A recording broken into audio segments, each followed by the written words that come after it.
Morning,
mate. Here we go again. How are you? All right, then.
Good morning and welcome back to the county ground in Northampton. The players and the umpires making their way out to the middle as the sun is shining here in Northampton. My name is Dan Jadzovics. I'm joined by Phil Rowe and we have day 2 ahead of us.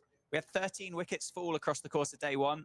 Just as a little bit of a reminder, Northamptonshire won the toss at 10:30, elected to have a bat first and were bowled out for 238. A top score from Lewis McManus and some handy lower order runs from Calvin Harrison and Liam Guthrie. Fantastic bowling performance from Lancashire had Northants restricted to 67 for 6. Pick of the bowlers was George Balderson with 4 wickets and 3 wickets for Anderson Phillip as well. In response, Lancashire start day 2, 133 for 3, trail by 105, 7 wickets remaining, and the not out batters Marcus Harris, who was absolutely brilliant yesterday for 53 of 119 balls in some tough conditions, and Matty Hurst on 31. Phil, how was your evening? And are you excited for day 2? I'm looking forward to it. Yeah, evening was quiet because it was a long day, wasn't it? It was a long day. First day in the saddle for quite a while for both of us because of the way the fixtures have fallen. But yeah, put the violins away there. It was great to see a full day's cricket at Northampton. It was entertaining cricket. It was tough cricket, wasn't it? That last session, I really enjoyed that last session because it's not an easy wicket to bat on. You've got to really get yourself in. And the bounce, the one will bounce now and again, a little bit more than usual. We saw a number of players taking the bottom hand off the bat to avoid it being trapped. It's not an easy pitch. I thought Northampton bowled very well in that last 20 overs, but wow, how well did these two guys play? Yeah, we've got the international quality of Harris. He is the best player, as we said yesterday a number of times. He's the best player in the country at the moment on stats, and we saw why. Hitherto, in the 4 games so far, he has played freely and scored both sides of the wicket very comfortably. That wasn't the case yesterday. He had to play a different innings, and he played that innings very, very well. This partnership now worth 74, as you said yesterday, Dan, the highest partnership of the match at the most crucial time. I think it was very, very professional cricket in that last couple of hours from Lancashire. Northants have got to make a breakthrough, obviously. 3 wickets in the first hour, they're back to par. These two are still here in an hour. It's then looking very uphill. Yeah, it's starting to look like one-way traffic, isn't it? That is the case. I think Harris, and there'll be more eloquent ways of describing it, but it was a masterclass really in run getting, wasn't it? Harry Conway to open the bowling from the Lynn Wilson Centre and starts on the money. And Marcus Harris defends back down the track. It wasn't, as you said, in that, I think he had about 580 runs, didn't he, coming into this fixture across the 4 games that he had played.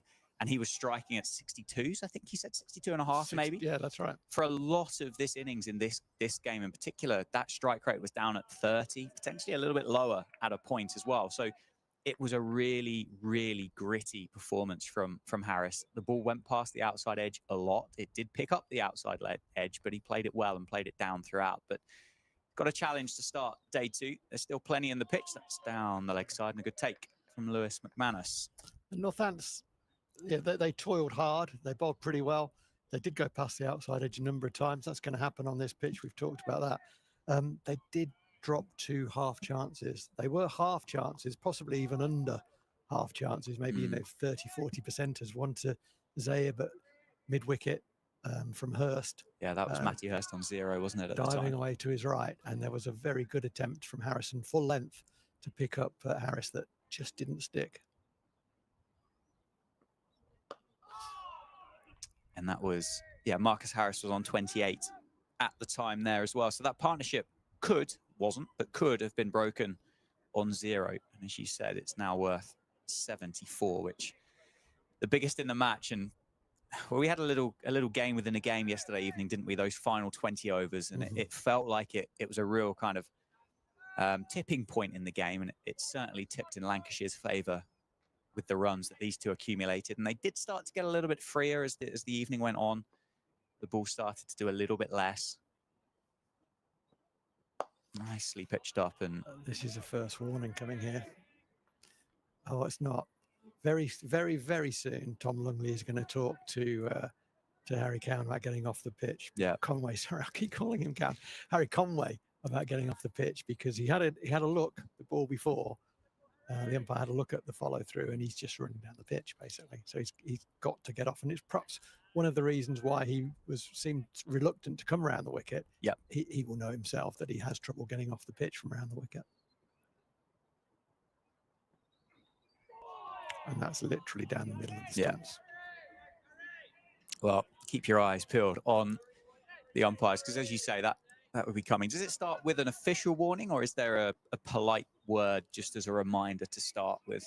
I think it very much depends on the umpire, but the umpire should work with the bowler. Yeah, and say, just you'll see this kind of motion. Well, no one can see what I'm doing, but just hands going from one side. Thank you. Hands going across there. Just, Harry, just you're encroaching a bit. Just get off, and from there, then you might find a first. And then you warning. can escalate it from pretty, there. Pretty quickly. Well, final ball of the first over of day 2, outside off stump, and it is a maiden to start for Harry Conway. Marcus Harris negotiates the first one of the day successfully. I would imagine, Rowie, it's going to be Ben Sanderson from the David Caperland. His match figures so far in this innings: 12 overs, 7 maidens, 1 for 23. He picked up the wicket of Josh Bohannon for 0 of 5 balls caught by Calvin Harrison in the slip cordon. And you're right. I'm not sure what odds you'd have got on it not being Sando from the. Well, it wouldn't have been generous, would they? There was a weird bit of cricket yesterday from Northampton, wasn't there? Where Sanderson, there's a joint bowling change, which resulted in Sanderson bowling from the Lynn Wilson end and Luke Proctor from the David Capel end, which very rarely happens.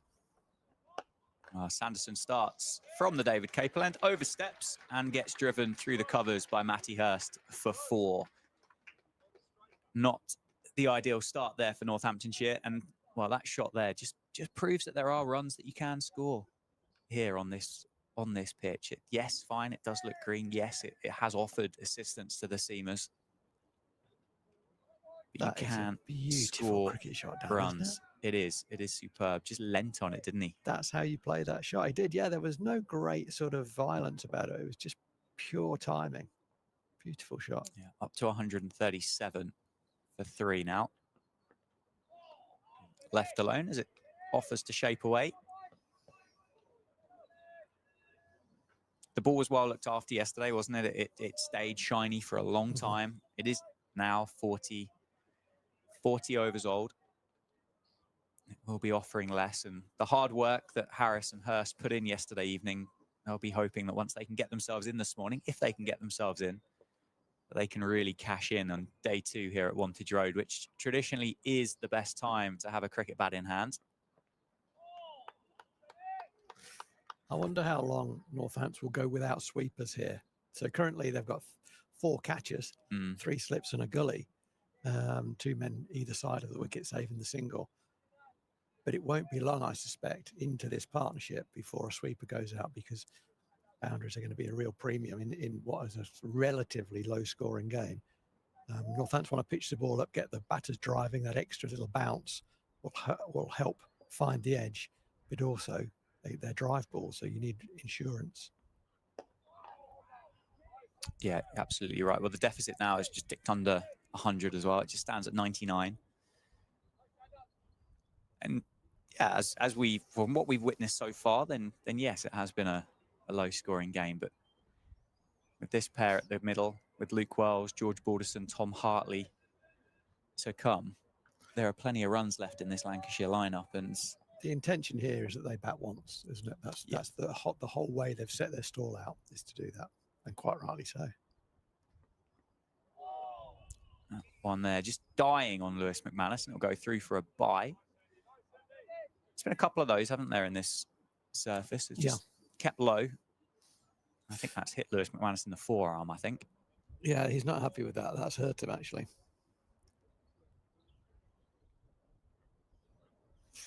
We talked yesterday, in particular when Graham White was here, but otherwise as well, about the indentation, or dint, as as we tend to call it in cricket.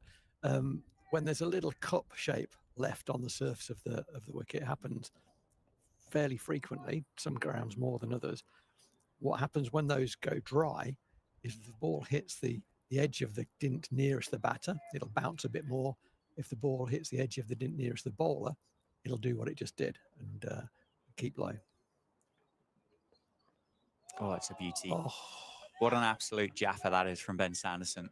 Beats Marcus Harris, but not good enough to take that outside edge. There's a skill in missing them. Oh, that's an absolutely beautiful ball. Yeah. Another day, he feathers that. But you do find the best players miss them more than the not so good, you know. Just holds the original line. And again, past the outside edge. That one a bit shorter of length. Through to McManus with good pace, good carry. And end of the over. Just the boundary and the no ball with the bye coming off that one. 140 for 3, the score. Yeah, you're right. I mean, the good players, they don't tend to get a little bit handsy, do they? They don't push at it. They're quite happy to play that line. I think, well, professional cricketers in particular, they have a far better skill at compartmentalizing those moments than what any amateur would ever be able to understand. An amateur, I think, would play the line, get the outside edge and go and start going, oh, what have I done wrong? Did I get this wrong? What happened there? And obviously would tell their mates that they got a good one. But a professional, they would get frustrated if they started poking at it, wouldn't they? Actually, absolutely. If you back yourself and back your technique, you can just file that one away. That's a big appeal for LBW from Harry Conway. High. Hurst. Yeah, high and outside the line, maybe. Yeah, it didn't have a good look about it. It sounded high, didn't it? The sound sounded like back thigh pad, which is exactly what it was. Yeah. Yeah, high on that thigh pad as well, wasn't it? Yes, it was. Come back over the wicket though, so a bit more of a comfortable angle, bowling towards the right-handed Matty Hurst. Still the 3 slips. Harrison in there at 3. Just tails back in and finds the middle of Hurst's cricket bat there, back to the bowler.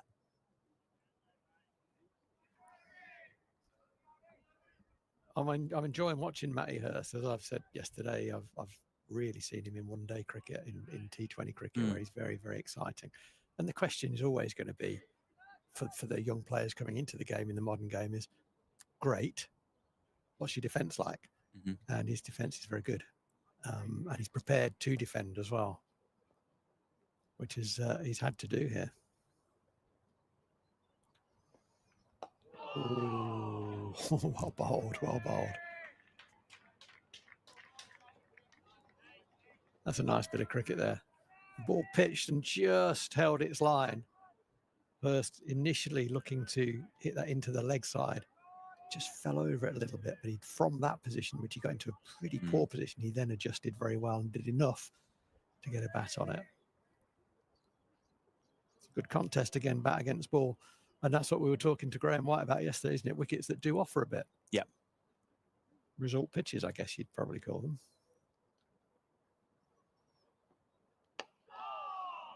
Another good one from Conway. Yeah, well, he mentioned, didn't he? You get a choice, really. Do you want to create a pitch that will offer that assistance and will give you the best chance at picking up a result?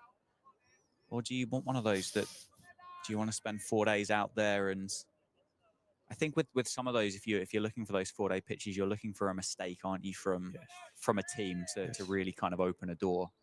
Otherwise, it can be a bit processional, but it's certainly been hard going. There's been a lot on offer for both sets of seamers. Asked plenty of questions.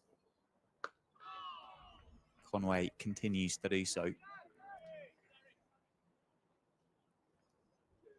Have you taken any more time and opportunity to reflect on the toss yesterday morning? I know we won't be able to make a complete assessment of it until we get to the end of this fixture, whenever that may be, but on the face of it at the moment, are you still thinking it was the right decision? It felt like a 50-50, didn't it, yesterday? I think it was. Yeah. I think it was. I'd say 2 things about. I think from where I sit right now, I don't have the information to hand that the people who made the decision have to hand. That's always worth putting. So it's an opinion, an uninformed opinion. and the informed opinion is always going to be more interesting than this. But all that said, it's a very long build-up to say, I think it was about 50-50. Yeah. What I would quickly say on the back of that is, when you're at home, it shouldn't be a 50-50. You should have clarity about what you're going to do if you win the toss. Now, maybe they did. Maybe they were always going to bat. In fact, I think they were likely to bat. What then ensued was, particularly Luke Proctor, the first dismissal in the second over, I think it was, or third over, the ball bounced significantly, hit the shoulder of the bat, flew up in the air, and you thought, oh, crikey, what have we done? There were some softish dismissals in that innings as well. And lower down the order, people got stuck in, played appropriately to the situation, and actually the wicket looked different, didn't it? Oh my goodness, that's absolutely unplayable. Yeah, no, that is worth a double teapot. There's been a few of those from Ben Sanderson across the course of the innings. And so, was 238 the right number on that wicket? We can't replay every ball, can we, and make different decisions? That's not how the game works. Yeah. But it showed later on, there were 3 significant partnerships later on. We said at 9-10 Jack from Northampton looks a little soft, but actually they contributed 19 and 43 and 29 from the number 8 as well. So there were runs to be had when people applied themselves better, and the wicket flattened out a little bit. Yeah. So am I looking at that toss with a day's hindsight? Isn't that wonderful?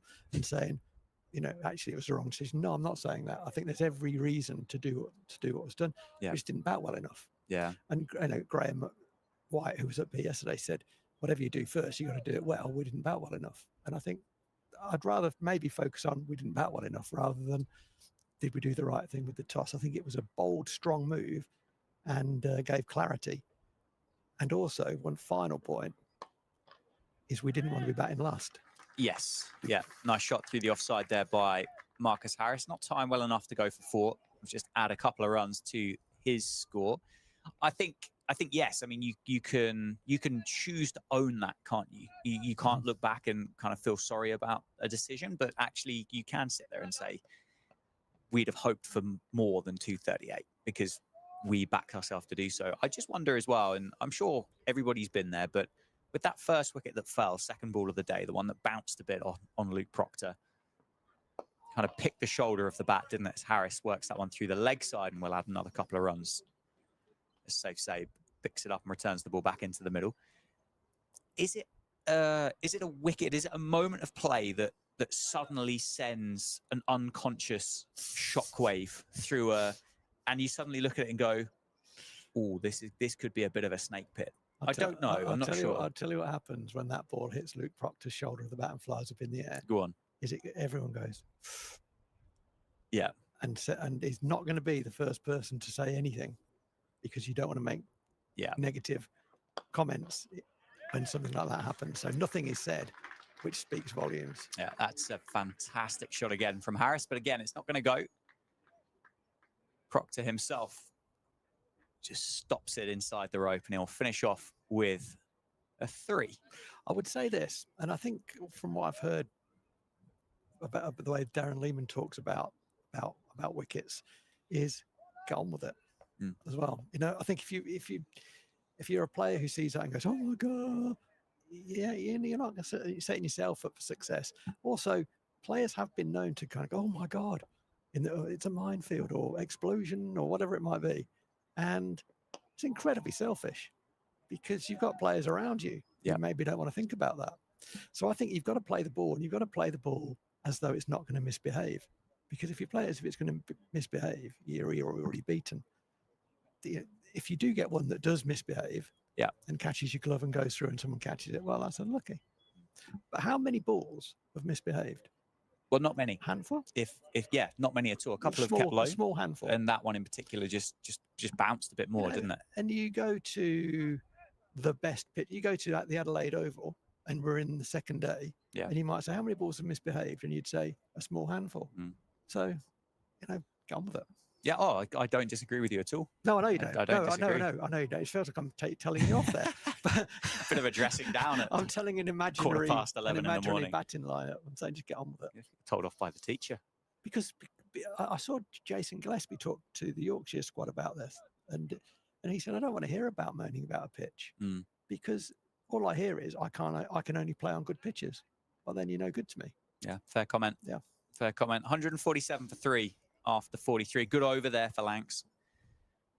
Picking up a handful of runs at the end off Ben Sanderson. Harry Conway continues back around the wicket into Marcus Harris, who's moved on to 60. 60 off 133 balls. Hurst at the other end, 35 off 74.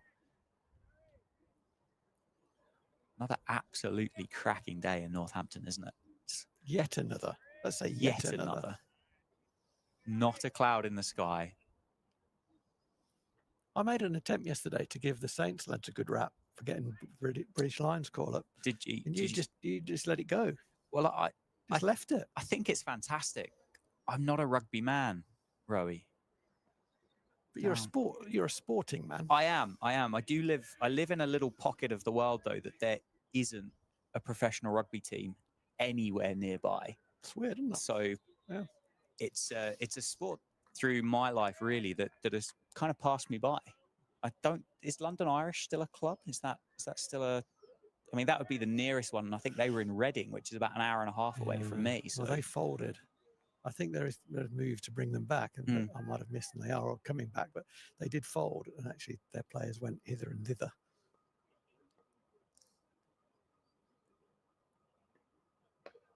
Well played. But I'm very, very aware of how popular of a sport rugby is here in Northampton, and the success that the rugby team has had and brought to the town. And it looks like if I went, I would really enjoy it, because it looks like an incredible experience. I think you would love it. Yeah. The fans, particularly in Northampton, look so engaged and so passionate about their team. So I wouldn't unenjoy myself. No. Just a sport that's passed me by a little bit. No. So, but many congratulations to them. It's another fantastic, tip in the hat, isn't it, for Northampton as a sporting town? It is. A lot of those guys really like their cricket as well. Alex Mitchell, who's one of those soon-to-be British Lions, really enjoys coming up to the game. And in the T20s, the rugby lads often come up and have a good time here. It's good to see them. They were here last summer, weren't they? They were. Had the parade of the Premiership Trophy. Come on, you're coming back strongly now. Yeah. I like this. This is good. I might have to quit while I'm ahead on this though. Should we talk about cricket again instead? Oh, okay. Couple of balls. I'm enjoying this guy. Yeah, a couple of balls left in Conway's over. Just challenging. Oh, it's flicked through the leg side in the air, but way in front of safe save. So Harris will add another couple. He's got 62 now, Harris. 9 of those have come in boundaries. Only a couple of those have come in front of square, haven't they? Yeah, that's right. The way that he has played. Yeah. And I think that last over against Ben Sanderson with the 2, 2, and 3, I think just highlights the fact that he's absorbing so much pressure, not just in the environment, but also from the ball, from the pitch. And he's not looking to hit that ball for 4 in front of square. He's just accumulating runs, which is a skill that you don't really see. Oh, it's a beauty from Conway. A genuine play and miss that time from Marcus Harris. And he did follow that as it goes through to the keeper. It's 149 for 3. Harris now 62, Hurst on 35. We're 20 minutes in to this key first hour. And so far, the pendulum has just swayed in favour of Lancashire, hasn't it? It has. Or continues to sway. And firstly, credit to Lancashire again for the way they're playing, the way they've come out and set their stall out. When they've had a half volley, they've put it away, they've run well. They're doing all the right things to a high level, as are Northants. Actually, Northants are bowling really well. They're just not getting the edge. They've gone past 5 times this morning. Yep. Gone past the outside edge 5 times this morning. That's a lot not to get 1 nick. So it's even Stevens. Oh, it's lifted. What I would say, and I'm going to go back to one of my hobby horse points here, is that the Lancashire batters are making very, very, very, very few mistakes. And Mother Cricket will look after you then. Oh, the decision making for Lancashire has been brilliant. And I think when you look back at the 3 wickets that fell as well, they were three very good deliveries to get rid of George Bell, Keaton Jennings, and Josh Bohannon. Yeah. There wasn't a flash outside off stump. There wasn't a play at 1 on 6th stump. They've been prepared to leave it. They've learned. It feels like they've learned from what they witnessed in that first innings, and they've gone, we're not going to make that mistake. I said yesterday, and it's a bit of a cliche, so get your bingo cards out. It's a Division 1 batting effort. Yes. It's we've got to get in. We're not going to get many bad balls. It's going to do a lot of skill on show. We have to work for our runs, and we're prepared to do that. That's big appeal for LBW this time. Huge appeal. Umpire says no. The ball rests just in front of the stumps of Matty Hurst. I think that's close. Sanderson looked convinced, didn't he? And you can just sense how important of a decision that could have been for Northamptonshire. We'll have a look from the other end, and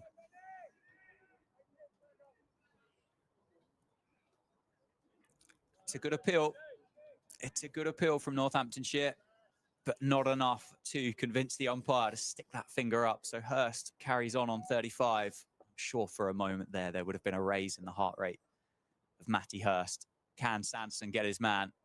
Goes for a bumper, and it's pulled away down towards Conway, who does really well. What a big fella. A couple of the big strides away to his left and saves that going down for 4. But frustration there from Sanderson, having not had the LBW decision go the ball before, but it brings up the 150 for Lancashire. So the deficit now 87. Is that missing the stumps? Apparently so. It was deemed to be. It was deemed to be. It looked good on replay, didn't it? We are obviously limited. We don't get the ball tracking. We don't get Hawkeye, so we can't go on and say that. But it looked to me like it was back pad in front of about middle stump. Maybe there was a touch height involved. I don't know, but the man in the middle decided that it wasn't. So that is the most important person when it comes to making an LBW decision. And Hurst continues. So it's hit him in line, obviously. Yep. So that's no doubt there. So the only doubt is it hitting the stumps? And I don't know. I don't know. He's not out. And that'll be another single to end the over. No, it'll be 2. Well run. Good running by Hurst. Comes back to the danger end. Notices that it's Guthrie and Conway in the leg side. They're the 2 fast bowlers, maybe a little bit slower across the turf than others. And they get another couple of runs. Moves up to 153 for 3. I believe, and I don't know, but I believe it was George Balderson that spoke to the Lancashire media yesterday. But I want to kind of throw back here to the Kent game.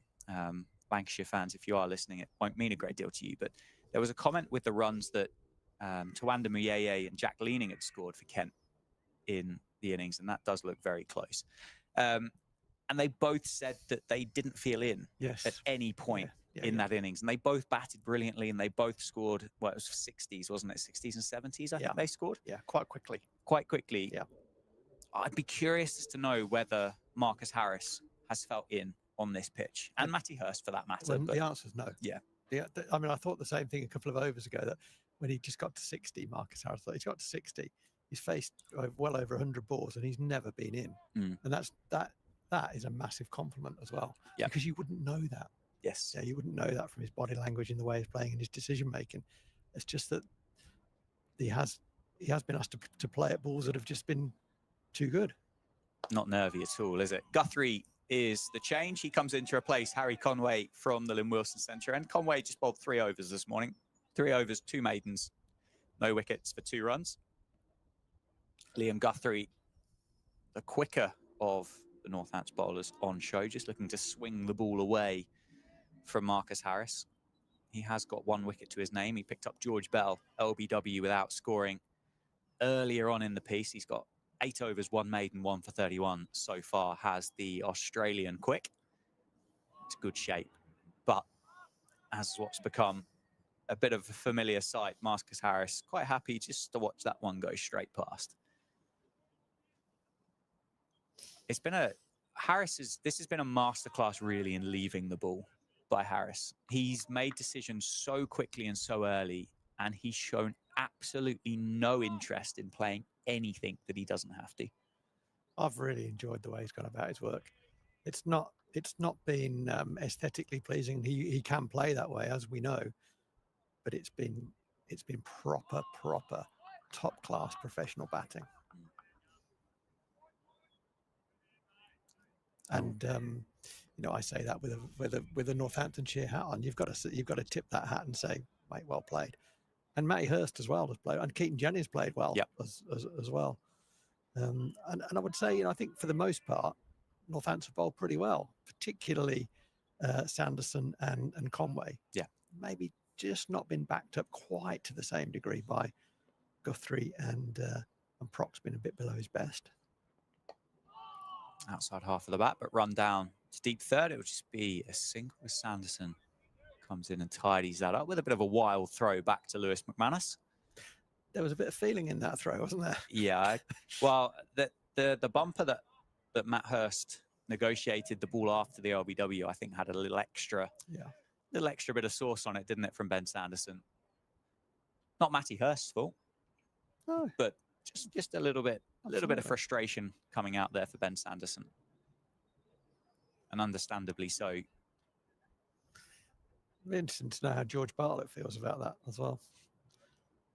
He was given out, caught behind. Got a bit unlucky on that one, I think. Yeah, I think they call that a stiff one, don't they? I think so. Down the leg side, an appeal from Guthrie and from safe save and mid-wicket, but nothing from Lunley. This angle feels... If Northamptonshire could bowl at these two in this setup for a while, I think that would go some way to creating a bit of pressure on or a bit more pressure on the pair of these. Guthrie to the right-hander feels more natural, and Sanderson to the lefty feels like his natural habitat, doesn't it? But just swinging the ball back into the pads is Liam Guthrie here, and it swings a long way as well, like that one. Well played, well timed by Hurst. I don't think it's going to go. Bartlett and safe save make sure that is the case, and it's just 2. And it is the end of the over. So a couple of runs coming off Liam Guthrie's first over there. I think I've mentioned it yesterday. I'd like to see Guthrie bowl more balls that go straight across the right-hander, which does 2 things. Number one, it brings in the chance of an outside edge, but it also means that the one that swings in is, you're not getting 6 of those over. You're not able to line it up quite as well. Is this the one that goes across? Is it the one that swings back in? So that variation, I'd like to see a little bit more. He sort of naturally swings the ball, doesn't he? When the ball goes across the right-hander, you kind of feel he pushes it across there, and it often just goes wide and wide and wide, and ends up 6, 7 sometimes. So that'll be a little work on. Maybe does that better, perhaps, with the Kookaburra ball. Yeah, Sanderson continues. Harris, the man on strike.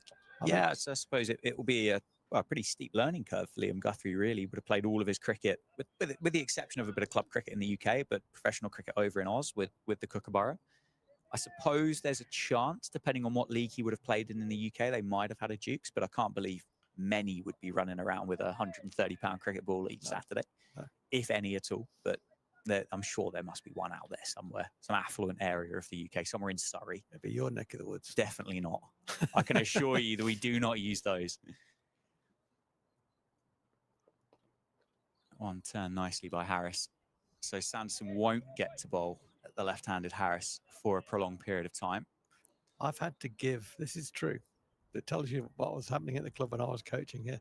I've had to give Duke cricket balls to a couple of our professional bowlers who were on pay-as-you-go contracts, so that when they went home and played league cricket, they could practice, because they're not going to bowl in league cricket with a Duke's ball. They could practice at their club with a Duke's cricket ball. And then they'd come and play championship cricket for us. And one of those is Richard Gleeson. Wow. Formerly of this parish, formerly of the Lancashire parish as well. Yeah, that's an incredible story for Richard Gleeson, isn't it? There you go, Gleeson. There's your couple of Dukes. Bring them back though, because we can use them as spares. Did they come back? I'm not sure. I don't know. Good bloke. Rich Keyson's a really good bloke, so they probably did, but I couldn't swear to it. I have a theory about cricket balls that I don't think they're ever actually owned by anybody. Oh, okay.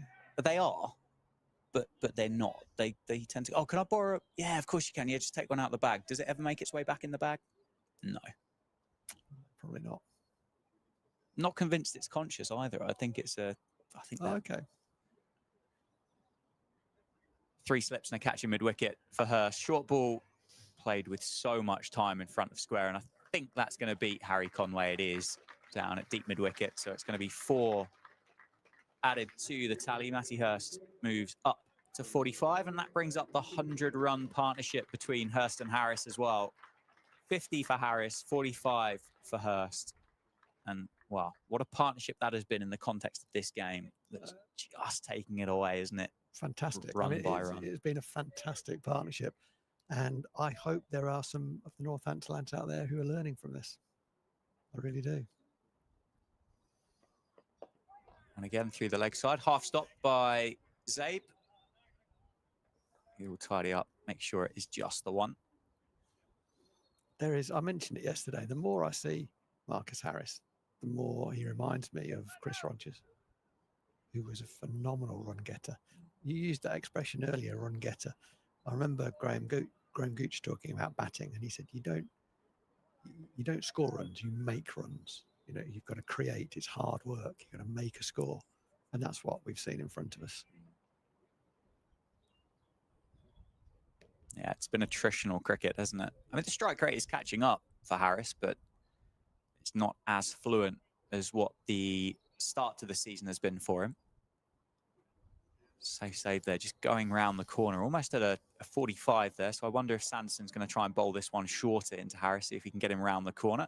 It's not a bit of a double bluff, and it does swing away. Swings big, but it starts too wide and continues to be too wide. So 47 overs have been bowled in this innings. Lancashire are 162 for 3. And they trail now by just 76 runs. Good start. Lancashire, very strong start. We've said it's a big first hour. Well, we are 33 minutes into that hour.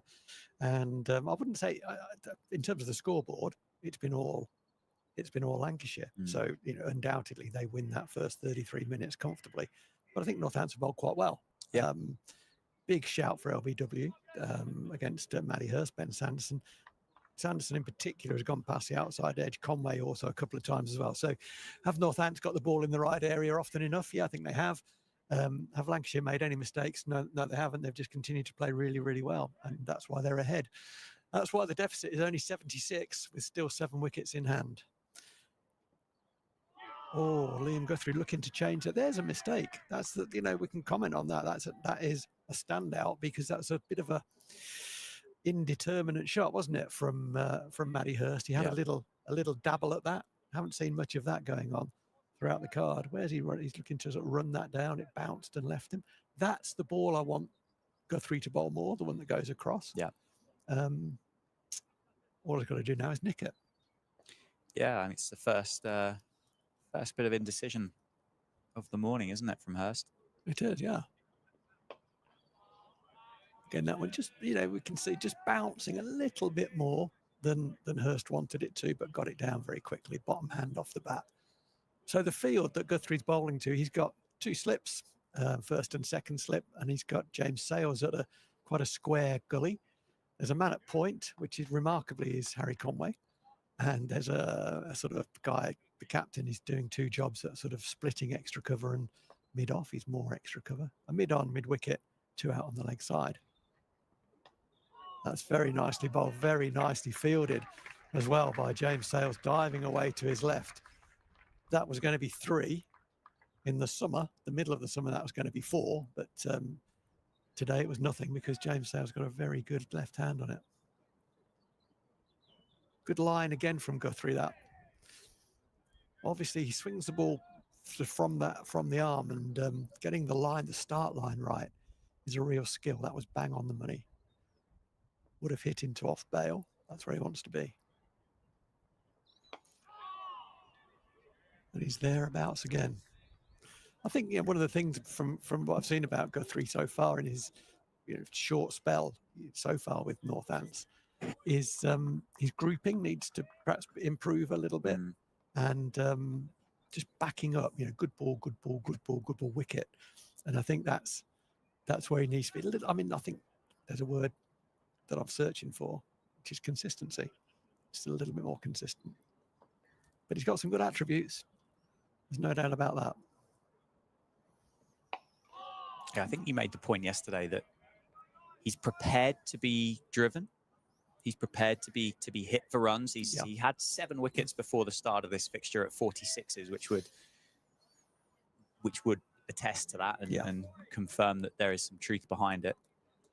And again, I wonder whether that's just an adjustment coming from Australia and potentially where you can bang the ball into the surface and it will fly through and will be a challenge. Whereas maybe over here at the UK, it's just a case of a bit more consistency, a bit more of a grind to get your wickets. It's nicely played, nicely bowled.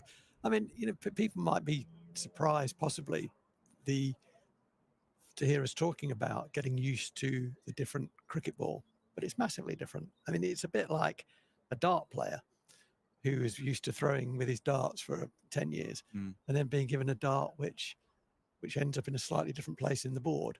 It looks like a dart and it flies like a dart, but it doesn't land like the darts you've been used to. You're going to have to get used to that, and that takes a bit of time. That was a good over, very good over from Liam Guthrie.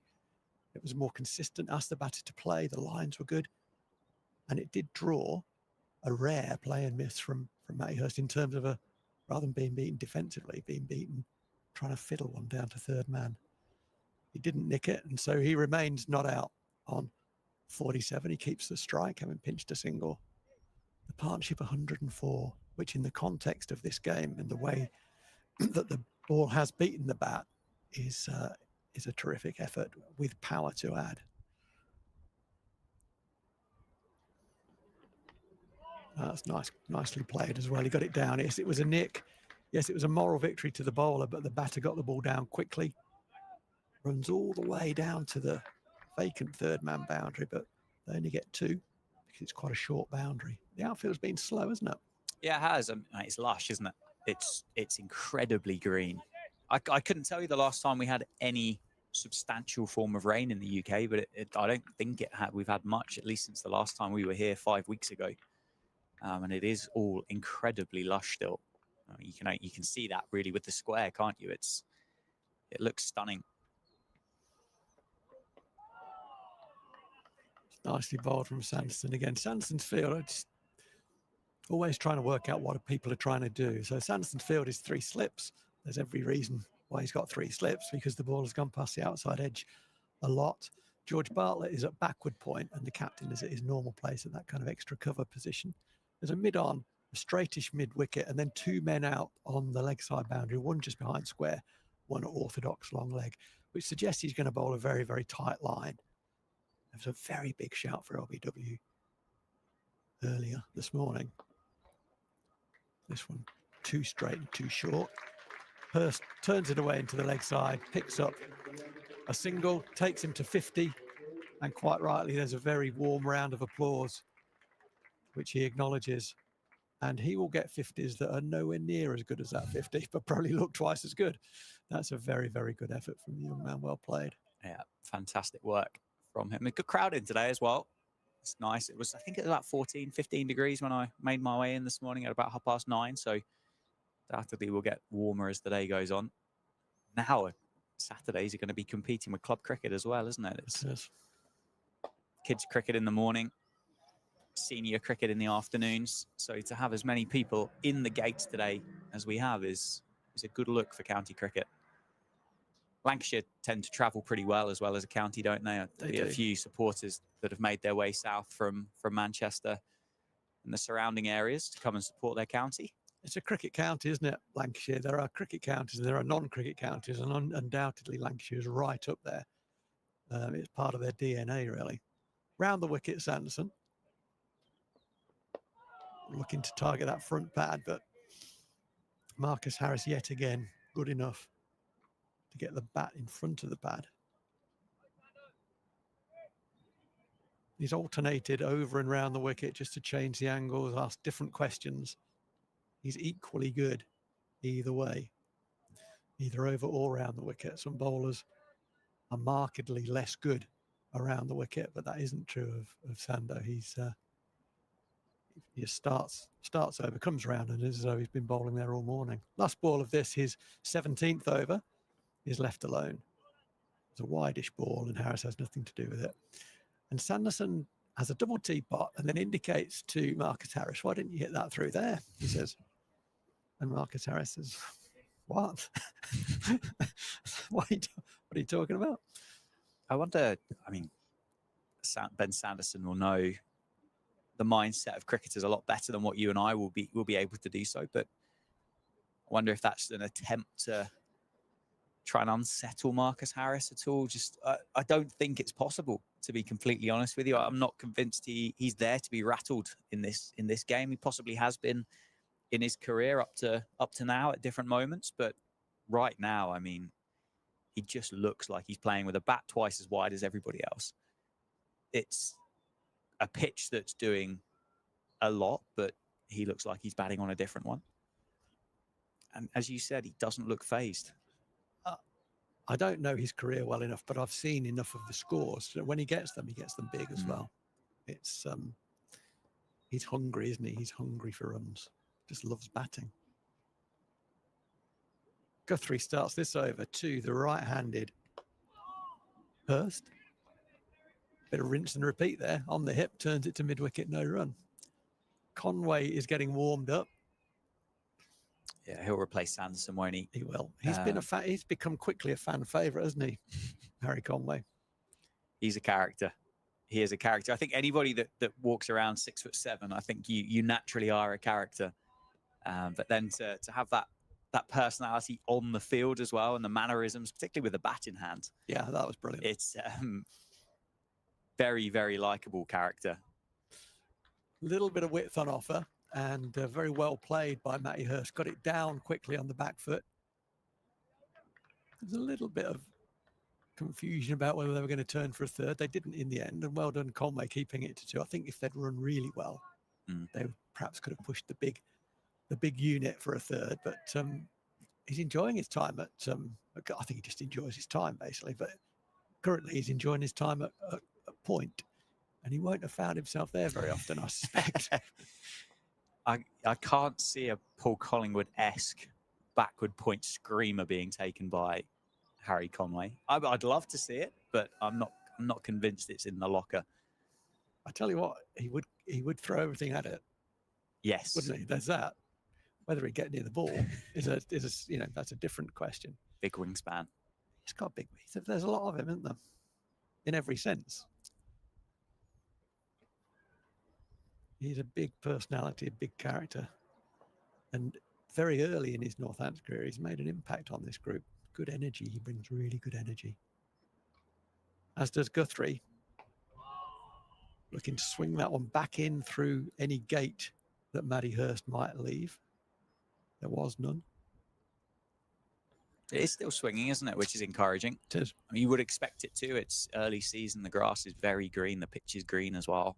Ball has been looked after incredibly well. You've only got to look, if the cameraman can get at the state of Rob Keogh's front of his shirt and the cuff of his sleeve as well, just to show how much work has gone onto this Dukes to keep one side shiny. That's gone quick, isn't it? That's gone straight through James Sales. Yeah, a bit of width on offer, and Hurst let that ball come level with him and then played a sort of square batted late cut drive, a bit Richie Richardson-esque, if people can remember the great West Indian stroke maker. That was certainly one from his portfolio. Got it down quickly, beat James Sales in the gully, runs away for 4. So having congratulated Guthrie on his previous over for being more consistent, 2 balls have gone square of the wicket on the offside in this, his 11th over. He'll look to tidy it up now as he bowls the last ball of his 11th over. And he does tidy it up, but it's punched back down the ground. They're going to pick up 2, possibly 3. Hurst running very quickly. No, there we go. There was a bit of confusion. It did look from the get-go that Hurst thought there would be 3. The issue with that is that Harris had to make sure the ball was missing the extra cover field before he could run, and therefore he only had time for 2. But in the end, no damage done. So that's the end of the 50th over. Lancashire are 174 for 3. This partnership is now worth a massive 115. Marcus Harris on 64, Matty Hurst on 58. Yeah, if it hasn't done up to now, which I think it has, but it's just starting to look ominous, isn't it, from a Northamptonshire perspective? It is. So there were those 2 half chances that came yesterday evening. They were tough, but they both provided opportunities in order to remove both of these batters. Hurst on 0, and as you say, the partnership now worth 115. Lancashire have made Northamptonshire pay for not taking those opportunities. Just as we get ready for Harry Conway to replace Ben Sanderson, I've had a message from Phil Gamage, a Northants member, be well known around this ground. He's umpiring his first match of the season, Wolverton Town seconds against Bletchley. This won't mean a lot to the Lancastrians listening, but that's a local derby. Well, good luck. Hopefully it's played in good spirits then as well. It's actually a Buckinghamshire local derby, but it's pretty local to Northamptonshire. Wolverton have been a strong club in the Northamptonshire League over many, many years. Harry Conway starting round the wicket from the David Capel end. He bowls on the pads of Marcus Harris, who rather late in the day, but very successfully, clips it through backward square leg for 4. There would have been a moment, brief moment, from Harry where he thought, this is out LBW. But Harris's bat came down late, which is why the ball went squarer than perhaps it intended. But he picks up 4 to the short leg side boundary.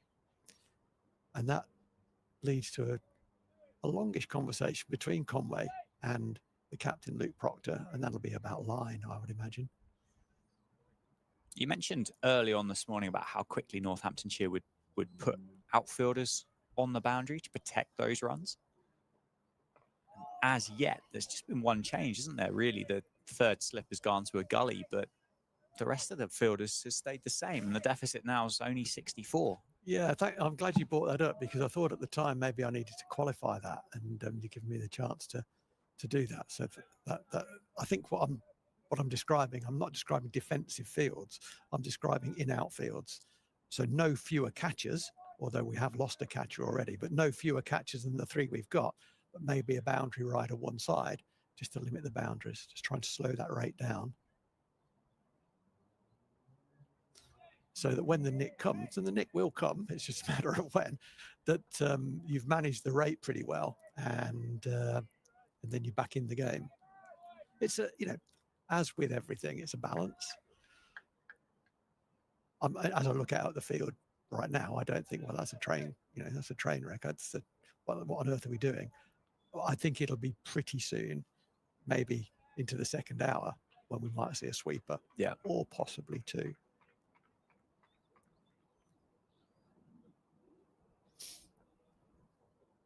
And that's testimony to how well these guys have played. There we go. There's an example of what would have been 1 had there been a sweeper at point. Goes for 4. It was short, it was wide, and it was punished by Marcus Harris for his second boundary in this over. Didn't have to do a lot, just had to beat save at point, and he gets 4 for that. It's a good shot. It was a poor delivery. He's now gone square both sides of the wicket in this first over of this spell. And there's some pointing and gesticulating going on from Harry Conway. As of yet, no one's changed position. And that remains the case. He'll look to finish this strongly. 2 balls left of these 13th over, but first of this spell. Needs to drag this back. Brings Harris forward. He does play on the walk, but he doesn't make mistakes from there. Some players in that very same position would get the front foot established, or be still on that front foot and then deliver the bat. So-called sort of step hit movement. Harris is kind of on the move. not the only person who's played that way. There've been plenty who play that way very successfully. Just limits the length you can drive up. Oh, that's very, very well bowled. A really good one to finish the over. Pitched and sort of straightened a bit, but again, Harris's defence was good enough. There's a football chant, which is, "It's all gone quiet over there." And it has all gone quiet over there, hasn't it? Yeah, It's you're all not gone not referring to me, are you? But I can promise you that No, the I'm effects not referring might, to you. No, I'm referring to the lack of noise, the lack of energy from the Northamptonshire fields.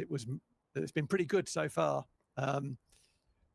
He can't cheer himself on, I guess, Harry Conway, or that wouldn't surprise me if he tried to. But having finished that over, his first over, which wasn't his best, it was very, very quiet out there.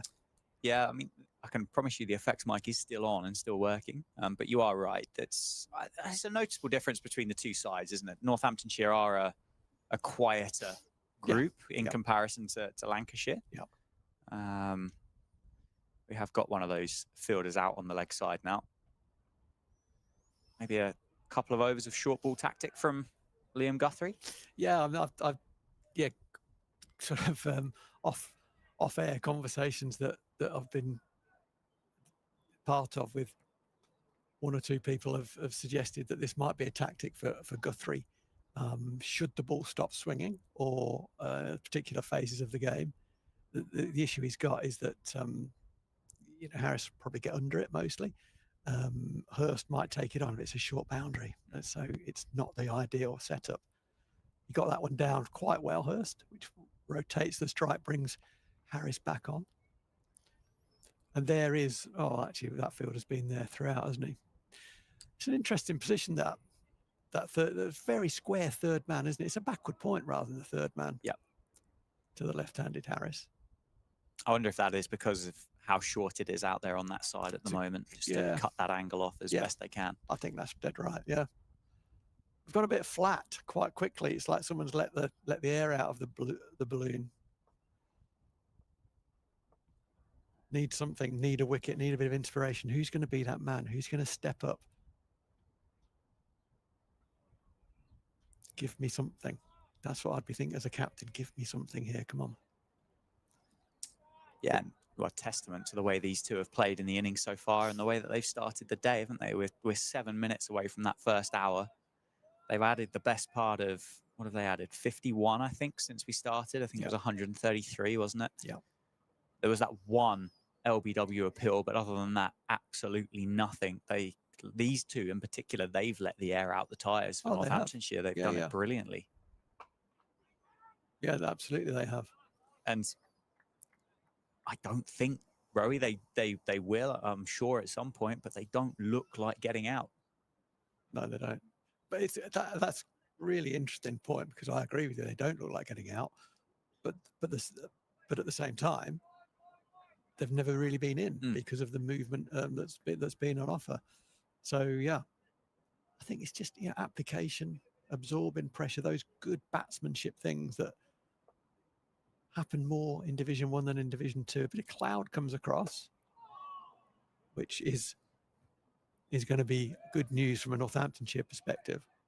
We have got an extra boundary fielder, as you say, so there is a deep square leg and a fine leg, mid-wicket, mid-on, mid-off. Man at point, 2 slips and a gully. That's the field that Guthrie's got. But he hasn't quite been able to be as consistent as he would have wanted to be so far. But what we do know about Liam Guthrie is he can bowl wicket-taking deliveries, and does. And one would be nice anytime soon. And there's one. On cue. Maybe it wasn't exactly how he planned to get Matty Hurst out. It was short of a length. Hurst looking to create a little bit of room and score through the offside. Dragged it back onto his stumps. And finally, Northamptonshire have a breakthrough. Matty Hurst goes for 59, a really well-played 59. The partnership with Marcus Harris reached 125, and that's the end of it. But that was a very, very mature innings played by Matty Hurst. And crikey, Northamptonshire needed that.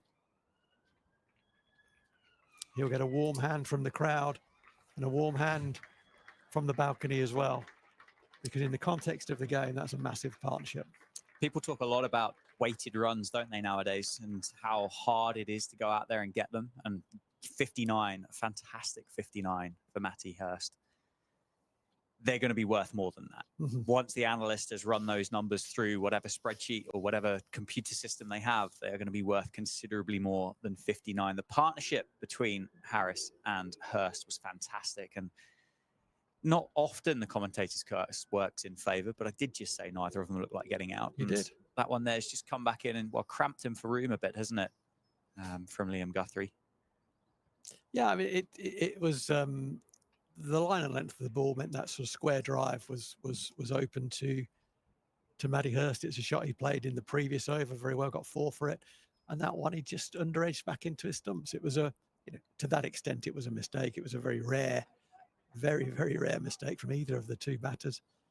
But it's just what Northampton needed. Just on the hour, they would have been hoping for 3 in the first hour. They've got 1, but they have a new man in, and they've got 2 the same now. They've got 2 left-handers, which can be 2 the same is a good thing from a bowling perspective. You can line them up a little bit better, although there's a considerable difference in stature, in height of the 2 that are now at the crease.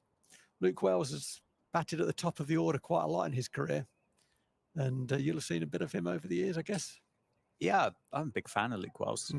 From a Sussex supporting perspective, I was absolutely gutted to see him leave the county. Just a fantastic county cricketer, more than handy in all 3 formats.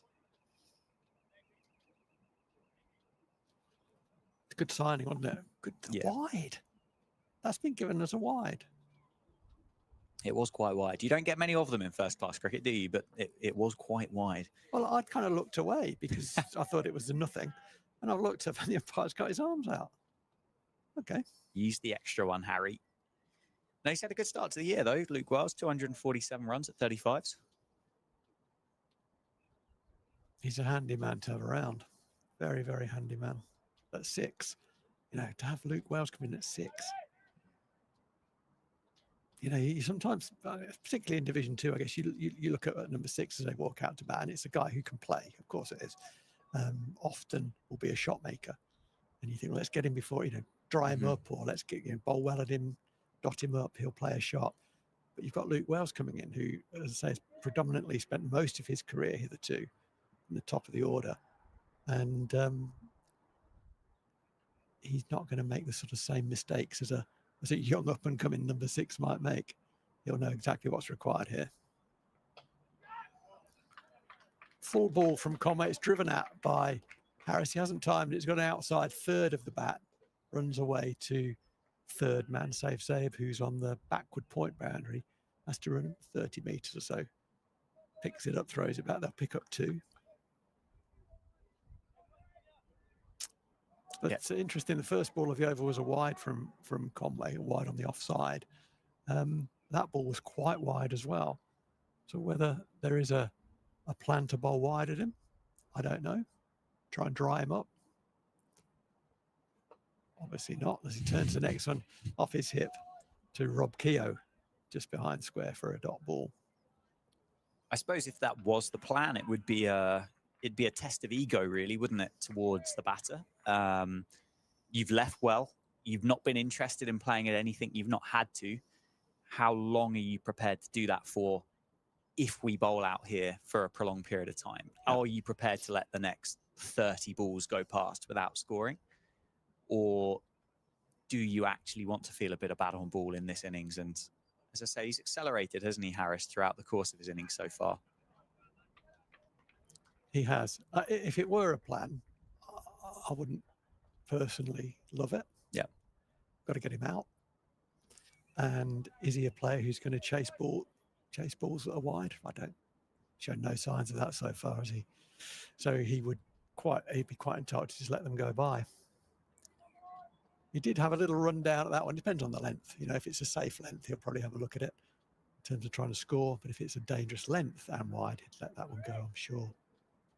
Currently on 76, but here's the new man, Luke Wells, facing up for his first ball. I would imagine it's the first time he'll have faced Harry Conway. There are 3 slips.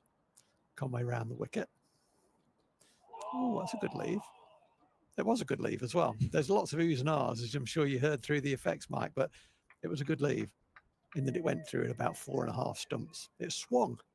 Just a little bit of swing on the angle, swing back into the left-hander. It wasn't anywhere near as close as the oohs and ahs would lead you to believe. It swung quite a long way after the stumps as well, didn't it? McManus took it almost down the leg side in the end. And yeah. you can tell a batter that's not nervous, because a batter won't look behind and see where that's gone. And Luke Wells wasn't interested at all. That's dropped. That slip. It was a good ball from around the wicket. It pitched and left Luke Wells. He had to play at it. It was a genuine edge to James Sales at first slip. It got it to him at an awkward height. You know, it's one of those where fingers up, fingers down. Unfortunately, ball down was the result of that. And that was one that should have been grasped. And James Sales will be very cross with himself there. He's a very good catcher. Actually, it's a bit lower. It maybe dropped on him. From behind, it looked like it was sort of chest height, but it got to him a bit lower. I think it just dipped a bit on him. But it was one that should have been taken. Yeah, it's an area of weakness, isn't it, for Northamptonshire, and has been for a little while. Only throw yourself back to yesterday with that catch by Keaton Jennings from safe save. Similar-ish height, similar-ish scenario, similar-ish position, and Jennings stood there without flinching, straight into the buckets, didn't move. Sales there has thrown himself at that one, really. Yeah, it's a good point. There was a lot of body movement, wasn't there? Which suggests he didn't line it up well. I think the ball dipped to a little bit on him, and had his head been still, he might have been able to find the ball as it sort of just dipped as it arrived at him. But I think because the body was moving around, the head was moving around, he got quite a bit of it, but it didn't go in cleanly. It came out, and Luke Wells gets a very, very early life, picks up his first run. He's now on strike to Guthrie from the Lynn Wilson end. Yeah, in a game where finding the edge has been difficult, going past the edge hasn't been that difficult. Finding the edge has been a rarity, and Northampton have now spilled 2 catches in the cordon. The one, as we've said yesterday, Harris dropped by Calvin Harrison, would have been a world-class catch. Yeah, sort of 25%er, I would say. Yeah, sort of 1 in 4. And that one was probably an 80%er to James Sales. But down it goes. We've got to get him out again. It's nicely bowled from Guthrie. Looks more threatening to the left-handers, doesn't he, in general? Luke Wells got a good amount of that. Outside third of the bat, I'd say, run down to third man. He picks up 3. Yeah, I think that over there to Luke Wells is exciting, where he's just starting his innings and figuring himself out. I think Harris so far has looked pretty comfortable against Guthrie, with the ball just swinging away from him. Harris is batting on off stump, isn't he? He knows exactly where it is, and if it's outside the eye line, which has been perfect through the course of this innings so far, he's just not been interested in it at all. Much like that. Thank you very much for the demonstration, Marcus. But just that little trigger back and across, isn't it, for Marcus Harris, onto off stump. Eyes are lined up. If it's outside that channel, just let it go straight past. And I mean, that's why he's 76 not out for 160 balls. He has made good decisions throughout, hasn't he? Number 1. Number 2, he's had the ability to deal with any movement, whether it's been sideways or up and down. He's had the skill, capability, the application. It's nicely turned into the leg side, but straight to safe say, but just in front of square. And whatever questions Harris has been asked, largely he's had the answer. When the ball has deviated and threatened to take the outside edge, what he's done very well is he hasn't followed the movement. He's just played the original line. And when the ball has got the outside edge of the bat from time to time, not very often, he's given no energy to the ball. And so the ball has generally gone down before it's reached the cordon. The one that didn't was really on the turf when Calvin Harrison got his hand just under it, but it didn't stick. So that's the end of Guthrie's 13th over. He's now got 13 overs, 2 for 48. Lancashire 192 for 4. Trailing currently by 46. Marcus Harris, 76 not out, and on strike will be Luke Wells on 4 not out. Yeah, Conway to continue from the David Capel end. Northampton just strengthened that slip cordon. Encouragement there offered by Rob Keogh to James Sales. Nice to see, isn't it? The senior players just getting behind the youngsters and trying to help them kind of put that moment away and move on from it. It'd be fair to say that James has had a pretty tough start to 2025 with the bat and in the field so far. Well, there's a big appeal for LBW from behind. Conway's not interested. Clearly just going to be sliding down the leg side. But yeah, it's been an average of 18 so far this year for James Sales with the bat. There was one that went down in the cordon against Kent, wasn't there? Another one here against Lancashire. So nice to see Rob Keogh making the effort and taking the time to go and just put an arm on the shoulder and say, you'll take the next one, James. And he is a young lad still, isn't he? He's still learning his way in his career. Again, just challenging the stumps in the front pad of Luke Wells. I've noticed during this game, I hadn't really seen it before, and it's probably happened before. I've just been too slow to pick up on it, that James Sales is in at first. But when they've got 3, when they go 2 and 1, he comes out at first and goes to gully. And that's interesting. Just to the uninformed, of course, there'll be lots of reasons why he's a good diver. You're a good diver at gully because it's a run-saving position as well as a wicket-taking position. I get all that, but your first chance is first slip, and he comes out of there very quickly. On down the leg side, square of the wicket in front of Rob Keogh, and that is going to beat Liam Guthrie. Will be the first boundary for Luke Wells. He moves on to 8. Just a look at the wagon wheel off Harry Conway. He has gone square of the wicket quite a lot, hasn't he? I mean, he's bowled very well. First, let's say that he has bowled very well. And another day would have picked up a number more wickets than the one that he's currently got. So let's be absolutely clear on that. He's only going at just over 2 and over as well. But when he has gone for boundaries, they've been squarer rather than straighter.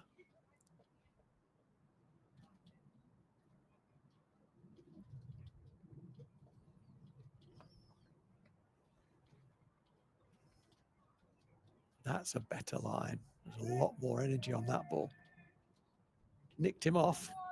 In my second ball, I think, second or third ball that Luke Wells faced in this innings. Nicked it.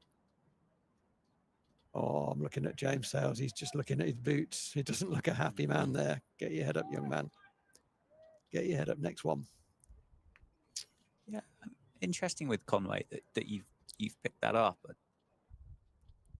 if I'm reading this right, I think he's only gone for 4 fours in the innings. 4, yeah. And I think they've all been square. They have been square. That's driven uppish through the offside.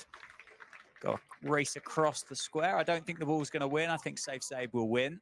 So it's going to be 3 runs added to Luke Wells. And you're right, James Sales there just cuts a pretty unconsolable figure, doesn't he? Stood there at first slip, just looking for the ground, I think, to open up and swallow him for a bit. But he's going to know more than anybody how important these chances are. Oh, bless his heart. I want to go and give him a cuddle. But in a low-scoring game, it's already cost Northamptonshire 11. Yeah. Luke Wells has gone on to 11. He's looked a bit more aggressive than what Hurst and Harris have done so far, and that's a beautiful cricket shot. He just said he hasn't been hit for many in front of the wicket, and that is as good as they get. Straight drive, on drive, in fact, past his compatriot Harry Conway, and Marcus Harris hits the 4, which brings up the 200 for Lancashire. Cricket's a tough game, isn't it? Harry Conway has bowled, I think, 2 overs from the David Capel end in this spell, and maybe 3 actually, but replacing Ben Sanderson. He's got the edge that would have normally been taken and dismissed Luke Wells. didn't lead to a dismissal, as we've talked about, and we'll stop talking about that now. But actually, he's gone for a few boundaries as well. His figures are currently 15 overs for 43, so it's still pretty tidy. But during this spell from that end, his economy rate has gone from 2 to 3. Has he gone searchy? Maybe he's gone a little bit searchy. Northants do need wickets, but he has bowled a few scoring balls, given scoring opportunities that have been well taken. Guthrie continues, and this man is still able to get this Duke's cricket ball to swing away from the left-hander. Buchwald gets a thick edge on that one, and it just runs into the offside for a single to that man, Harry Conway, who's just making his way down towards backward point.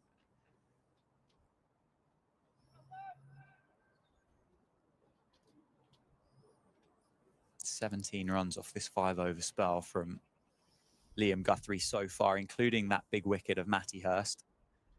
Got Harris back on strike, who's now on 80. And that is a beauty, isn't it? You don't see many of them. But again, Harris, a little nod of acknowledgement, I think, back to Guthrie there as a, it's a good ball. But yeah, I think again, that swung and went off the wicket. He didn't follow it, no. It's just, okay. Yeah, well bowled. Yes, you're right. I think it might be time for third slip to come out. Mm-hmm. Where would you be looking to put him there? As another bit of cover somewhere? Yeah, I mean, yeah. To both or just to Harris? Certainly to Harris. Yeah, certainly to Harris. I mean, he's on 80 now.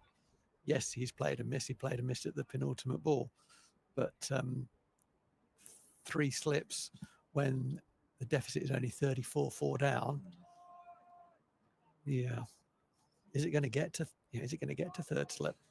Oh, I mean, in this innings of 80, he's not played that flashy drive, has he? That at any point, one that would have gone through the cordon or one that's gone through the colours, it hasn't been a shot that he's chosen to use so far. There's a square drive down towards Harry Conway, who does really well on the boundary to keep that inside and saves his team a couple of runs. Harris now up to 82. Even if he went to gully, then he's doing 1.5 jobs. Yeah. You know, he's there for the thick edge, but he's also there for the rundown shot of the square drive.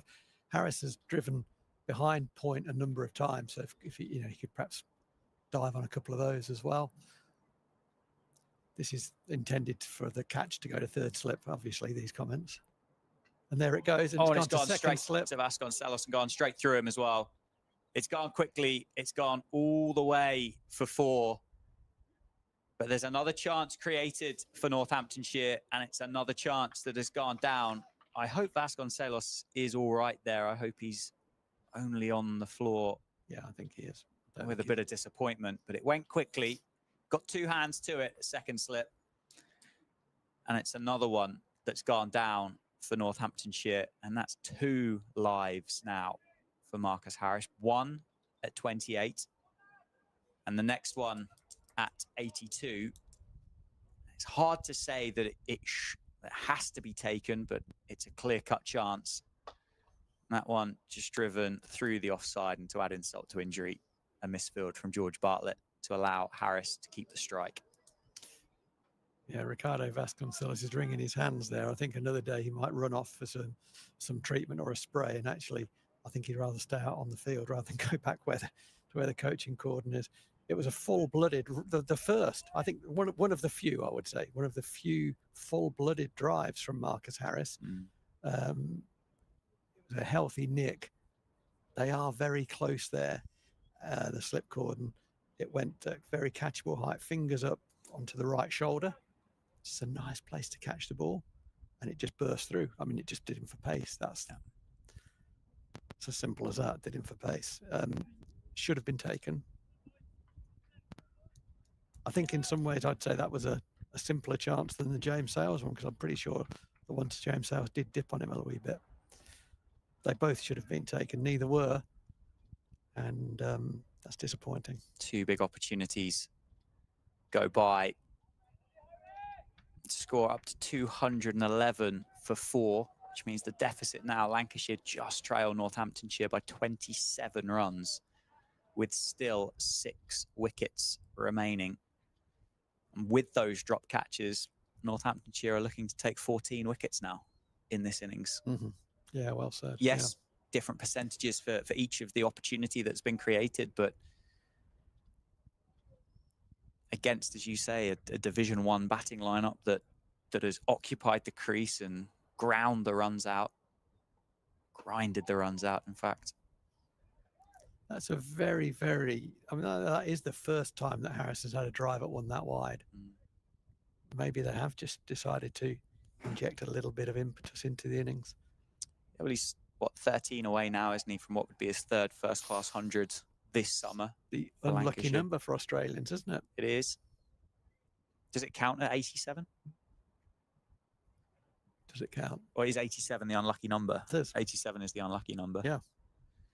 In Australian cricket. Does it counteract itself when you're facing an Australian bowler? Is it like a double jeopardy, double negative type situation there? Yeah, let's say that.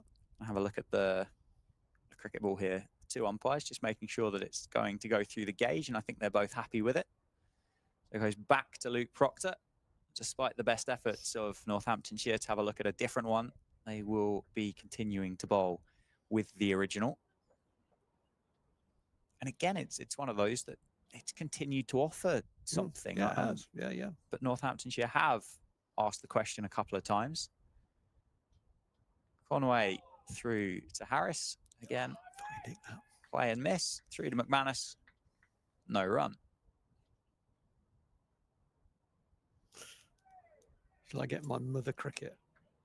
I'd like you to. I mean, if we thought James Sales cut a pretty unhappy figure there, Vasconcelos is doing a pretty good job at just one-upping James Sales there now, isn't he? I mean, both of them look pretty miserable with themselves. Yeah, and it's fully understandable that Vasco is very, very disappointed with that. But you got to do your best not to leak that. Not to leak that body language, because that can go round. It's cut away powerfully by Harris, but there is that sweeper out there on the offside, so it's just 1. Takes him off that unlucky 87. So just 12 to go then for the Australian Harris. I mean, it's very easy what I'm about to say. It's very easy from up here, and I do have sympathy for Vasco and how he's feeling about dropping that opportunity, of course. But you got to be ready for the next one. And if you're staring at your shoes and thinking, I'd rather be somewhere else, and I'm very bad at slip catching and all those things, and their body language is awful, are you going to be as ready? I mean, I want someone to have 30 seconds of, oh, crikey, oh, no, right, and then, right, give me the next one. I'm not dropping the next one. You were lucky to get away with that, Harris. I'm going to get you. Get the ball, come to me. Yeah. Again, very easy to say from up here, but body language kind of leaks a bit. I was about to say, it's infectious and contagious, isn't it? That's the word I was looking for. I don't know if you've watched the series on Sky, The Last of Us, with the mushrooms that have kind of spread their way through a post-apocalyptic world, but kind of similar to that. And this means nothing to you, you're looking at me with... I think I've seen the series of The Last of Us, but before the mushrooms, I think. Oh, okay, yeah. And it can just infect the side pretty quickly. That's the girl and the... Yes. Yeah. Okay. Yeah, I saw the first Pedro Pascal, I think he's called. Right. End of the over. Anyway. A good name. It's a good name. Strong name. 212 for 4. 57 overs have been bowled in this innings now. It looks like Liam Guthrie is going to continue from the Lynn Wilson centre end. What have you got? 40 minutes until lunch. Northants have just picked up 1 wicket this morning. Lancashire now have added, 79 runs to the score from this morning? Yep. Yeah, 79 for 1 isn't what Northants needed. And they've done better than that, haven't they? They just haven't caught the ball. And that's part of the game. It's just, there's batting, there's bowling, there's fielding. There are 3 aspects to this game. And create, as you said, you only want to create 10 opportunities.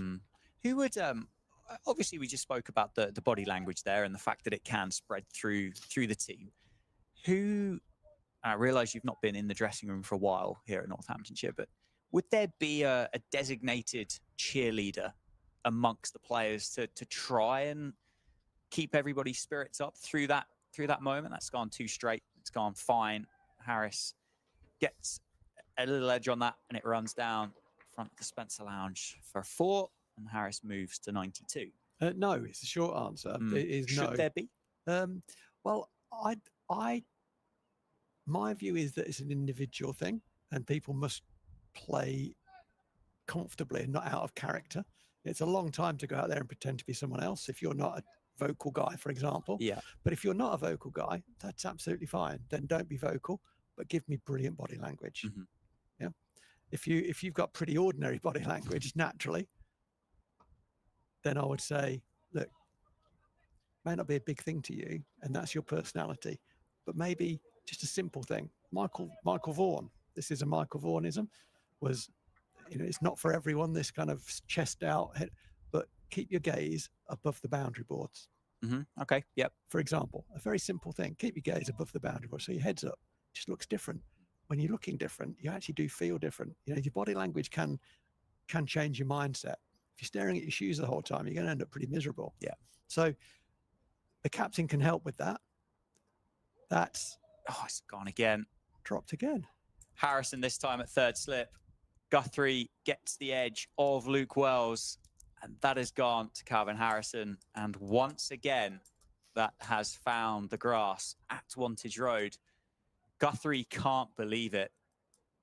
Nobody else with a Northamptonshire shirt on can believe it. And there is stunned silence around Wantage Road as Luke Proctor offers condolences to Liam Guthrie as he gets to the end of his mark, and he turns and he makes his way back into bowl again. Double teapots for Harrison at third slip.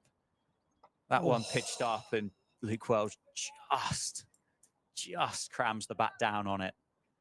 Now we've got 3 slip fielders that are cutting pretty sad figures down at the David Capel end. It all happened quite slowly, that, didn't it? And you just thought he was going to catch it, and then the ball rebounded off him. So it did get to third slip. It was the new batter, so I haven't taken him out of there for the new batter, thankfully. It did get to third slip. It's a good delivery. Had to play at it. Got a thick edge. Went slowly, really, relatively slowly to Calvin Harrison. Well bowled again from Guthrie. This ball continues to swing as we creep towards the 60th over of the innings, and there is a sympathetic applause for Liam Guthrie as he completes that over, and a hug from Safe Zabe as well. Wells has had 2 lives now. He has had a couple. He's only got 12. Harris has had 2 as well, and well, you've got to think that one there, much like the other 2 that have been created this morning, they have to be taken, don't they? James Sales limbering up. I think we might see a bit of Jimbo from this end. That's a good way to get him back in the game. Yeah, he is definitely limbering up now for his first bowl. The captain is on, replacing Harry Conway at the David Capel end. Yeah, 4 overs, none for 25. Harry Conway in that spell. It was expensive, wasn't it? As Lancashire just looking to go up a gear, I think, at the moment. Just feels like something positive needs to happen quickly here for Northamptonshire. Otherwise, this day is going to turn, or could turn, pretty ugly, I think, from a home side perspective.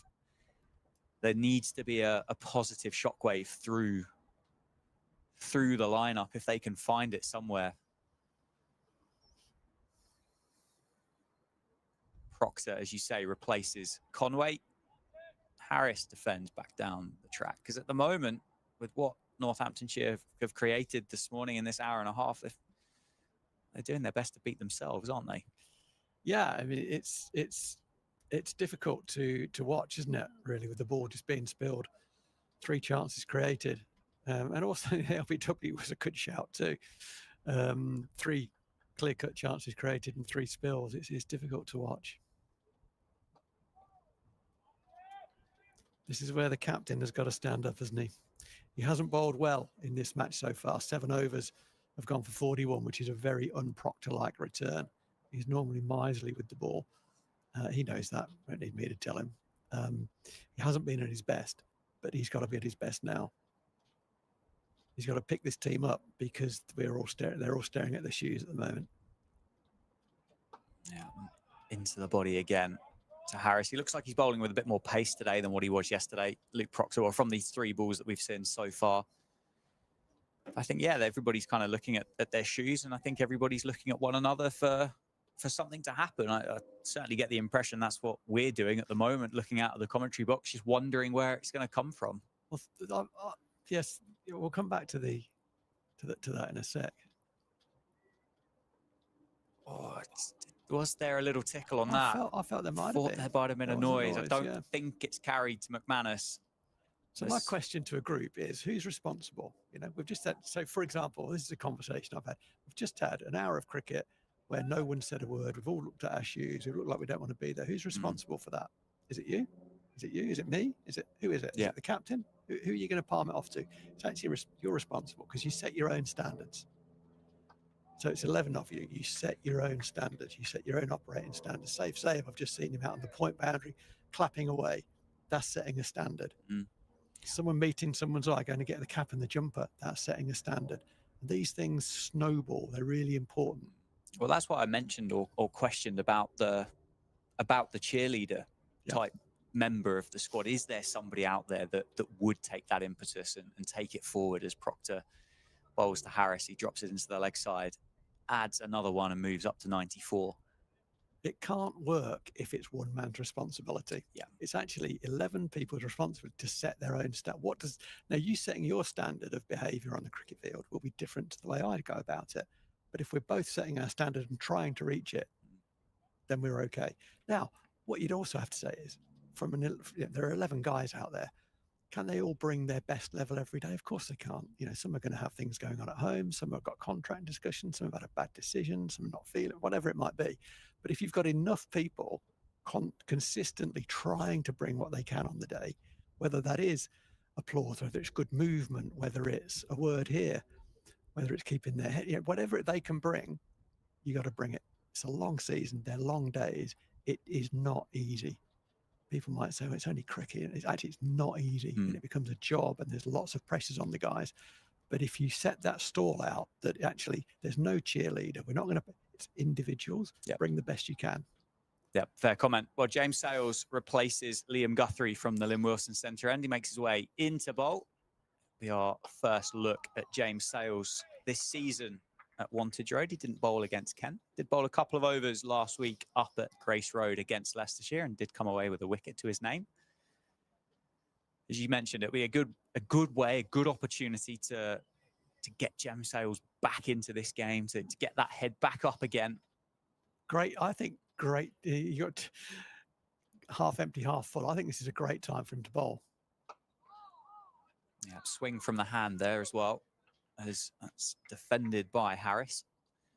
And you might say, what are you talking about? The 218 for 4. We're dropping the ball left, right, and centre, and they're nearly going ahead of us on the second morning. I think that you can't lose. Salesy, you can't lose here. Just come and show me your skills. You can't lose, mate. We're all behind you. Bring me something, but you can't lose. Yeah, bowl quickly, bowl well, get us through to lunch and take one with us.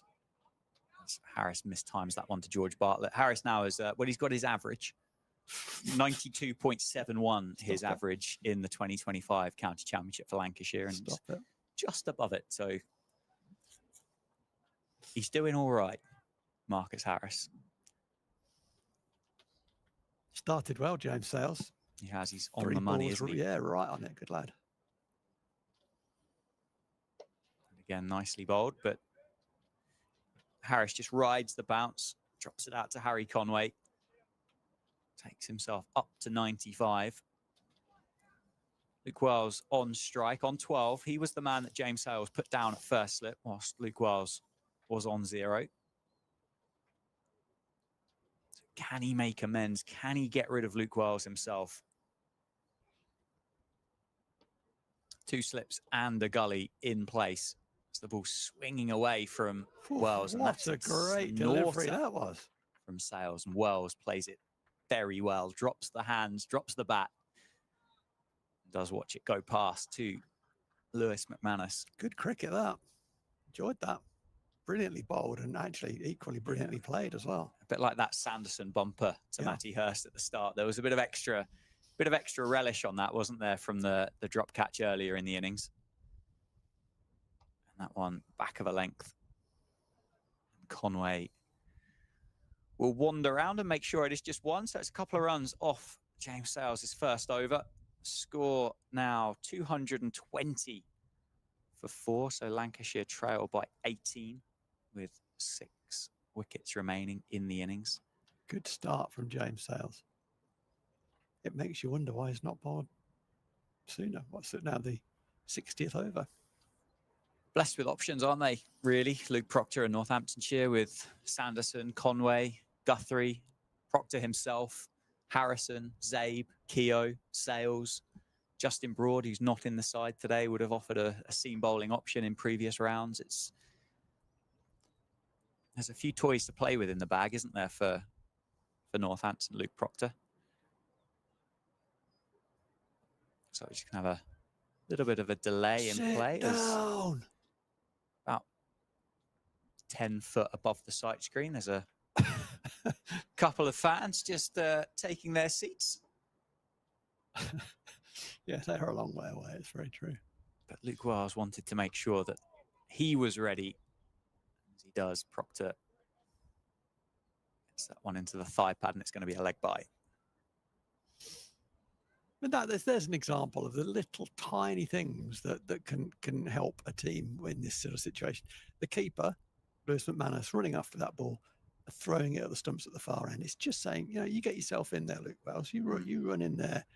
Make sure the bloke's backing up, obviously. But it's a tiny little thing in the context of the game. But if you do enough of those things, they kind of add up a bit. They snowball a bit, and suddenly that catch sticks then. Nicely played by Harris as he continues to do so. What are we pointing at, Rowie? Trying to identify the fielder on the point boundary.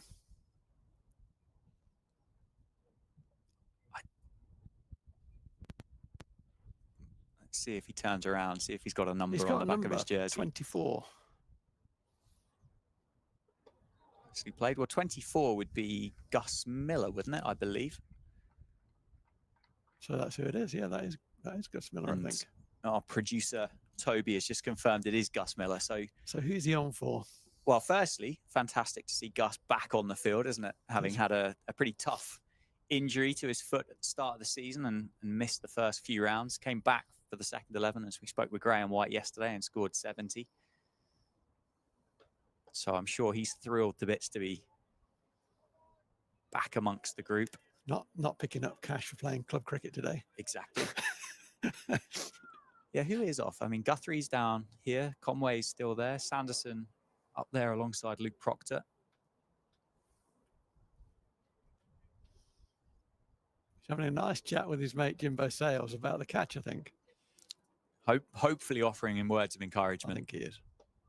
It's well bowled and well covered up by Luke Wells. He brings a bit for a youngster, Gus Miller. It's a positive guy. Usually got a word, got a smile on his face. He's not a shoe looker. He will keep his gaze, to use the Michael Vaughan, which I really like personally. I hadn't heard it. No, keep your gaze above the boundary board. It's a nice, simple. It's so simple. Really like it. Proctor asking questions, isn't he? This is a much better spell from the captain compared to what we saw from yesterday. End of that over. 61 now have been bowled and 222 for 4. Trail by 16 with 25 minutes to go before the lunch interval. Big half hour. Big 25 minutes. James Sales about to bowl his second over. He first over of the match was the last over he bowled this end, and it was a very good over, good start to his spell. Made the batter play at all of the balls, with a bit of movement. 2 lefties. Harris on 96. And he's going to move to 100 with that shot. beats the gully fielder. It was short, it was a bit of width, hit very hard behind point, through gully for 4. Marcus Harrison, that is a fantastic innings, and that is absolutely brilliant innings. Was it full of shot making and so on? Not particularly, but it was full of great skill, great application, just what his team needed, great decision making. Yeah, that's why, isn't it? That's why he's the best in the country at the minute. And you know, it has been something of a pleasure to see it, because we're cricket lovers first and foremost, and that is how you play that innings. Very well played. Yeah, it's been. Now go and get some lunch. It's been challenging, hasn't it, for Harris? And he's had an answer to pretty much every question. Plays a similar shot, this time squarer, well fielded by Harry Conway, moving to his right. Yeah, it's 100 off 188 balls, 15 fours, 247 minutes. Came to the crease when Lancashire were 2 for 20, having just lost Bahanan without scoring. Had a 39-run partnership with Keaton Jennings before the captain was dismissed, and then 100-plus runs with Matty Hurst. And then this one with Luke Wells is already worth 42 Is it really? of 55 deliveries. Wowza, that's got there quickly, isn't it? Wow, it has. And again, another one of those partnerships that could have been broken without changing the scoreboard as well. Yeah. Yeah.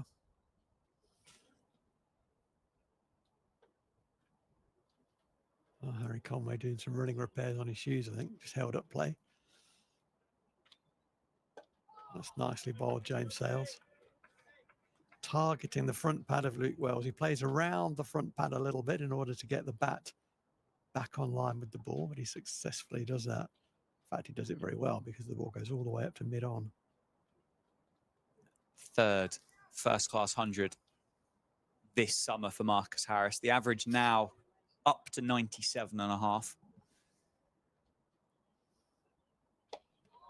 And I don't think he's going to be that hungry for cucumber sandwiches, Rowie. I think his delicacy of choice is going to be runs in the middle at Wantage Road, don't you? I see what you've done there, yeah. I was thinking, how do you know what he likes to eat?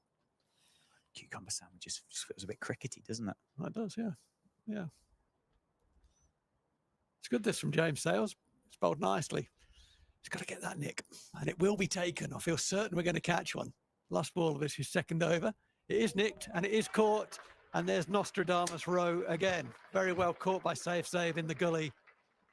He bowled nicely, James Sales, picked up the wicket that that maybe Northants desperately needed, perhaps half an hour or so ago. But there it is. Luke Wells has gone for 13. It was his third chance that he'd given, and eventually he has gone, caught in the gully by Saif. It was a shortish ball. There's a bit of width, and Luke Wells looking to punch it off the back foot through square cover, really. But nicked it, and it got quickly to gully. They're quite close there. Caught fingers up by Saif. Just what Northants needed, but maybe later than they'd hoped for. Yeah, it was a good catch, wasn't it? It was kind of reminiscent of a pre-match fielding drill, really, for that coordinate. Just run. Well, Luke Wells looked to run it off the face, didn't he? Really, just straight to Safe, and it was a good catch. Safe, one of the better fielders amongst the Northamptonshire 11. And fortunately for Northamptonshire, they find that second breakthrough of the morning. Deficit still worth 11, but all the while Harris is there. Lancashire are going to keep churning these runs out. That drop catch has cost Northamptonshire 13 runs. Luke Wells dropped on 0 by James Sales. Dropped once more by Calvin Harrison at third slip for 12. Dropped a total, added a total of 13. That'll be making James Sales feel a whole lot better about life, won't it? Whole lot better. Because it was, yes, he'd rather have caught it, no doubt. But he's made amends for that. It only cost the team 13. 13 they could do without. But still, he has removed Luke Wells, who we said is a very dangerous man to have coming in at number 6. Captain's continuing from the David Capel end. Again on the stumps, and again Harris good enough to get a bat on the ball. Well, speaking of dangerous men to come in, George Balderson at number 7. He's got a first-class average of 28. He's got a first-class average against Northamptonshire of 57. Got 2 first-class hundreds to his name, including 116 not out, striking at just shy of 44. That's hit in the air for the most part through the covers. There's no one in really anywhere near. Oh, he timed that so beautifully. It was hit deliberately in the air. There is an extra cover, but it was well to his right. There is a fielder on the point boundary, Safe Save, who had to run about 30 metres, but it was so well timed that even though it's a huge boundary over there, the ball crossed the boundary before Safe Save could intercept its path. There's a big gap, isn't there, between gully and an extra cover. Was a catchable height, but was safe enough, wasn't it, to make its way out there for 4? This one hit along the floor, that's straight to the man, or to the right of the man extra cover. George Bartlett makes a good two-handed diving stop. Yeah, the previous one was interesting. It was deliberately hit in the air because there was no fielder there, so he hit it where he wanted to, and it was very well hit. But because he just plays on the walk a bit, he kind of has to hit that ball in the air or not hit it, really. With no fielder at point, he can really play it with absolute freedom, which he did. But batting is a compromise, and that's the compromise that works very well for this guy. It's an inside edge, well stopped by the diving McManus. Yeah, I guess Marcus Harris is demonstrating, actually, I'm not going to let those, if they're that wide, I'm not going to let them go by. Now, there is no man at point. He's on the point boundary to stop the 4. So it does give Marcus Harris a bit more freedom in playing those wider balls that earlier on he was letting go by. We're a big believer of mother cricket here, aren't we, on the live stream at Northamptonshire? And there's just an interesting passage here of mother cricket and whether she is or isn't going to look after you at this stage. But the cliche is obviously you go past that 100 and you start again, which Marcus Harris has just done.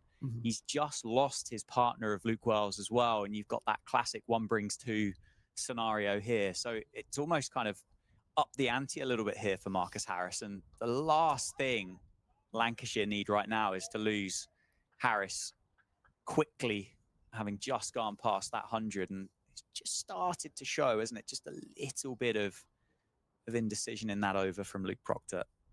Yeah, I'd say there were a few, some movements that he's made there that he hasn't made previously. And that on the up drive was one of those, and he played it beautifully.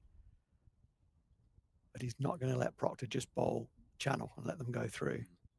I mean, they're essentially on level par now, aren't they? 231 for 5. They've still got 5 wickets remaining in this batting lineup. Tom Hartley is carded next and obviously very qualified to hold a cricket bat. We saw that in an England shirt, didn't we, when he made his test match appearances a couple of years ago.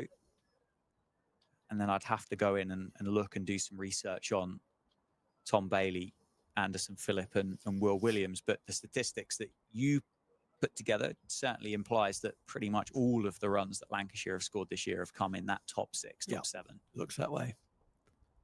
Sales again, looking to add to his one wicket, 2 overs, 1 for 7. The irony of the catch there would have been if he hadn't been bowling, he'd have been the man at gully. But it's, as I said earlier, I think it's a good time for him to bowl, which is perhaps a little bit optimistic. But that is, you got to find something, find a reason for it to be a good thing. And James Howes has done that. He's corrected the mistake he made in the drop, removed Wells, and he's bowled very well, actually. He has. It's still swinging. It's swinging from the hand, isn't it, from James Sales, as opposed to off the pitch, which I think is the first time we've seen that really from a Northants bowler in this innings so far. It's just swinging away from George Balderson. But he's got the new man to bowl at. I think a lot of people watching this, and a lot of Northamptonshire fans, will be quite surprised that he hasn't bowled as much as what he has done so far this summer. And I'm one of those. I am as well. Yeah. And I would say in this game, yes, you're right, there are other options, but he bowled the 60th over a bit late in the day, particularly when others weren't perhaps at their very best, and the captain himself. Just to see if that option could work with this ball on this day on this pitch. You know, I would have thrown it to him a little bit sooner. But anyway, he's thrown it to him and he's got a wicket straight away. Can he back that up? Not down there. No, he's just gone down the leg side a couple of times, hasn't he? Just over straight. But he bowls. He's got a lovely rhythmical action, hasn't he?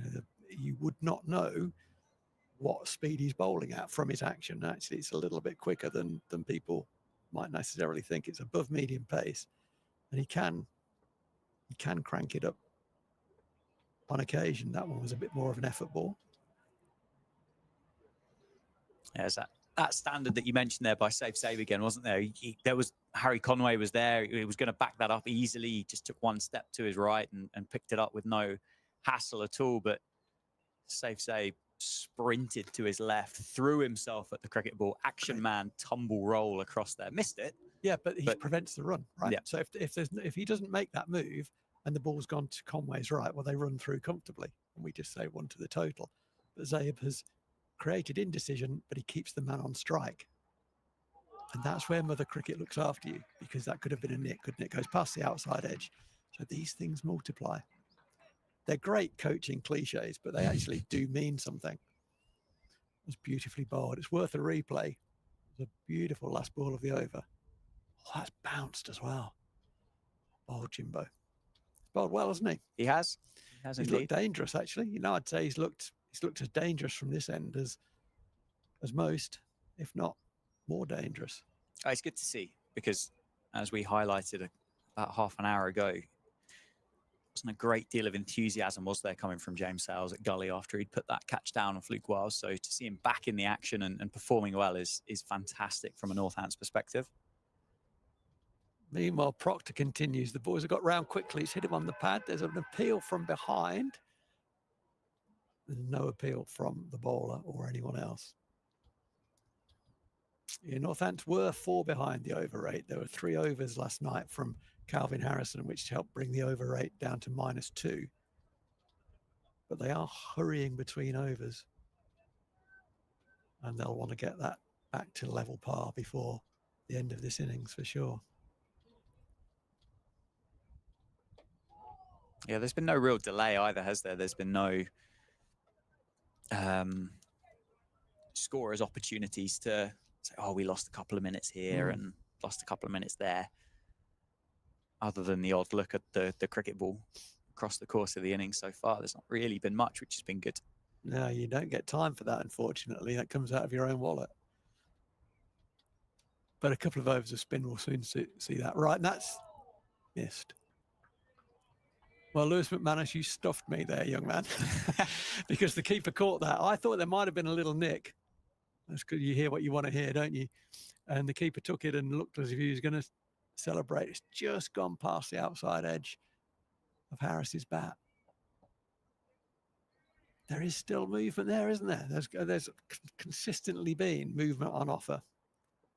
Oh, yet again.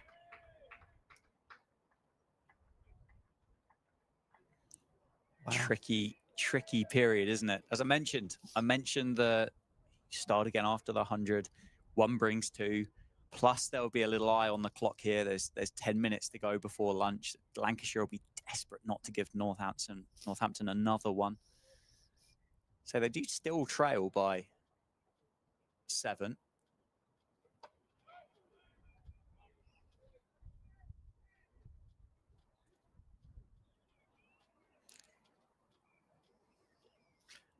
Yeah, I hope that the Northampton batters are not simply saying, well, we had no luck, we nicked them, and Harris has missed them. And that is, whilst that is true as a statement of fact, it's not the full truth, because Harris has not followed the ball. And a couple of our guys did twitch and follow balls that were slightly wider. That's nicely driven straight to Safe Save on the point boundary. He's hustling in with the ball. The lads are racing around between overs. James Sales has read the script as well. His hat and jumper already with the umpire. So Northant's trying to get around as quickly as they can, trying to get as many balls bowled as they can for 2 reasons. One, the over rate, but also bowl as many balls as they can to increase their chances of picking another wicket up before the lunch break. It feels, doesn't it, for the first time since that kind of opening 20 minutes, half an hour, that Northamptonshire are kind of involved in the game again. It felt quite docile, didn't it, for a long period of time? Fantastic for Lancashire, but from a Northampton perspective, docile for about an hour and a half. And that one wicket has just kind of dragged them back in again. And just something's happening, isn't it? I said this morning there wasn't a cloud in the sky. That has come over now. There are patches, aren't there, above us at Wantage Road? No great cloud cover, as I'm sure we can see on our manned camera there, but the atmospherics has changed a little bit. I think it's meant to get cloudier, isn't it, as the game goes on, with potential for some thunderstorms on Monday. But there's the Marcus Harris we know and love. Yeah, there we go. Normal service is resumed. Marcus Harris has not had a nibble at it. He's let it go by. He certainly looked to score off more balls, and in the last 20 minutes or so, maybe half an hour, he looked to score off more balls, and was playing a lot of those channel balls that hitherto he'd left. That last ball was back in the mould of how he's played the vast majority of this brilliant innings, currently at 106. Ditto. Look at the carry there. That ball is 66 overs old, best part of. This is the 66th over. Lewis McManus has taken that at shoulder height going up.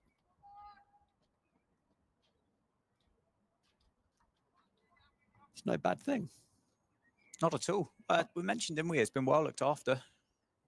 Northants have looked after it. It's not exactly crashed into boundary boards to scuff it up, and certainly the outfield wouldn't have done anything bad to it.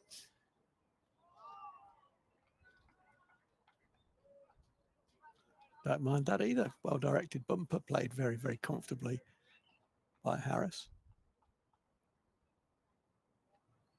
He looks like he's been bowling all season, Jimmy Sales. Just looks in really good rhythm. Really good touch.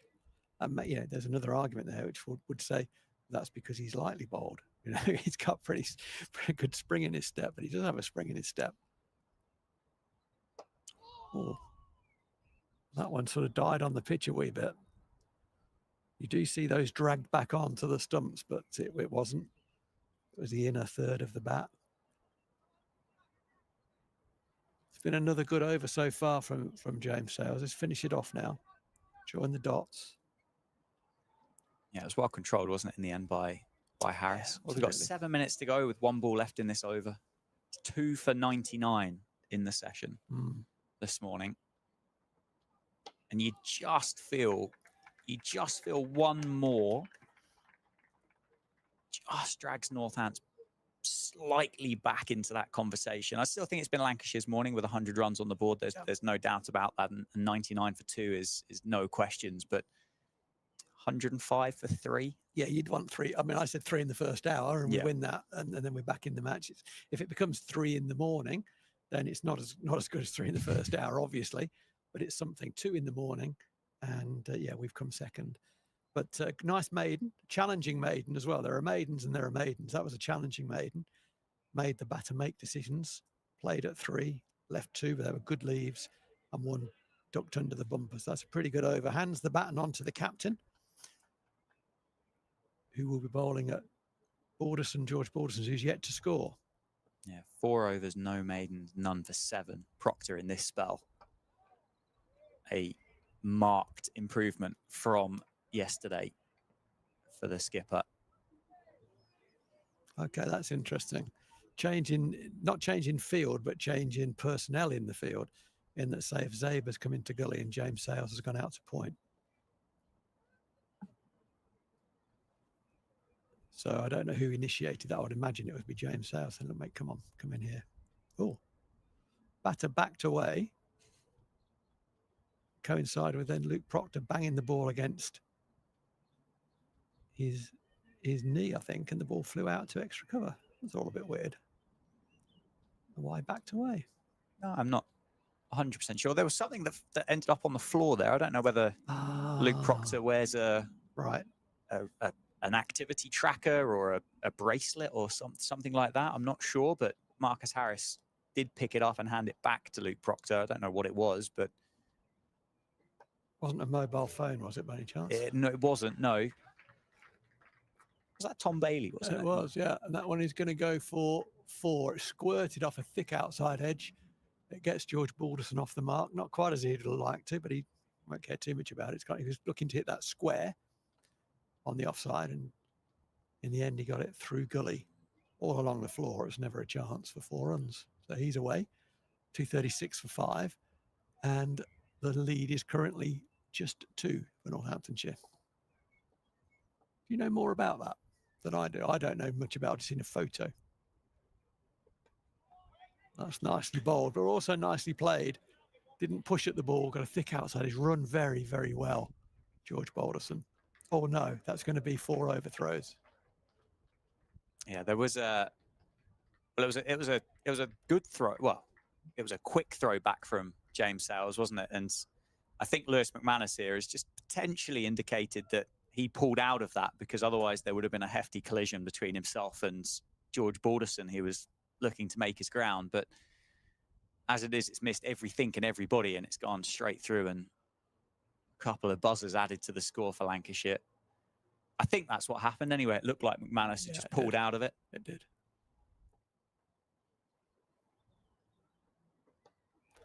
Yeah, you'd kind of call it, to use a motor racing term, they say it was a racing incident, don't they? And that was a cricket incident, really, in that it's the sort of thing that just happens. Balderson was really pushing hard for 2. He wasn't really bothered about the throw coming in and or where the keeper was. It ended up inadvertently, totally obstructing the keeper, and the ball went for 4 overthrows. That's about the size of it. It was a bit of a nothing, really. Yep. Are we going to get another one in? 2 balls to go of this over. Bowled well, Proc, in this spell. Very well. Gone past the edge a few times. Been there or thereabouts the whole time. So I think we will get another one, won't we? Yeah, we've got 2 minutes to go, haven't we? With 1 ball left in this over. Northampton want another one, I think, for a couple of reasons, but I think they'll be desperate for another over.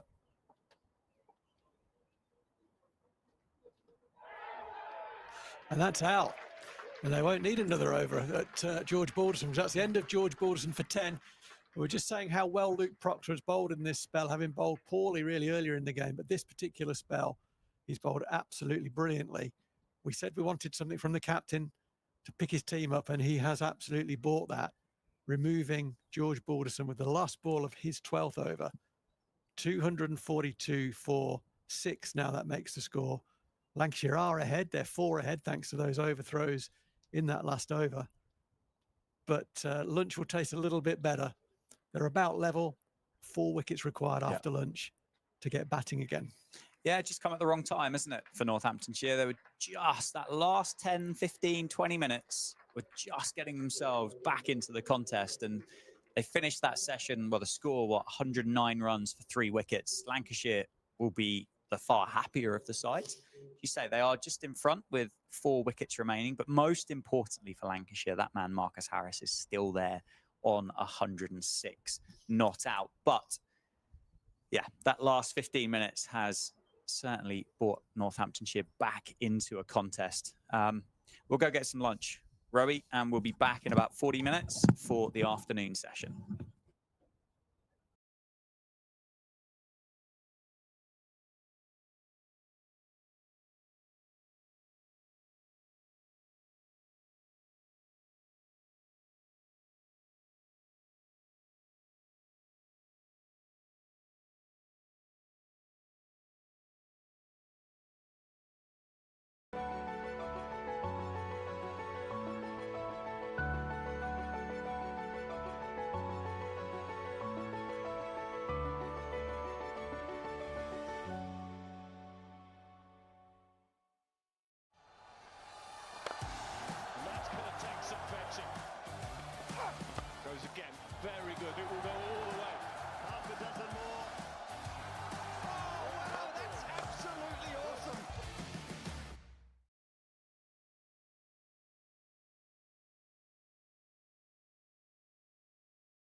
good. It will go all the way.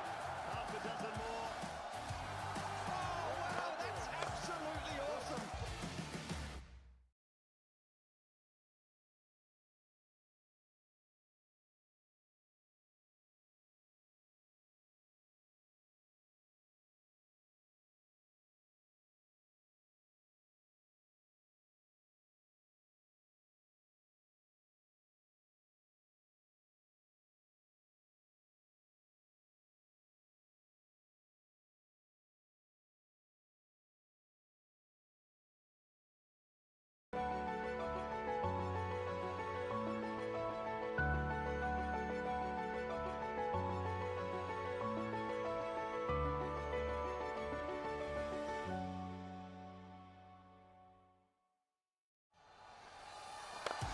And that's going to take some fetching.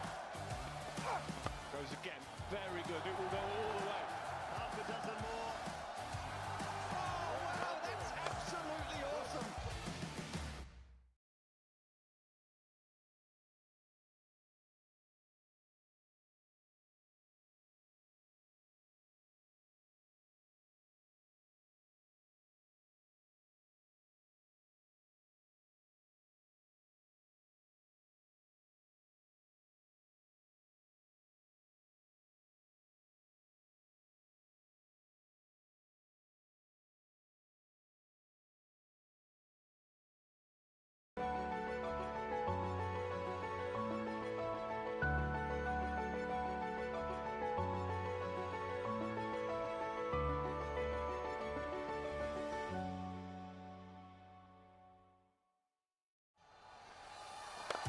And that's going to take some fetching. Goes again. Very good. It will go all the way. Half a dozen more.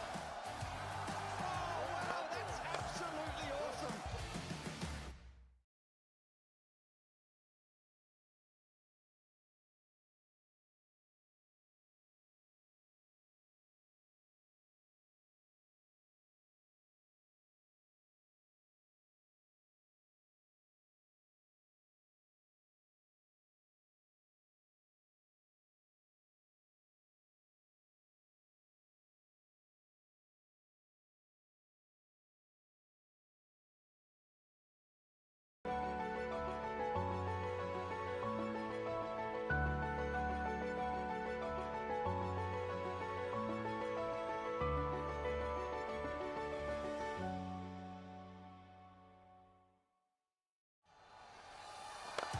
And that's going to take some fetching.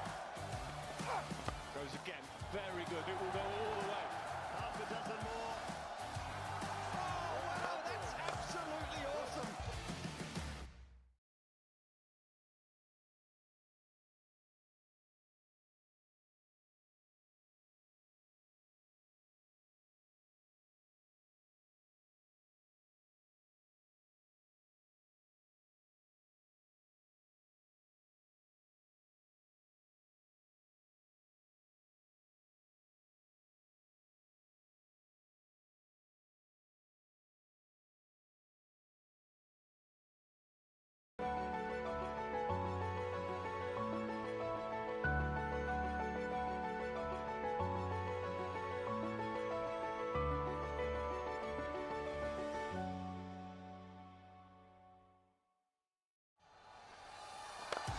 And that's going to take some fetching. Goes again. Very good. It will go all the way. Half a dozen more. Oh, wow, that's absolutely awesome.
good. It will go all the way. Half a dozen more. Oh, wow, that's absolutely awesome.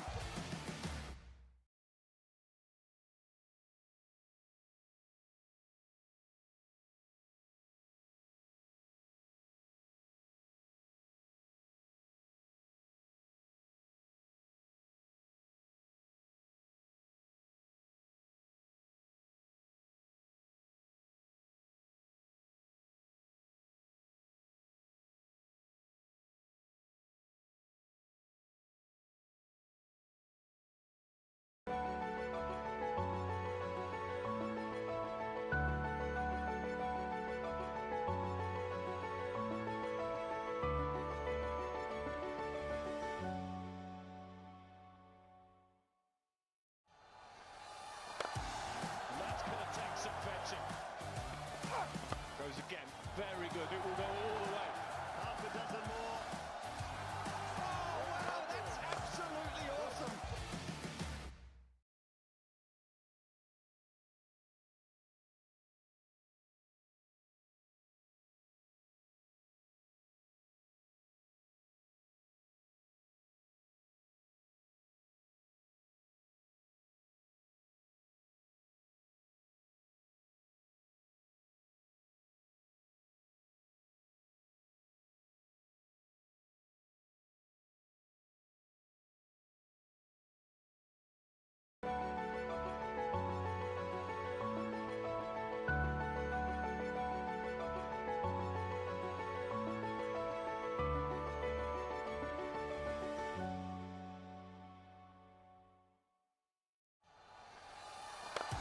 And that's going to take some fetching. Goes again. Very good. It will go all the way. Half a dozen more. Oh, wow, that's absolutely awesome.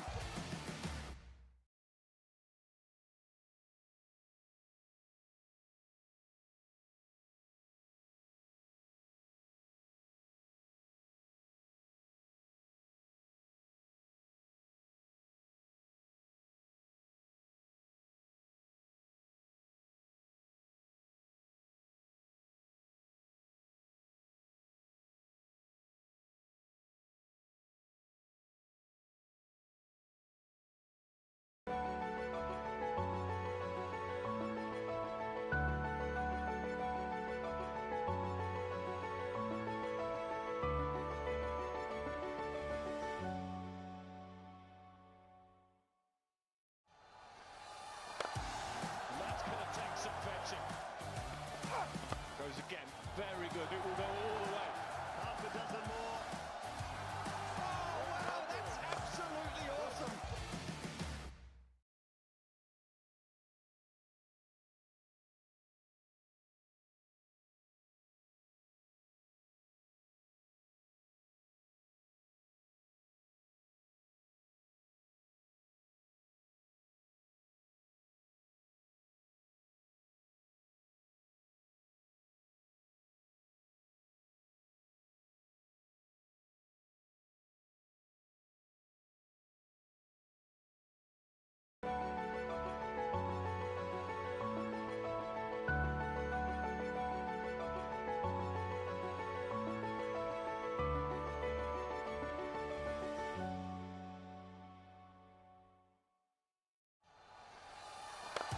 And that's going to take some fetching.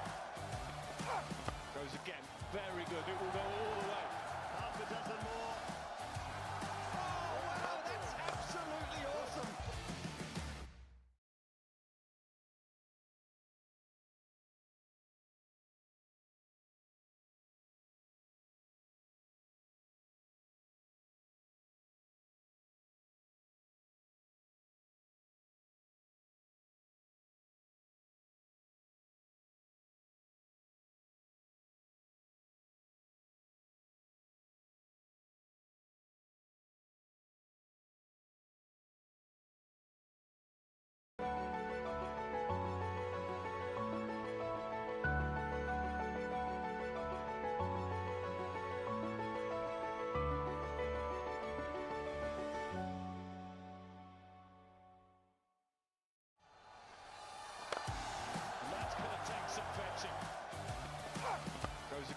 very good. It will go all the way.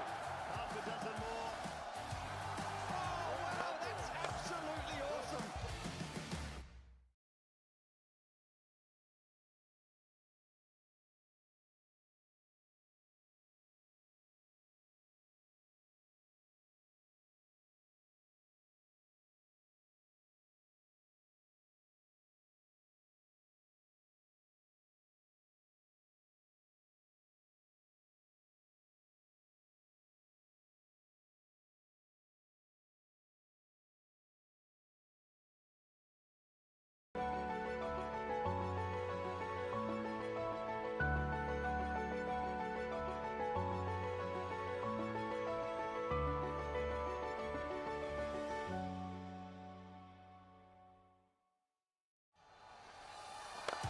And that's going to take some fetching. Goes again, very good. It will go all the way. Half a dozen more. Oh, wow, that's absolutely awesome.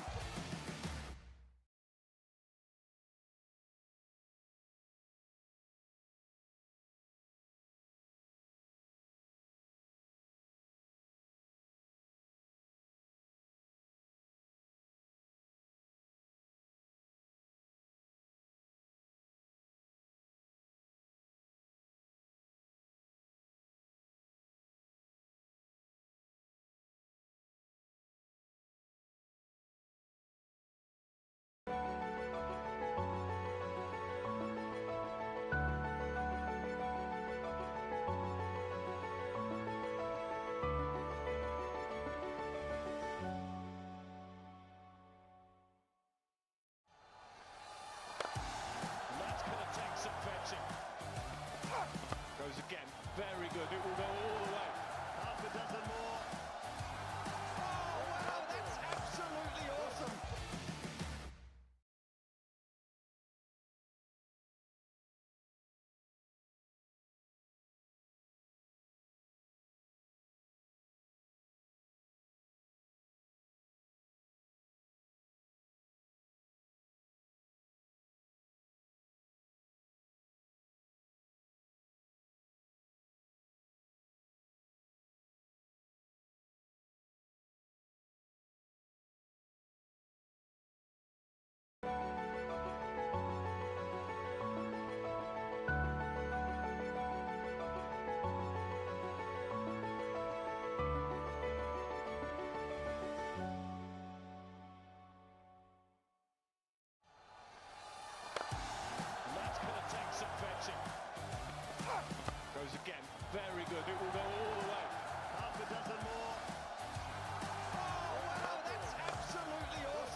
Good afternoon, folks. Welcome back to Northampton. The afternoon session on day 2 is about to get underway between Northamptonshire and Lancashire. The stream at the county ground is powered by Daffabet.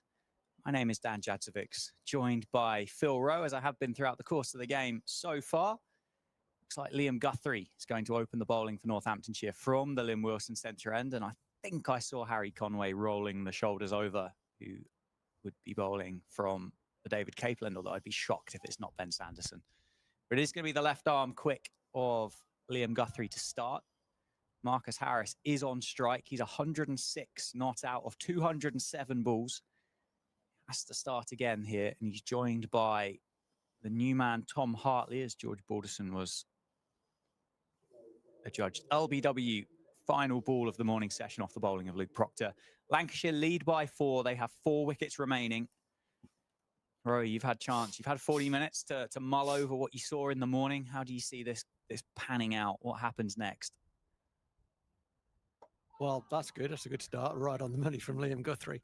I guess we don't have to get too funky, do we, from Northamptonshire? We've got to get these 4 wickets as quickly as we can, whilst making sure that lead, which is currently 4, doesn't get to a number which is very, very difficult for us. So we're very clear. I think there's in-out fields. I can see we've got 3 men on the boundary currently. Still got the 3 catches, 2 slips and a gully. So in-out field, we've just got to plug away and hope that those balls that have flown past the edge, of which there have been a lot, actually fly into the edge and we manage to hold on to our chances. We've dropped, I think, 5 chances now in the game. And that's why we're still out there. So that's the plan for Northampton. Keep doing what we're doing. We've bowled pretty well in pretty good areas, but the catching has hurt us. The other side of the balance sheet, I think Lancashire get themselves back in after lunch and just keep playing. I don't think they need to get too far ahead of themselves. Just keep doing what they're doing. Got a new man in though. Obviously the wicket fell just on the stroke of lunch, didn't it? Which has brought Hartley in. This is his first ball facing up to Guthrie. Played well. Down into the surface to Rothesay, but Gully, he took a good catch, didn't he, to remove Luke Wiles eventually in that morning session. Yeah, I don't think Lancashire change. I don't think they have to do anything else. I think it's just bat and get as many as you possibly can. I think it's not much more complicated than that. I had lunch with a chap called Colin from Liverpool. He's come down to support Lancashire, and he was kind of hoping for 100 more. I think that kind of an indication of how low scoring this game could be, how important 10, 20, 30, 40 runs could be on this surface. The amount of plays and misses that have occurred have been extraordinary. I think it's not been normal, has it? You normally don't get as many, or they catch the edge and the innings is concluded. And I think that extra bounce has been a factor in why the ball has missed the outside edge a wee bit. That it's just gone a little bit north and missed the edge, because there has been, that has been the factor, hasn't it, in the pitch, is the extra bounce. And whether we could bowl 6 inches fuller might be a question mark. There've been very few straight drives, very few runs scored down the ground. They've stood out, and there's been a couple of beautiful straight drives. Keaton Jennings played a beautiful straight drive. Marcus Harris has got a couple away straight down the ground very nicely, and I think Matty Hurst as well. But they've been few and far between, so that suggests to me that our length has been slightly shorter than would be ideal on this pitch. Yeah, I think that's a fair comment. Dot ball to finish the over as well.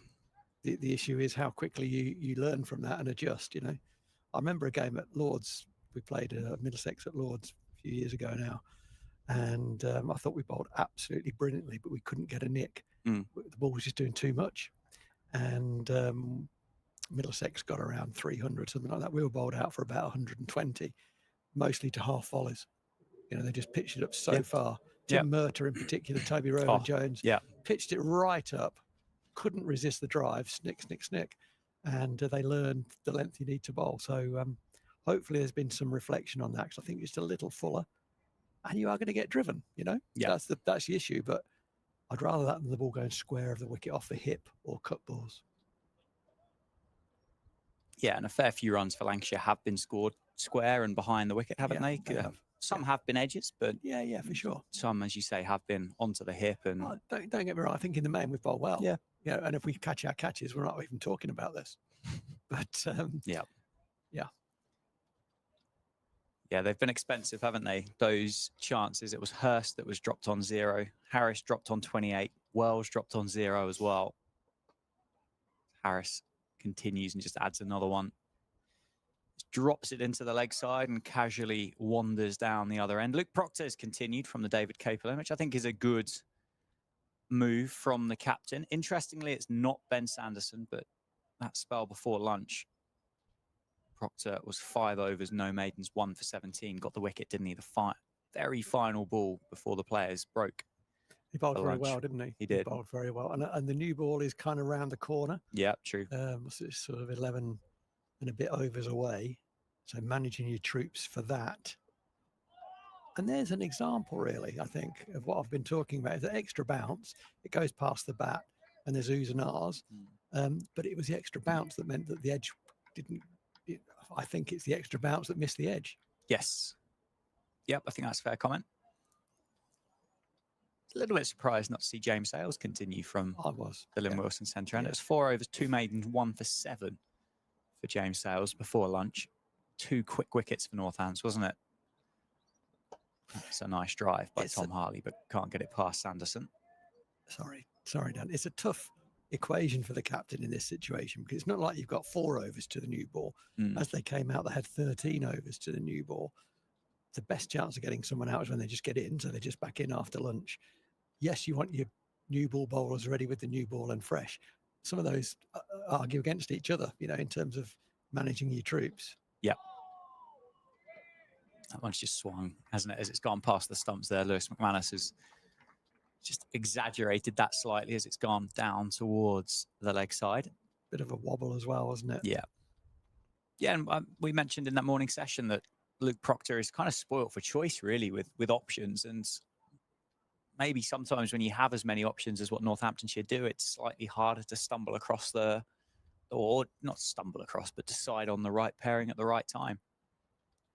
But it is Proctor and Guthrie to start the afternoon session. Tom Hartley finishes the over with a dot ball, yet to get off the mark. He's faced 8 deliveries already and outscoring. Just quietly, I am running for that shot, by the way. I'm probably getting run out. But if I play a shot as good as that, I want to run for that. It did go to Ben Sanderson. There's good knowledge there, actually, I think, from Hartley, because Ben Sanderson is really deceptively quick and he can get the ball away very quickly, kind of like a submarine pitcher at baseball. He can throw like a Viv Richards used to throw the ball from down by his ankles. Sando can do that. As well, lunch came at the wrong time for Northamptonshire, didn't it? It did come completely at the wrong time. They were just starting to get a bit of a foothold back in the game, and that's edged by Harris. Well played, well guided, and well run down to the deep third boundary for 4.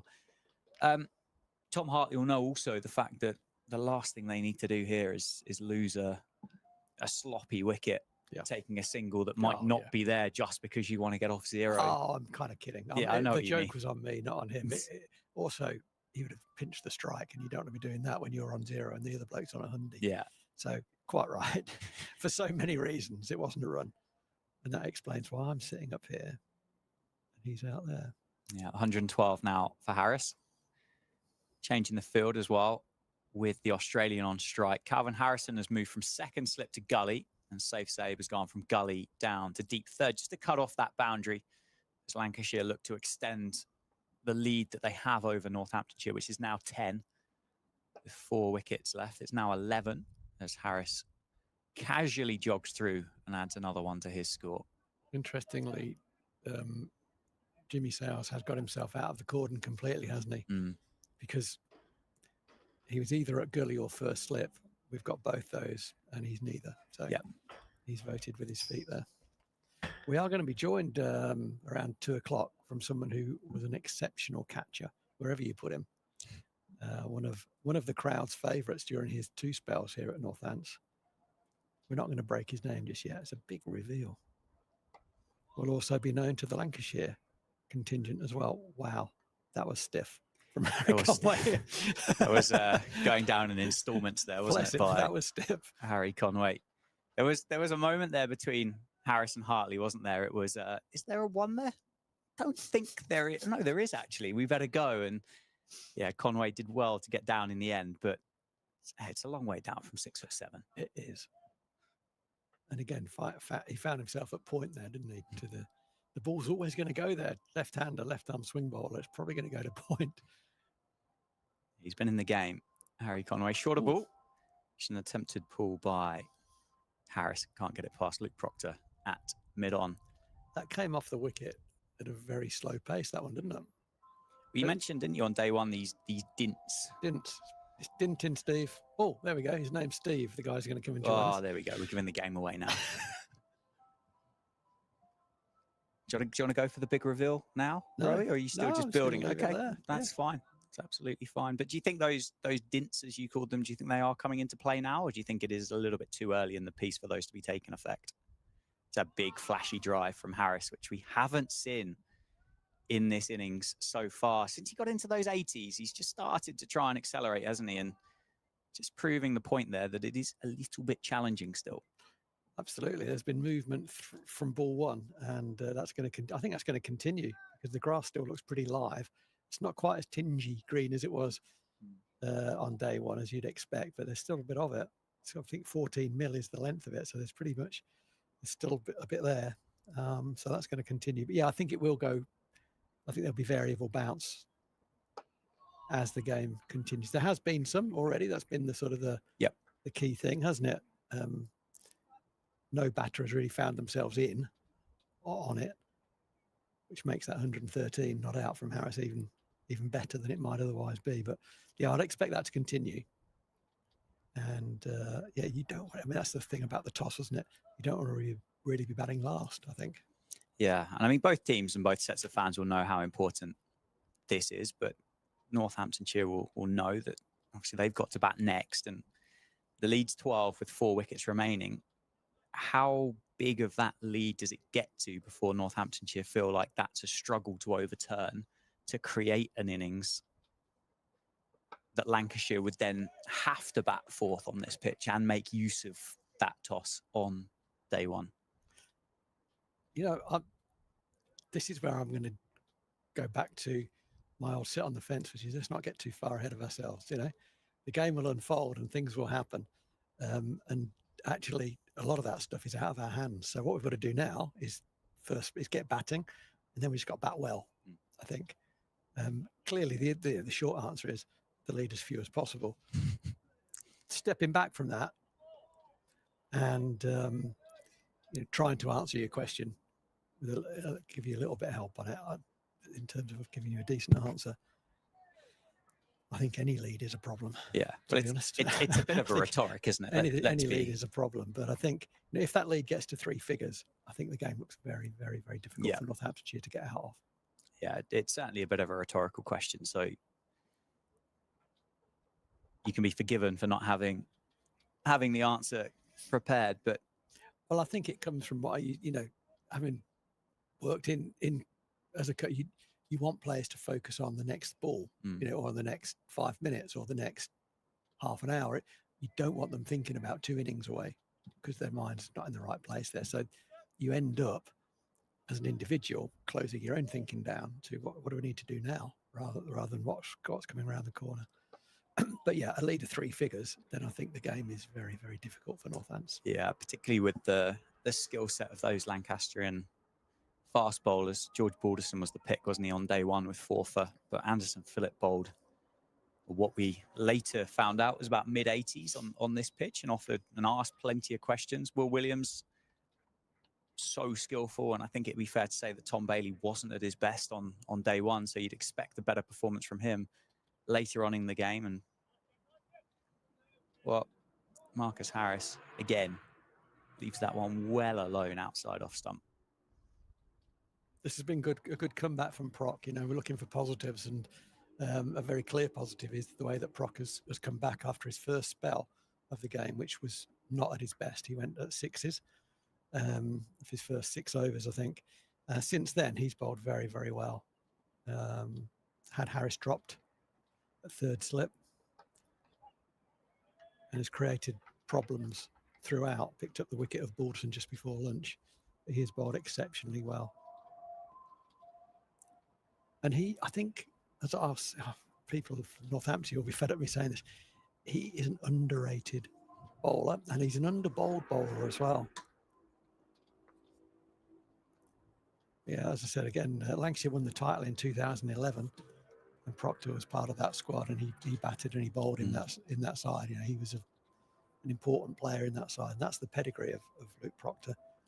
Sometimes I don't know how confident Luke always is with the ball in his hand, but he should be, because he's quicker than you think. You know, he's slippery, and he's generally very, very accurate.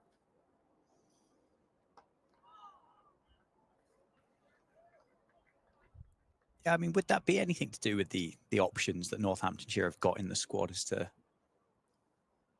why he wouldn't bowl himself as much as what you would like him to? Maybe, but I rate him in the top, in the upper echelons of our bowling options. I really do, because if he doesn't get people out, and he does threaten both sides of the bat, but if he's not getting wickets, he's not going anywhere, and I quite like that. Yeah, I do like that.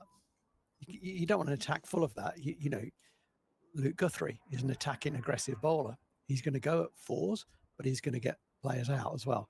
And you can have that in your makeup, but you can't have four seamers like that, because then, you know, you might get your 10 wickets, but you've gone for 400 in doing that. Proc gives you control, but he also brings threat as well, challenges the stumps. Increasingly so as his career has gone on, actually. When we first signed him, he wanted to swing the ball, and he could swing the ball, actually, from a very hoppy action as well. He's changed his action a wee bit. He used to bowl off the wrong foot, and it looked for all the world that ball was only going to come in, but he could swing it out to the right hander. The problem he had was he couldn't really control the amount of swing, and so he opened up the offside a wee bit. But over the years, he's bowled more at the stumps and more of a seamer, and I think he's improved as a result of that.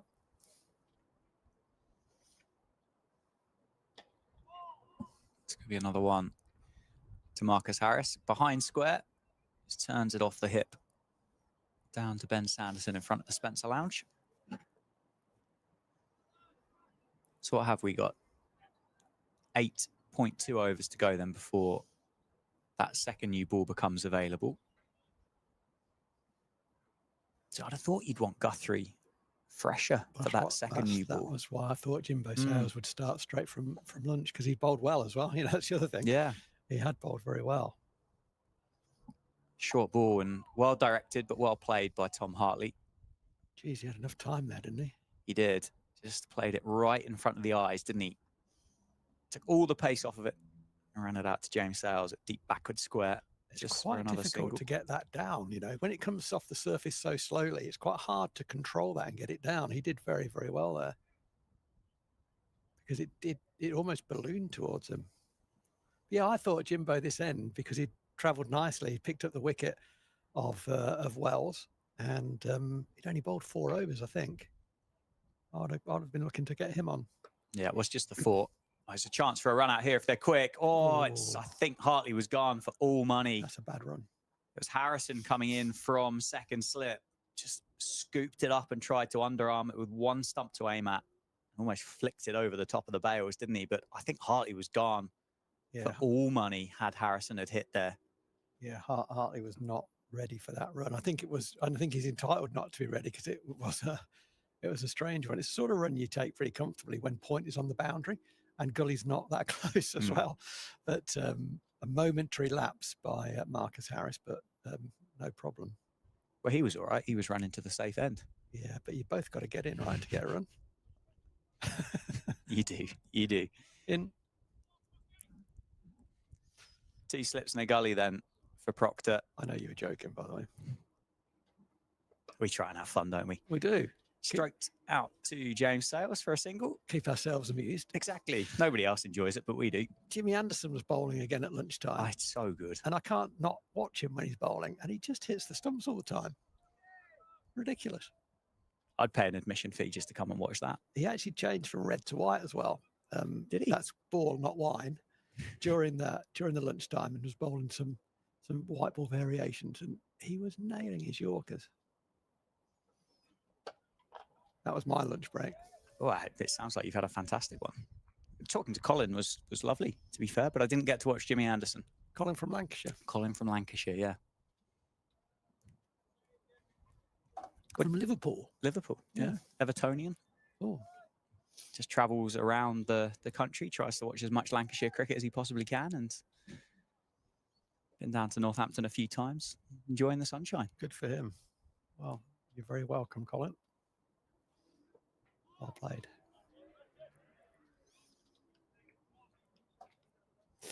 It's nearly time for our special guest.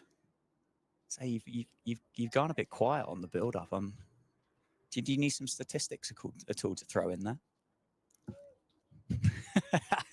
the guest quickly says no. No, thank you, he says. I'll give you a statistic. One of the most favourite players from supporters that we've ever had. Loved him. That's a key. That's a KPI, that isn't it? That is a KPI. It's very important as well. Loved him. T20 winner. Phenomenal. We talked earlier before the visitor who we're only calling Steve at the moment. That may or may not be his real name. Before, let's call him Steve, arrived in the box. We were talking earlier, I played, about body language, about energy, about how that works and how it leaks and who's responsible. I'll give you this. When Rips and myself became head coach and assistant coach, our first signing was the very man along the bench there, Stephen Crook. There we go. It's out. Stephen Crook. And immediately he took the field for us. It was like, yes, I know. Hopefully we knew what we were doing. We knew what we were getting. Gone. Proctor's gone straight through Tom Hartley. Northants have the breakthrough quickly after lunch. And Lancashire's number 8 departs, makes his way back over to the pavilion. And this spell of bowling from Luke Proctor on day 2 is exactly what his team and his county have needed. And you can tell, can't you, that the team are back up and around him, that he's dragged them forward. He's dragged them back into the fight. Oof. And Proctor's gone straight through him. It was a big drive. Initially, I just thought he missed it. But actually, it nips back through the gate. It's a really good delivery from Proc. Yeah, I mean, whether it needed a big drive at it, it wasn't quite that length. It needed to be a little bit fuller to play that drive on this pitch, but it did nip back through the gate that Hartley had left. And yeah, that's good reward because he's bowled very well. As I say, since the first 6 overs, I think he was 6 overs, 0 for 42. Yeah. So he's actually bowled 9 overs, 2 for 19. And that's a great comeback from the captain. That's a captain's effort.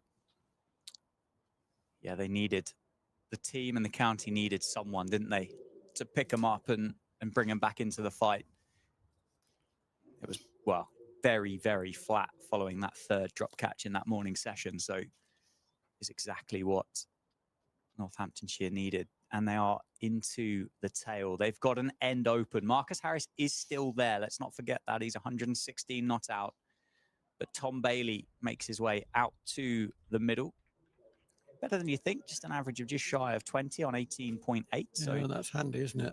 More than handy in at number 9. We are going to see a change. James Sales is coming on. So I guess James Sales will get us to the new ball. And then probably it'll be, I would imagine, Conway from this end and Sanderson from the other end, I suspect.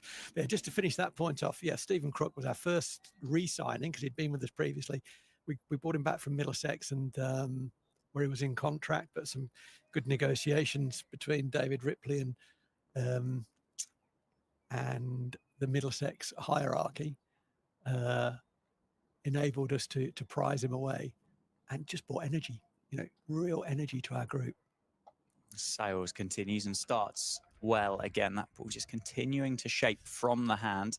Yeah, it was Gus Fraser who was director of cricket at Middlesex, and there was a number of conversations between Rips and Gus Fraser, and it was a great bit of business for both parties. Middlesex were very good, and Steve, we said we're going to play Steve in all formats, and he'll be in our best team, and so on. And Gus said, I'm not going to stand in the way of that. Steve's very important to our white ball efforts, and we'll miss him.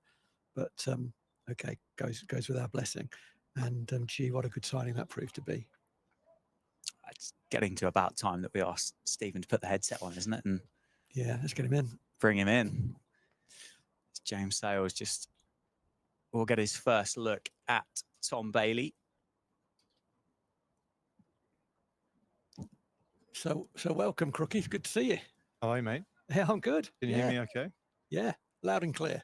Brilliant. It's all good. So you're back in Northampton, and I know you've been doing a little bit with the Steelbacks over the last few days, which has been, I'm sure, good for them, good for their energy and a different voice and a different perspective. But maybe, for people who don't know what you've been up to over the last few years, I obviously know, but what have you been up to? What's been keeping you busy? Yeah, no, thanks for having me first up. It's great to be back. It's been a few years now since I left for Adelaide, so it's great to see familiar faces and be back at this great ground. It's a wonderful place to be. James Sales first up to Tom Bailey, and it just slides down the leg side. You mentioned when we chatted just over lunch there that the ground's changed quite a lot since you were here. What has changed in that period of time? And surely it's not that unrecognisable, is it? No, it's very similar. It's great to be around again. There's always this time of year. There's always a great buzz. With the county championship well in swing now. So it's great to see some live cricket. Thigh pad of Tom Bailey there. Yeah, so obviously over the last few years, you follow it on the internet and listen to you guys sometimes, and as an ex-player, you want the team to be doing well. So it's nice to actually be here and see the lads in action and spend some time in and around the group. Has been a really good experience. Yeah, you've been able to catch up with one or two very familiar faces we heard from Graham White yesterday about the sort of the dark corner of the changing room that used to house Crook, White and Kleinveld. Obviously, two of those now very much part of the backroom staff here at Northampton. So have you managed to get yourselves off to a dark corner for a few of Rory's dangerous shorts that he used to carry around in his locker? It's been great catching up with him. You spend so much time with people over the course of a season and a career that it's sometimes you go different ways, but to come together over common interests and reminiscing and all that sort of stuff is immense. So yeah, it's been really nice to catch up with the lads. They're obviously doing a great job here, preparing the lads and preparing the squad for what's going to be hopefully a good season. So nice to see Buff as well. Buff's I've known Buff since I was very young. We play at the same club in Adelaide, so it's been known him for a long time, and to see how he's operating and how he's starting to shape the team up is really exciting, I think, for Northants. Captain continues from the David Capelin. Oh, that's a bumper.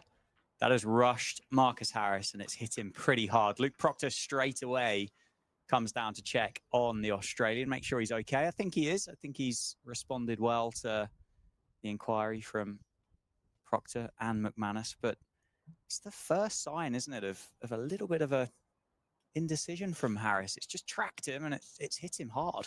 Luke Proctor is quicker than you think, and he's quicker than Marcus Harris thought there. He did him for pace, basically. Yeah, skiddy, isn't he? He's, it looked like he just ran back at him. Yeah. Had nowhere to go, really. I think he was looking to say a bit leg side of it, but kind of ran back nicely at him. It's well-directed bumper.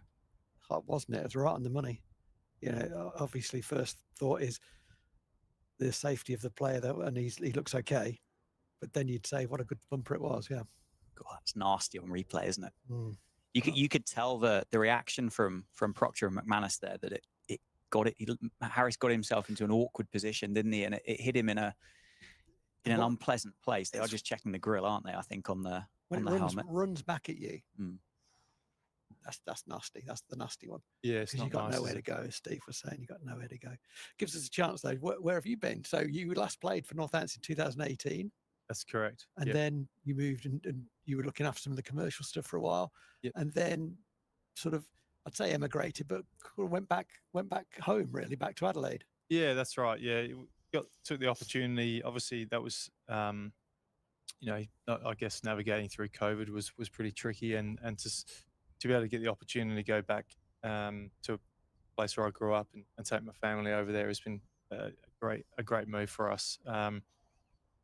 Yeah, family loves it. Mrs. loves it, most importantly, which, you know, is very important. But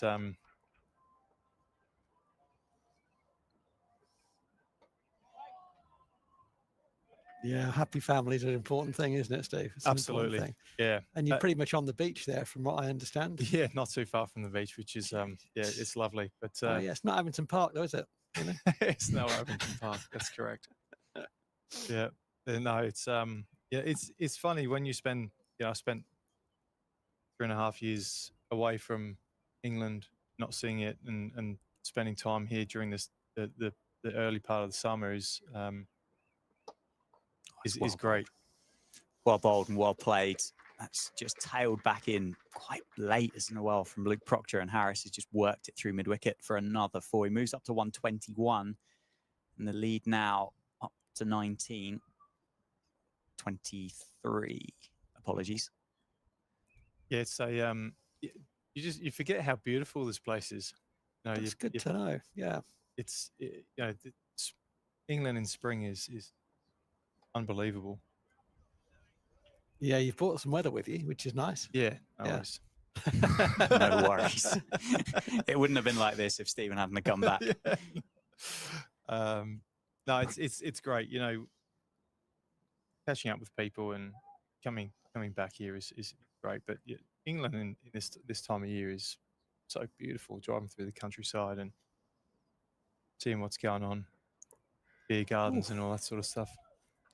Yeah, you keep every time I speak to you, you get beer gardening, and I'm very envious. I was thinking beer garden yesterday, and the play finished at 7 p.m. Yeah, by which long time day. the beer gardens were empty because it was too cold. Yeah, absolutely. So yeah, cricket-wise, Steve, obviously there's some, you know, in the game we know what you've been involved in, but Yeah. I guess for the Lancastrians and the Northamptonians who don't know what you've been up to, I think you've got a good story to tell. Yeah, it's been a good 18 months really. Yeah, obviously, you know, through a playing career, you develop some skills, and you know, through that, you try and pass on some knowledge to academy players and age group players, and you get involved in the coaching side of things, just I guess by default, really, by being in and around and wanting to help people get better and become the best that you can be.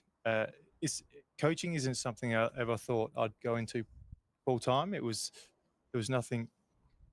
It wasn't really on the radar, to be perfectly honest. And moved to Australia at the end of 21. Spent a lot of time running up and down the Esplanade in Glenelg and Henley Beach and all that sort of stuff. Sales continues from the Lynn Wilson centre end, and that one just drifting down the leg side. The ball is still swinging. Chaps, it's 75 overs old, and it's still offering for the seamers. Wouldn't mind seeing a leg gully here. Yeah, or a leg slip. I like that. Where's he coming from? I know where he's coming from. Yeah. The guy behind, square leg. For sure. It's a funny little field. It's a bit schoolboy field, isn't it? Yeah, I like it. I like it. But I think the man behind square would be better employed in a catching position. I definitely agree with you. Yeah, so I guess I was running along the beach and we had some time off, which was really nice after this, I guess, the stress of moving during COVID, hotel quarantine and all that sort of stuff. And we sort of got to a point where we trying to decide what we were looking to do, and from a career point of view. And I got a random call from a guy who I'd known for a long time in Adelaide. He's an agent. He had an opportunity to take up a role at one of the grade clubs over there, Adelaide Cricket Club. So I'm one for exploring opportunities. So I took it on and learnt a lot through a couple of seasons. It's well defended, isn't it, by Tom Bailey? There's patches of this pitch that are just being a little bit docile, aren't they? It's a bit, When it's banged in, it holds. This way, it looks like when it's banged in, it comes off slowly. Doesn't have the same effect when it's banged in coming towards us from the David Capel end. But there's been 3 balls now that stand out as really slow off the pitch. Make cross bat shots very difficult to play when the ball's coming off more slowly. There's a short one, and that has gone through with a bit more pace, but misdirected down the leg side. But as we said yesterday, isn't there is a very slight incline. Yeah, it's very slight. You mentioned yesterday about dinting. Let's not spend too much time talking about that. And the fact of, well, there is a bit of moisture in the pitch, so maybe that is all 3 of those are just contributing to what we're seeing at the moment. 2 slips still in place for Northants, just trying to wrap this innings up, and that swung big straight through that vacant leg slip. Stephen pointed out a couple of balls before.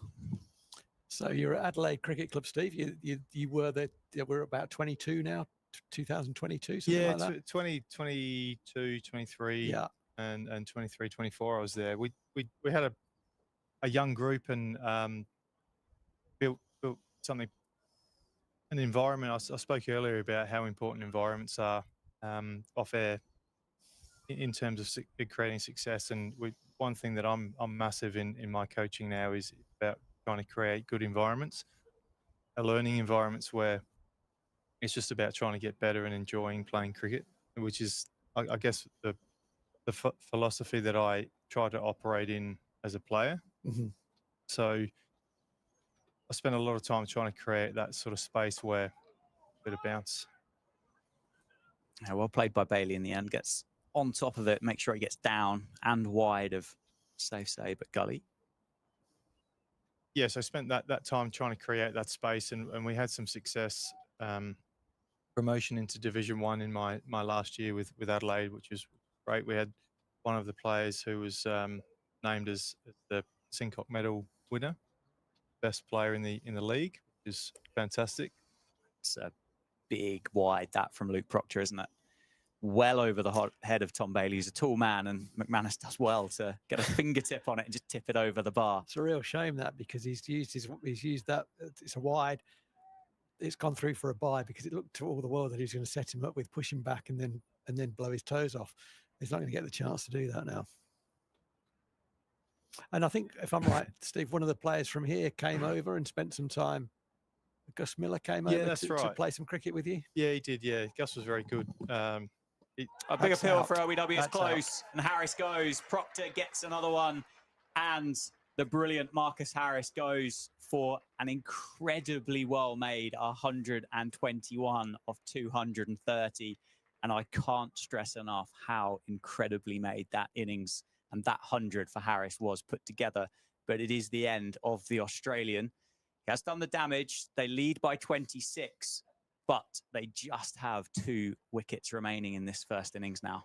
This has been a really impressive spell from Proctor here. It's controlled the rate. He's bowled really nice areas, challenging the full defence for the most part, using his bumper. I know it's something you guys have identified, that it's a little bit more challenging facing the shorter ball from David Capel end. So that he's used it well. He has used it very well, and he's putting the ball in the right area. Has set a really nice field to be able to control that rate. So he's getting his reward. Yeah, he's done a great job, hasn't he? That's a good bounce back from him. It was unlike him the first 6 overs that he bowled. in this match were very unlike him. It just didn't click. The ball was coming out at different paces. He was offering width. He was firing a few down the leg side. Just wasn't him at all. Since then, he's bowled absolutely brilliantly, and it's always good to see. When you see Luke Proct, it's a bit like Stuart Broad in many ways. I mean, they're very dissimilar in almost every aspect. The similarity that I'm grasping at here is when Stuart Broad was coming into bowl and his knees were pumping and he was attacking the crease with real confidence, that's when he was at his best.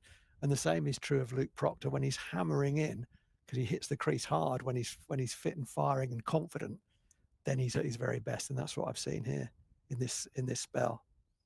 Oh yeah, that's absolutely dead. Yeah. Finally finds a mistake in Marcus Harris's armour there. What a warm reception it was that Marcus Harris got as he made his way off the field and was embraced with a hug and high fives as he got back to the dressing room. Number 9 for Lancashire is the West Indies international Anderson Phillip, who bowled incredibly well on this surface, so he'll know what he's up against. But yeah, it was his 3rd first-class 100 of the season, Marcus Harris. He's in decent touch. So he's nearly 700 runs for the season so far. Yes, yeah, it takes a little bit of time to catch up, but I can give you an update in a fact, he's over minutes. 700 runs. At the moment. 706? Yeah, well, 702 according to this, and averaging just over 100. That's another quick bumper into the hip of Anderson Phillip, who will add 4 leg byes to the tally. Just taking evading action there, wasn't he? Wasn't a shot offered, but as I say, you take evasive action and you still pick up the leg by. So another couple of runs added to the score, and that lead just increases again up to 30. Yeah, it's been great. I think, Steve, you'll have enjoyed watching Proc in this spell because he's really running, hasn't he? Yeah, it's been high quality. It's,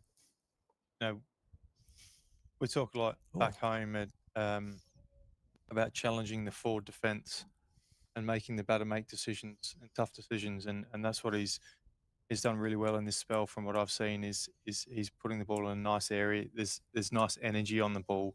There's still, obviously, with the conditions the way that they are, there's that little bit of nip, a little bit of shape every now and again. So he's, by putting the ball in those right areas, he's making it really difficult for the batters. It wouldn't surprise me if he finishes this off, and I'd be inclined to keep him going with a new ball. I would. Yeah, I would. It's hard not to give the ball to Ben Sanderson, but I think on this very rare occasion, why would you take Luke Proctor off? Knowing Proc, he'll probably take himself off. But if I was captain him, I'd just give him the ball. I'd like to see Proc continue from the David Capel end and perhaps see Ben Sanderson from the indoor school end. Yeah. Wouldn't argue with that, Steve. There's one more ball of this over from Luke Proctor. That'll be his 17th of the game.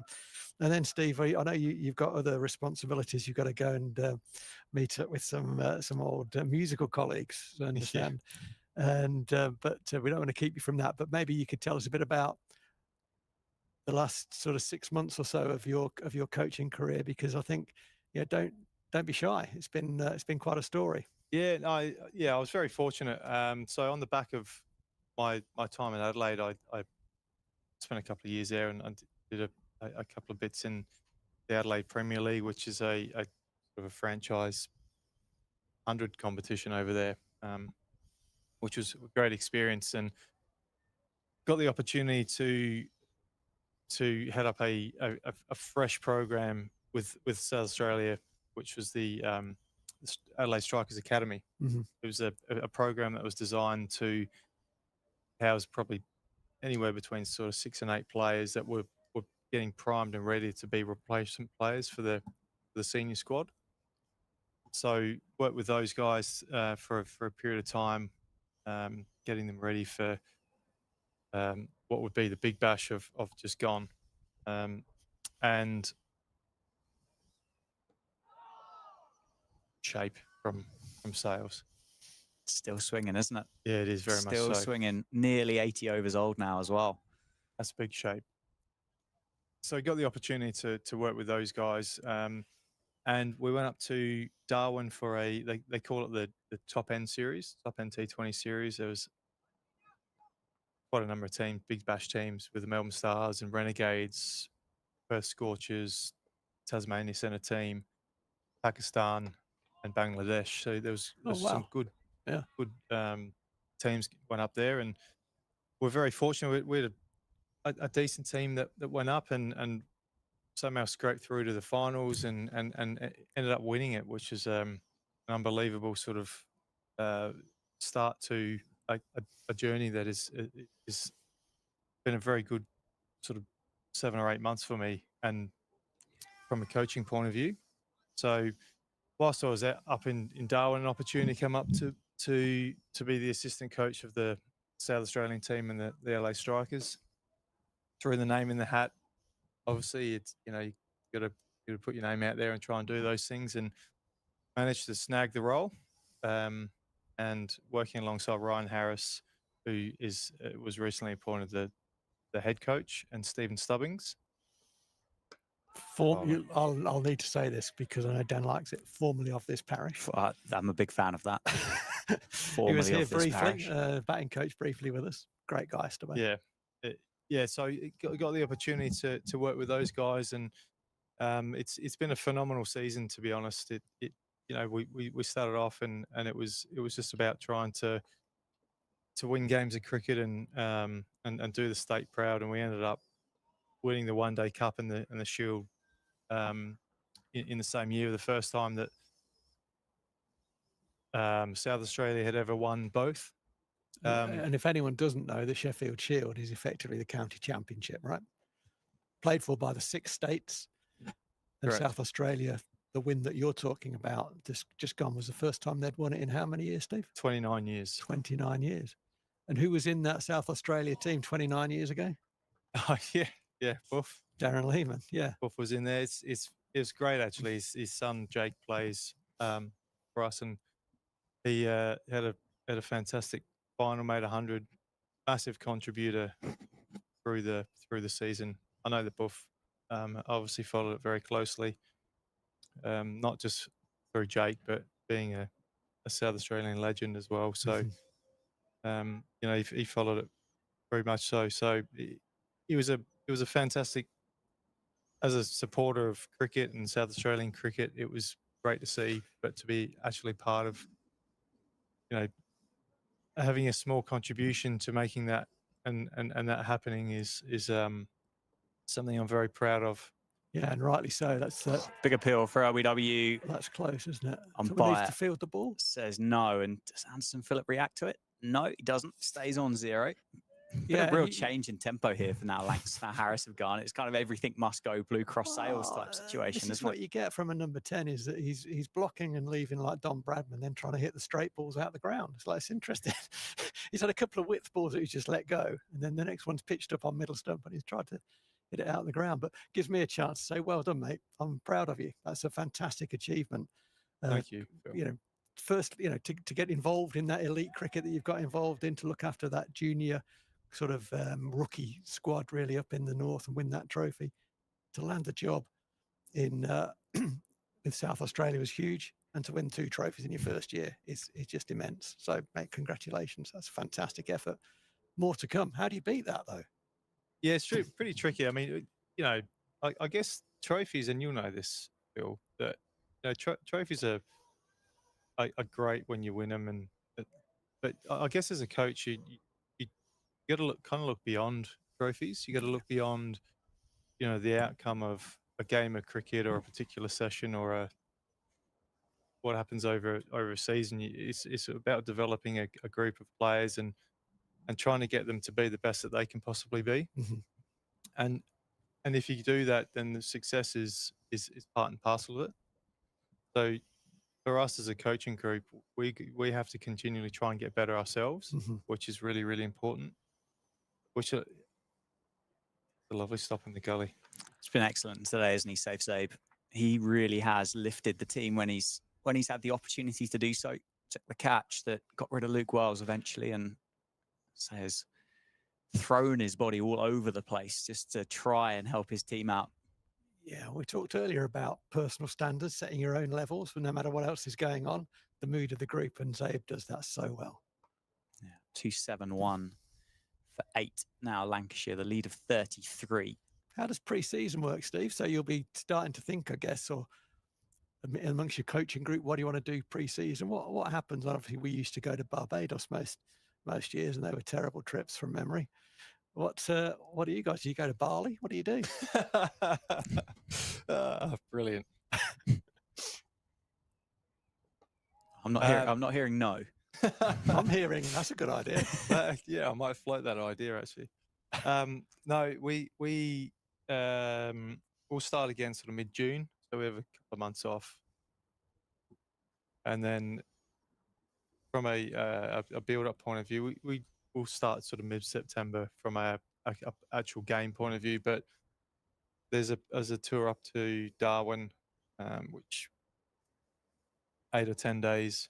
Okay. Nice weather up there at that point. Because it's pretty tropical up there, right? Yeah, For people who don't know the geography, it's the same as a British county going overseas, an English county going overseas for pre-season. You guys can go up to Darwin. They've got 12 months of the year cricket up there, haven't they? Very much so. It's hot, very hot, but it's a great place, and yeah, we get the opportunity to go up there, which would be great. What's really good about the Australian way of playing is that you're actually outside for the most part of it. You're not actually spending a great deal of time in the indoor centre. So we have 2 facilities. One is obviously Adelaide Oval, which is an unbelievable place as a lovely indoor centre and all that sort of stuff. But we have a second ground, which is Carroll Rolton Oval, and the facilities out at Park 25 are fantastic. It's where the actual final was played, field final. Yeah. Change of bowling just before that second new ball is taken. Harry Conway comes back into the attack to replace James Sales. I'm sure this is just a loosener over for Conway. He obviously will take that new ball from the Lynn Wilson Centre. And I did see the umpire just jog down towards the steps to the gate there just to pick it up, pick up that second new ball. So Northamptonshire will take it straight away at the end of the over. Conway looking for another wicket, another couple ideally to end this innings, and Anderson Phillip takes an expansive drive and misses it by enough as it goes through to McManus. And then a couple of warm-up games, Steve, when you come back down to home, something like that? Yeah, very much so. Yep. So we'll sort of, at the moment, it looks like we're going to Darwin in August sometime, and then we'll come back and play some trial games in preparation for the season. So it's there's a nice build up. It's not too long.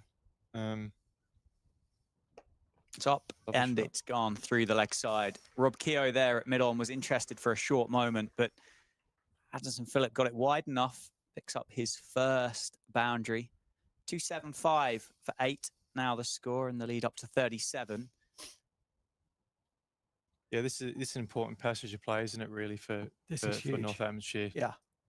This could easily leak and push the lead out to something that could be beyond, but a couple of wickets here, and you feel like Northants are very much in the game if this is wrapped up pretty quickly. Yeah. There's one gone this time.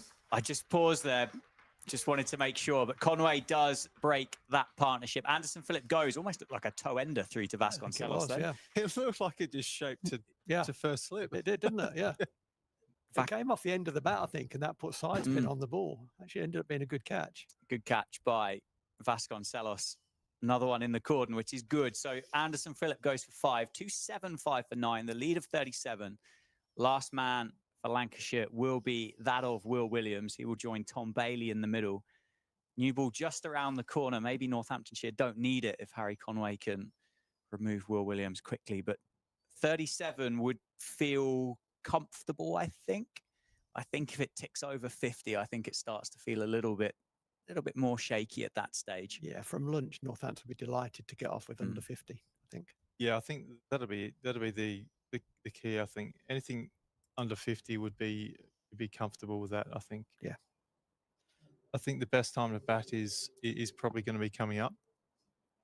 So from that point of view, it looks like they've called for the heavy roller as well. Yeah, the heavy's been called for, isn't it? Yeah, absolutely. So hopefully this next passage of play in this afternoon will be a nice time to bat for the lads. Keep the clouds away as well, Steve. If you can blow those away on your way to the beer garden, that'd be very, very good of you. Give us some direct sunshine. Yeah. Mate, it's been great to see you. Thanks for coming on. It's been great to see you. Thanks for having. You're very welcome to come back anytime. I know you're over for a few weeks. Yep. I imagine you'll be back in with the lads at some point. So, yeah, but don't be a stranger, and personally, don't be a stranger. I will catch up and have a good reminisce at some point, no doubt. Yeah, no, thanks very much for having me. It's great to be back, and anytime, love to be part of it. One of our favourite sons, Steve. You go with all our best wishes. Conway, can he wrap this up? Down the leg side, through to McManus. An appeal for caught behind. Umpire completely unmoved. More of a polite inquiry, wasn't it, from Conway and McManus there. So Williams, the final man. Bailey still on 1. The lead of 37, 1 wicket remaining. How quickly can Northants just wrap this up? I'm always, Steve and I go back a long way, obviously, and we keep in touch from time to time. It's a long way, but we try to stay in touch when we can. And that could be close. Umpire says no, shook his head straight away and very quickly. Did Williams get himself outside the line there, maybe, or do you think it's just done too much? And we've got 3 different opinions here in the commentary box as to why that wasn't out. So it's probably a good decision. I'm thinking high. Steve thinks it's done too much. And I thought outside the line. You think outside the line. So it'd be great. One of us might be right. It's possible. We've got them all covered, haven't we? Hedging the bets on this LBW. Well, I'm wrong. Well, it wasn't too high. It wasn't outside the line. Was it missing leg, Steve? Don't know.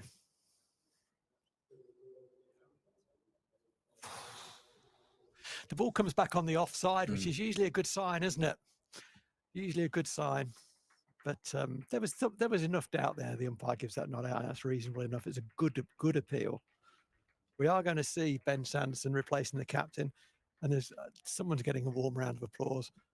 That might be Harry Conway, but actually also I think Luke Proctor deserves a good round of applause for his spell from that David Capel end. But looking to back that up is Ben Sanderson, who starts with them fired down the leg side. Yeah, new ball has been taken as well. You can just see that, can't you? Just shine and glisten in the sunshine as they Northants pass it back around the field, back to Ben Sanderson. Yeah, I'm always reminded Steve was obviously part of the very successful side that we had over the years he was here, and he was a very, very big contributor to that, and always made an impact, whether it was bat, ball, or in the field. Ticked all 3 boxes. We beat Surrey in the final, and in 2013, and the game was still on. We'd got early wickets. We got a good number batting first, and we've got early wickets, but they had a certain individual called Glenn Maxwell, and the game was not over until Glenn Maxwell was out, and Steve snicked him off, caught Murphy, bowled Crook, and at that point I turned to whoever was next to me and said, "Now we've won the game." So I'll never forget that moment. Get a few goosebumps actually just talking it through. He did a lot more than get Glenn Maxwell out, that's for sure. But that was one of the highlights that I always remember. Down the leg side. Sanderson's just not got this line right, has he? Just to start this spell with the new ball. Just drifting down the leg side. Steve leaves us with our best wishes. He'll be stopped lots of times on the way out of the ground. Supporters, as I mentioned earlier, a favourite of the Northants supporters. They recognise when a guy puts it in, and he put it in. His own standards always very high. No, fantastic to be joined by Steve there for half an hour. Just to have a chat about cricket and life and this game in particular.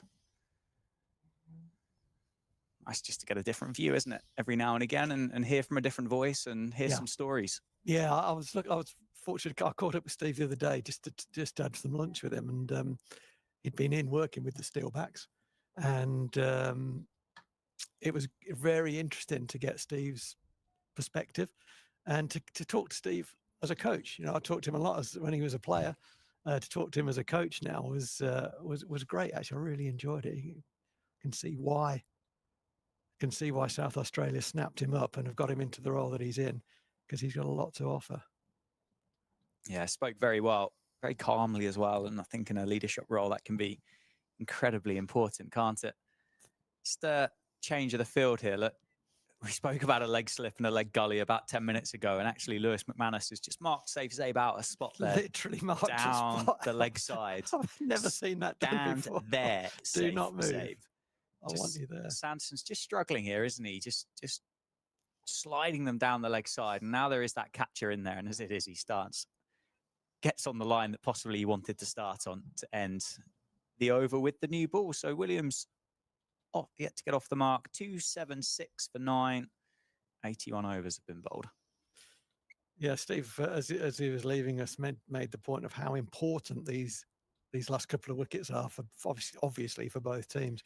You know, if they can get a few away out of the middle of the bat and add another 20, then that lead is 58. And you know, also this is not literally true, obviously, but it feels like in the game, the last couple of wickets, particularly the last wicket, you know, the 10th wicket, any runs they had almost feels like double. You know, that lead goes out further. You got to get past it.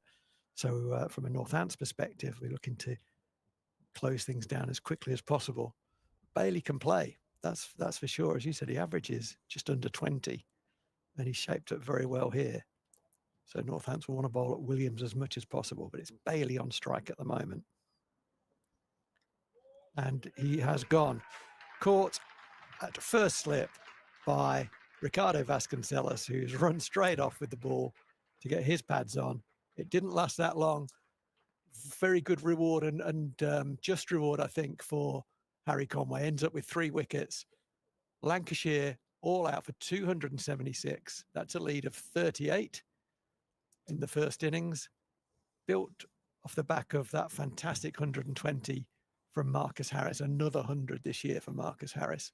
As Dan was saying, that's his 3rd of this campaign, which is only in 5 rounds, only 5 rounds old. So that tells you the form that man's in. But the lead is 38, which is modest compared to where it might have been. You know, you also think at the same time it is modest, and Northamptonshire will feel very happy with that. But had they caught their chances, the lead would probably be in their favour rather than in Lancashire's favour. But that's where we are at the change of innings. And Dan, I guess we're going to have a little 10-minute break. Yeah, we'll take a little breather, and as the players just change sides, Northamptonshire get padded up, and we'll be back in about 10 minutes to resume the 3rd innings.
afternoon and welcome back to Northampton. Players have made their way out to the middle. The heavy roller and the ground staff are making their way off. The Northamptonshire batters are there with the umpires. Stream at Northamptonshire is powered by Daffabet, and we are about to get the third innings underway. The state of play is that Lancashire lead Northamptonshire by 38 runs on day 2 of the County Championship fixture here at Wantage Road. My name is Dan Jadzovic, joined by Phil Rowe. We've got one of these classic last innings shootouts. Yeah, it's a one innings game now, isn't it? And Northampton start on -38. That's about the size of it. So job one is to get to parity, none down, and then go from there. But I think the wicket will continue to offer movement. It has done from ball 1. And that's an example of that. Tom Bailey opening the bowler from the David Capel end, around the wicket to the left-handed Vasconcelos. There are 3 slips. There's a man kind of on a square gully line. It's a difficult position to describe this because he's, yeah, thank you. That's great. There he is. He's kind of a deep gully. So if it's a full-blooded drive, it will carry there. But he's also able to stop something that's run down off the face. There's a cover and a wide mid-off. There's a mid-on, a mid-wicket, and a man away on the leg side boundary.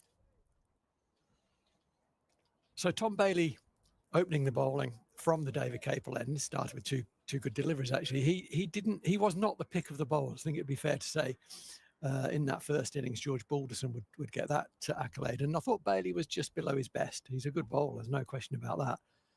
But he wasn't quite at the races. He'll want to put that right. Yeah, he was 1 for 49 off 12, and it was the second or third ball of the day, wasn't it? Whilst it was a little bit greasy out there, his front foot slipped a long way, and we had that little bit of a delay for the sawdust which came out, and just to shore up those surfaces. And from then on, it just looked like a little bit down on pace, and the follow through wasn't quite there. It felt anyway, and yeah. But he on first viewing, he looks back to task, doesn't he now? Oh, and he is back to task because he's nicked off Vasconcelos. That's a very good delivery. Had to play at it from round the wicket, the ball angling into middle and off to off bail, really. Vasconcelos getting forward. I don't think he did a whole lot wrong there. Got the nick. Yeah, he's kind of shrugging his shoulders at his partner saying, what can I do there? He didn't twitch. I don't think he made an error at all. I think it was just well bowled. Sometimes you get them. It was well pitched up. I think that's going to be a feature of what I'm looking at, certainly. That ball well pitched up, had to play at it, got the nick, carried through nicely, and a tumbling Matty Hurst takes the catch away to his left. So the dream start, absolutely dream start for Lancashire and for Tom Bailey. 4th ball of the innings, Northamptonshire 0 for 1. Cruel, isn't it? Opening the batting. You can't do much about those. You have to play it, as you said, and on another day, it's a little bit wider and it just goes past the outside edge, and you live to see another delivery. But a bit of deja vu here for George Bartlett as he makes his way out to the middle early in the innings. Yeah, we need to keep an eye on this then. The length will be really interesting to see if Lancashire do bowl a little fuller. After they bowled as a group pretty well. Tom Bailey, as we've talked about, wasn't at his best, but he's already started very, very well here. But they bowled well as a group. Whether as a group they decide to bowl a little bit fuller, as we've talked about, there's a little bit of extra bounce in the wicket. And I think that's been one of the factors in why the ball has gone past the outside edge so often, particularly when Northamptonshire bowled. And we'll see if that actually comes to pass. Certainly it did on that particular occasion. It was full. Vasconcelos had to play. It was well-directed delivery, very full. And the rest, as they say, is history. But Bartlett's at the crease, and he'll want to make a strong start. Thought he got a run decision in the first innings. The ball before he was out, he had a drive out and he jammed it inside edge onto his pad, and it flew back almost to the bowler. Didn't quite reach the bowler, Balderson. And the next ball hit the pad and flew through to the slips. And the umpire judged that he'd edged it onto his pad, but the replay suggested that wasn't the case. So he'll want to put that right and make a good contribution. That's a very good start from from Tom Bailey in Lancashire. Gets a warm round of applause from the travelling Lancashire contingent, of which there are quite a number, I think, on the ground today. We'll just have a little look at the replay. So he's round the wicket, Bailey, pitched up, had to play, and nicked it. Not much you can do about that. No, it's a great delivery. Great delivery from Tom Bailey. Tough one to get first up. And, well, best case scenario there, really. Vasconcelos nicks it. Otherwise, I think he's plumb LBW as well. Yeah, that's just good bowling, isn't it? There are times particularly as an opening batsman, but any batsman, but in particular as an opening batsman, where you do not do anything wrong and you end up having to walk off. And that was one of those occasions. And whilst I wasn't altogether in love with Vasco's body language after he dropped the catch, I can understand the shrug of the shoulders there to the captain. So I don't think I did a whole lot wrong there. Will Williams, who bowled very well in the first innings, opens up from the Lynn Wilson end. And he's already making Luke Proctor play. That one hit him somewhere. He's wringing his arm. Yeah, he just trapped. I think I just trapped his glove. He went to withdraw his bottom hand, and I don't think he got it off the bat in time. Yeah, that's right. So he just trapped his bottom hand a little bit. Very reminiscent of how he was out in the first innings, actually. Almost a carbon copy. But on that occasion, in the first innings, the ball bounced a little more, hit the shoulder of the bat, balloon to slip, and he was gone. Happier there, just turning it away into the leg side. There are 4 slips for the left-handed Luke Proctor. I think one of those will come out for George Bartlett. But in terms of landing the ball where you want to land it, jeepers creepers, Will Williams absolutely on the money. First ball up to the Northants captain. Yeah, it's been perfect, isn't it, for Lancashire? It's a good start, isn't it? It was great. Well, I mean, to be fair, it was great on day one, wasn't it? They went through that Northants top order like is it a hot knife through butter or a knife through hot butter? Which is the hot knife? Hot knife through butter. Yeah. 67 for 6, weren't they, Northants? Kind of the contrast really between the 2 innings. It was Northants' top order fell apart and the tail wagged and added all those runs, those late innings partnerships. We've got them up to that score of 238, and Northants' runs, as you said, those statistics are proved to, just got it all in the top, didn't they? A lot of them came from Marcus Harris, but Jennings and Matty Hurst's contributions of 41 and 59, respectively, shouldn't be ignored.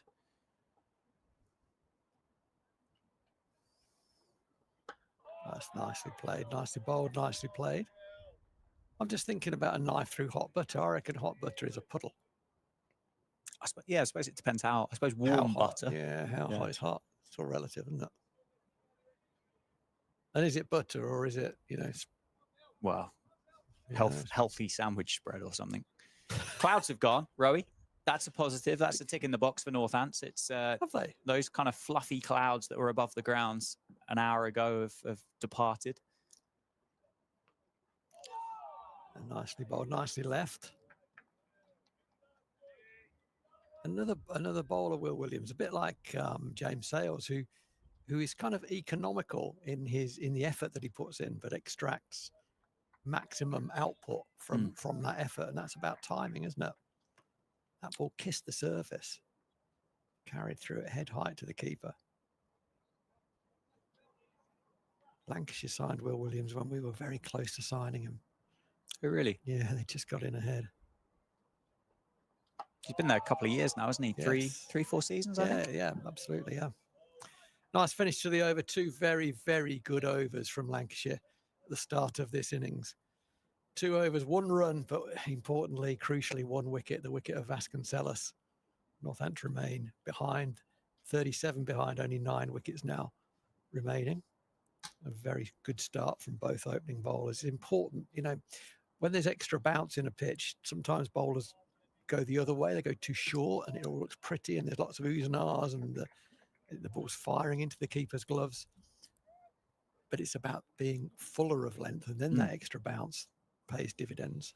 Well, hey, Lancashire have got no better bowling consultant on site over these first couple of days, have they? James Anderson has been here at Wantage Road going through his rehabilitation before he starts playing competitive cricket again. It's a great square drive by Luke Proctor. I don't think it's going to go. Fielder might just got a fingertip. Luke Wells on that one. But I'm sure he would have been watching with a keen eye. He's obviously not only Lancashire's seam bowler, but England's seam bowling coach as well. So to have Jimmy in the stocks to be able to turn around and go, actually, I think probably just need to pitch this up a bit more second time around. Yeah. And imagine when he says something, you probably listen as well. Probably worth listening to, isn't it? Yeah. Oh, that's well left. Left on length, really, as much as anything else. And I know Rob Newton, who formerly played very successfully for Northampton over many years here, would say that's a fallacy, Phil, whenever I say it's left on length. But I think he left it on length. The likelihood of Rob Newton listening to this broadcast is slim, I'd say. So I can get away with whatever I want to. Well, extra bounce there. It's banged in from Bailey. He's a tall guy, Tom Bailey, well over 6 foot. Banged it in, it climbed, and Proctor got his hands up very quickly. Bit of taste of Proctor's own medicine there, isn't it? Yes. Running in from the David Capel end, from what he served up with that old ball at the end of that Lancashire innings. Just feels like the pitch has just quickened up a touch over the last hour or so, doesn't it? Brand new ball, isn't it? And the roll has been on it as well. So that will, both those things will help that. And there's an indication of that, and that's raced onto the bat. Proctor clips it down to fine leg for the single. Very well tidied up by Matty Hurst. I like that from the keeper. I really like that. What do I like about that? So the keeper had to run forward 10 metres and dive to keep the ball off the floor. He could easily have backed off and let it pitch and taken it comfortably behind the line of the stumps, but he wanted to keep it off the deck, and that's good standards. They're the little things that I love. You know, they're the little mother cricket things, little standards to keep them high. Oh dear. That's not what we want to see. It's rolled, isn't it? It has. Long way outside off stump.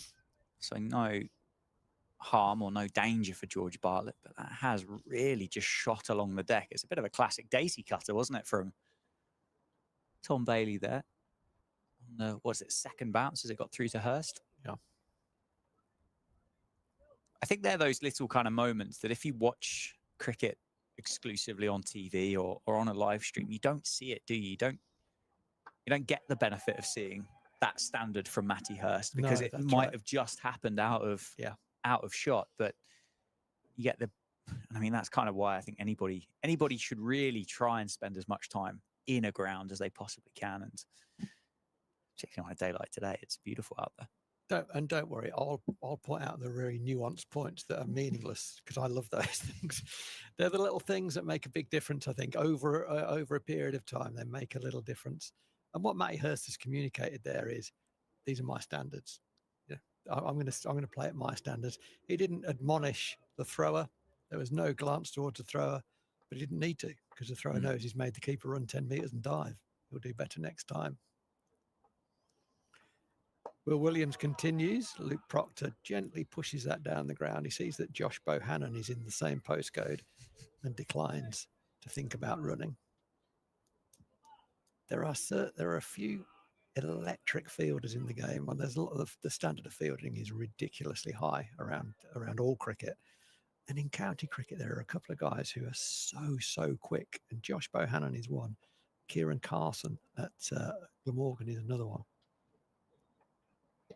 Well, that could be close, but I suspect that's pitched outside leg stump. It was almost certainly going on to the line of the stumps, but almost certainly would have pitched outside leg stump, I suspect. You made a good thud, didn't it? Good. Yeah, that's pitched well outside leg stump, yeah. I think it's a big noticeable difference between the two sides here. Is I'm not convinced all 11 Northamptonshire players would have gone up for that LBW. Yeah. But all 11 Lancastrians or Lancashire cricketers did. Yeah. Now that's not to say that they're all trying to just burgle a little wicket there, is it? But it's that togetherness that you spoke about in that first innings of the standards that they set themselves and to be there as one. I mean, it's known around the circle. You know, this sounds critical, and this is not critical. This is just an observation.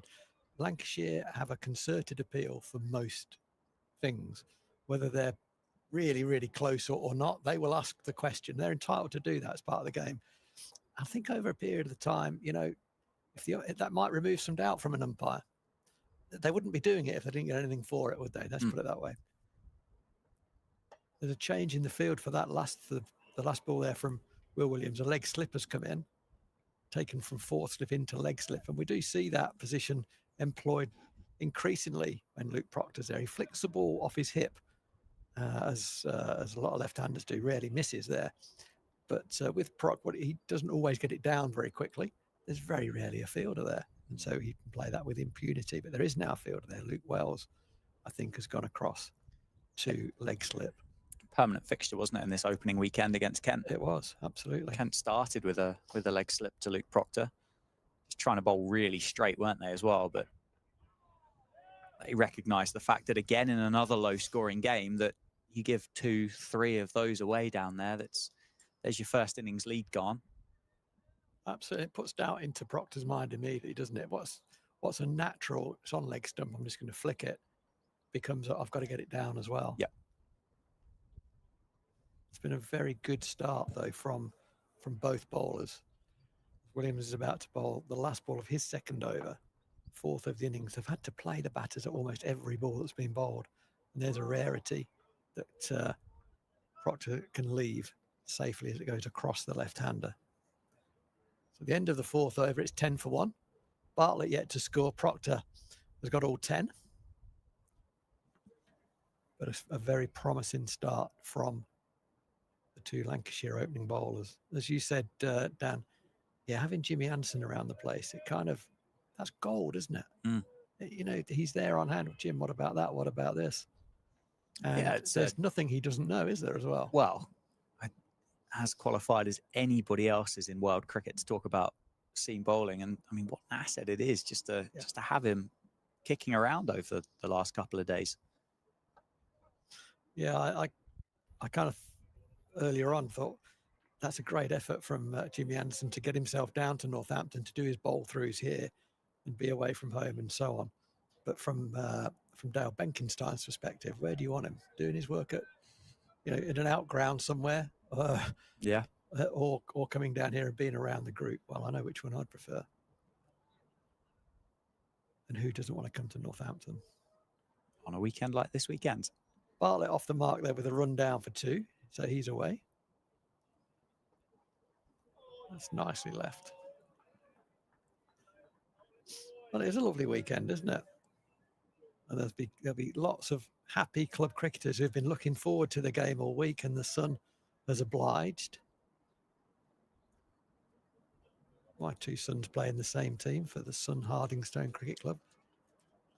Is it their first weekend or second weekend of league season? Third weekend, is it? Yeah, we've just started down south on this weekend.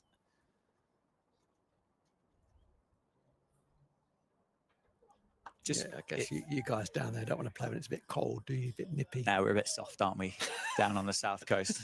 Plus that summer extends into November down there as well. It's a bit like Darwin, isn't it, in Australia? It's very similar. Cricket all year round. I wish that was the case, but it feels summery, doesn't it? When you're driving around the countryside and you drive past a little nice cricket ground somewhere and you see 13 people out there, 15 if they've bought umpires, all in white. It just feels summery.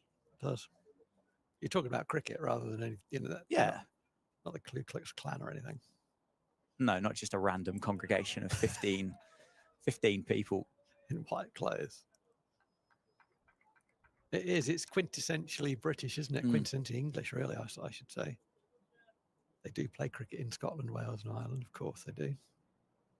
Let's say British before I get myself into any trouble.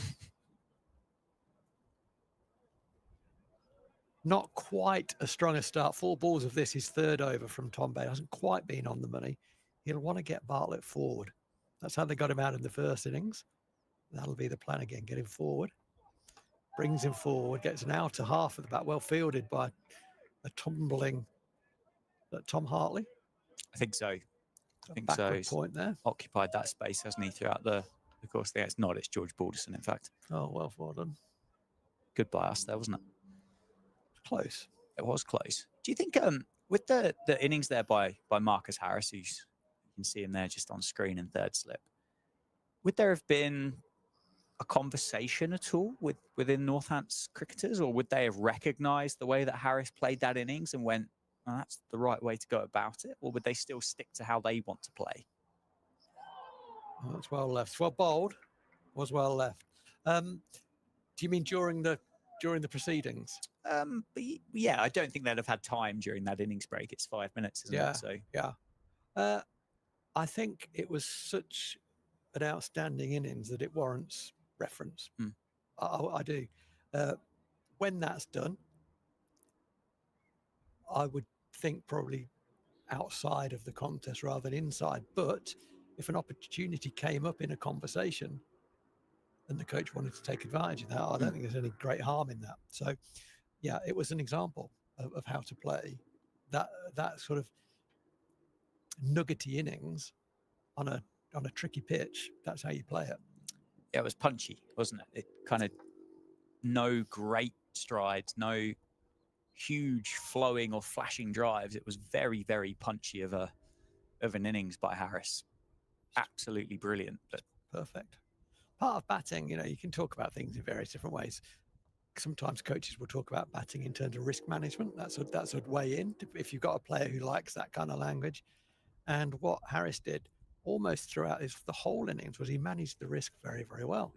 Is it in my area? No, well, I'm not going to play it. That was the most part of it, wasn't it? Come and bowl at me, and then I'll tuck you away. I'm going to leave well, but you've got to come and bowl at me. I'm not going to give you anything. And he missed them well as well. Yes. The ball did go past the outside edge a lot, but there is a real skill in that. I was talking to Crookie about it as we wandered around to get a coffee in the lunch break. I said he obviously knows Harris well from the Australian domestic scene as well, and said, well, he does that. That's what he does. He plays the line. He never twitches. There's a real skill in that. Unfortunately for Vasconcelos, it wasn't a case of him twitching. The ball found the outside edge. It was a very, very good delivery from Tom Bailey that did for him.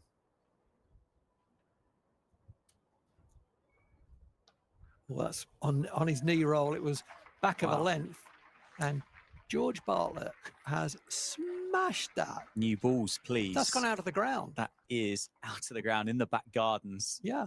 For the Northamptonians, that's gone well into the gardens in Clark Road. It's a short boundary on the leg side, but that clears any boundary. It's almost hit the houses on Clark Road. Yeah. It was a bit out of the blue, wasn't it? It's a short arm jab, wasn't it? It was a bit of a drag down from Will Williams. Wasn't short though. Got to about bail height, and George Bartlett thought, "Oh, I've seen that well. I'm just gonna hit that into Clark Road. Thank you." It will be one of those pitches, one of those innings. Obviously, Harris fantastic, and 121 is considerably more than 41 by Keaton Jennings.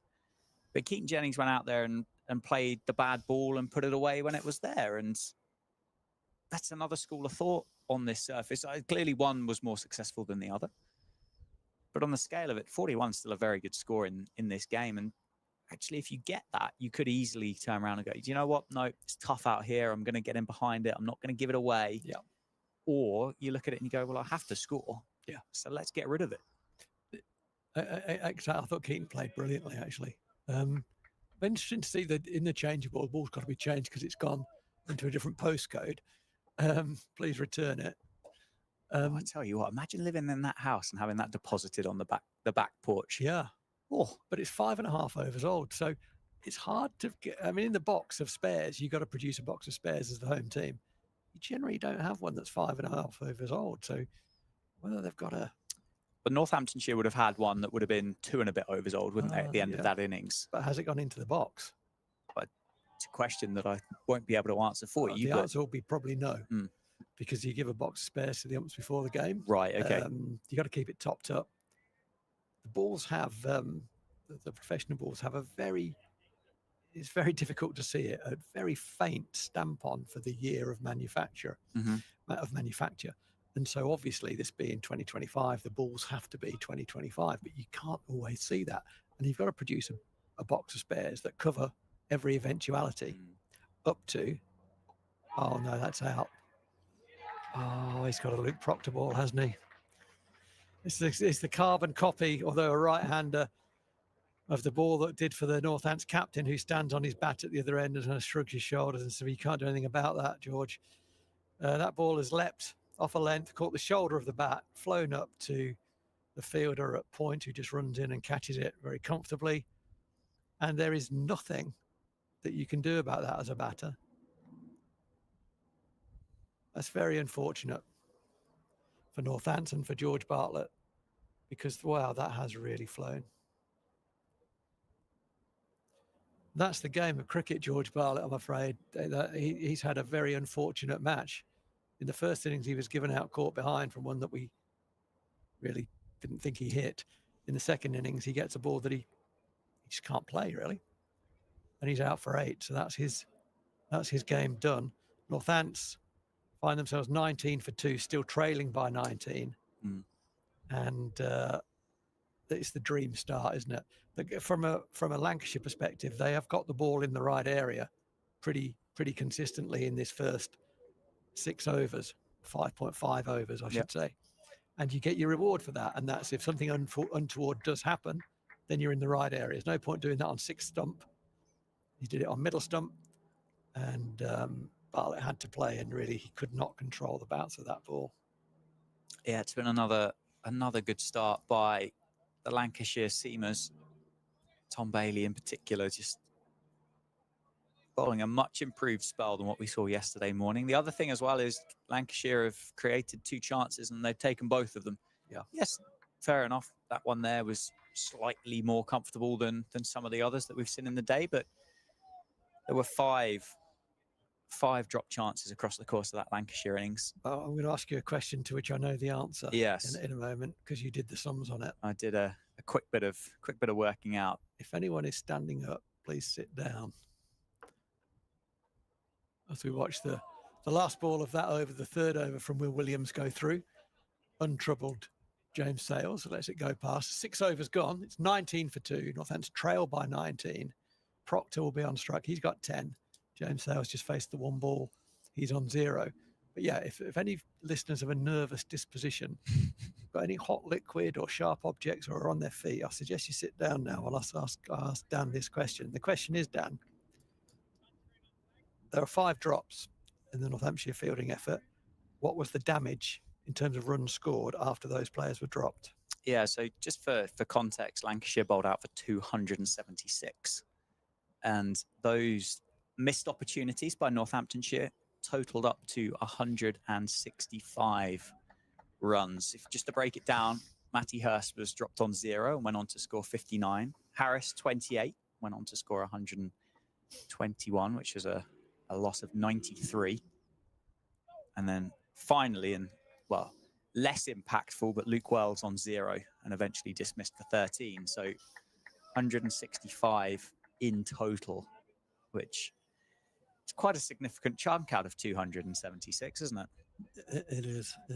And it gives neither of us great pleasure to bring you that information, but I've ever got to, because that's the job. But yeah, I mean, catches go down, don't they? It happens, but it's been a bit of a phenomenon at Northampton the last few years. So much so that even before a ball was bowled in the season, I heard the incoming coach talk about it, about taking our chances and holding on to chances that are created. So he was aware, and even if he wasn't, but he was, he certainly would be now. It's become a thing, hasn't it? Yeah. When things become a thing, that's a problem, because the psychological impact of that is significant. All you can do, of course, it's well played from Proctor, got well forward, his head was well forward there, good access to the ball. Turns it into the leg side, brings James Sales on to strike. All you can do as a coach in this situation is make sure that you are and I'm sure this is what's being done. I'm absolutely convinced this is being done, by the way. But all that you can do as a coach, people say, oh, as the coaching. Well, what can you do as a coach? You drop in slip catches, you practice it hard. Are we practicing slip catching hard? You bet your life. Yeah, absolutely. I have no hesitation in saying that. Well, they are every morning, and I'm sure they are behind closed doors as well. They are 100%. But that's all you can do. You can't get out there and catch them for them. So nobody means to drop a catch. Slip catches are very rarely anything but difficult, whether they look straightforward or not. There's always a high degree of difficulty in any slip catch. So let me say that first and foremost. But yeah, it's become a bit of a thing. I think there's a psychological effect. Rather than wanting the ball to come to you, it feels from up here like there's a bit of nervousness around. Yes. Yeah, I think that's fair. That's understandable. It's a fair comment. As you say, understandable as well. James Sales is in at 4, isn't he? And that's beautifully played. Score 92 up at Old Trafford, but since then has had a pretty hard time of it with the bat in the county championship. And just kind of the final kind of wrap up here is obviously there were 5. Harris ended up with 2 and Wells ended up with 2 drops off their innings.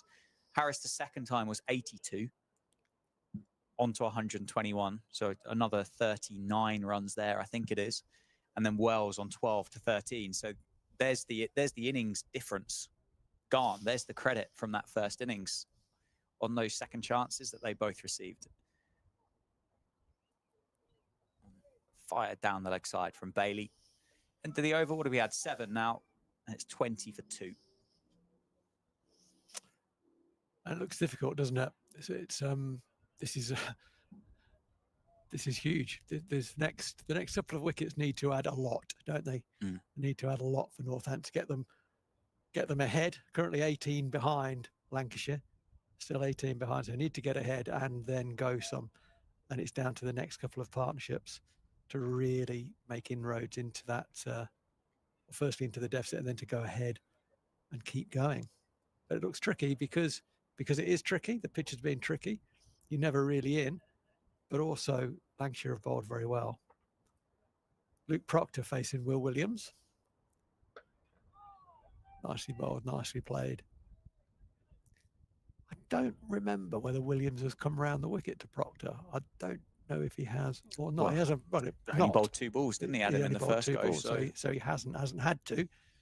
It just looks very difficult for him to get him out, LBW, because it's got to be so full to pitch in line and be hitting. With the shape Williams has generally gone across, he hasn't swung the ball back into the left-hander at all so far. So LBW is probably not going to happen. Where's that gone? Oof. Luke Proctor drop kicked it. It was very full on leg stump, and Luke Proctor picked it up into the leg side. It only bounced once before it got to Tom Hartley down there at long leg. On a bad day, that goes straight to him. It arcs. Sometimes that arcs when you play that shot. Just a bit of spin on it. Curls in the air, and finds the fielder. But luckily, it didn't find the fielder from Luke Proctor's perspective. So, yeah, I think round the wicket might be a good option should Luke Proctor get stuck in.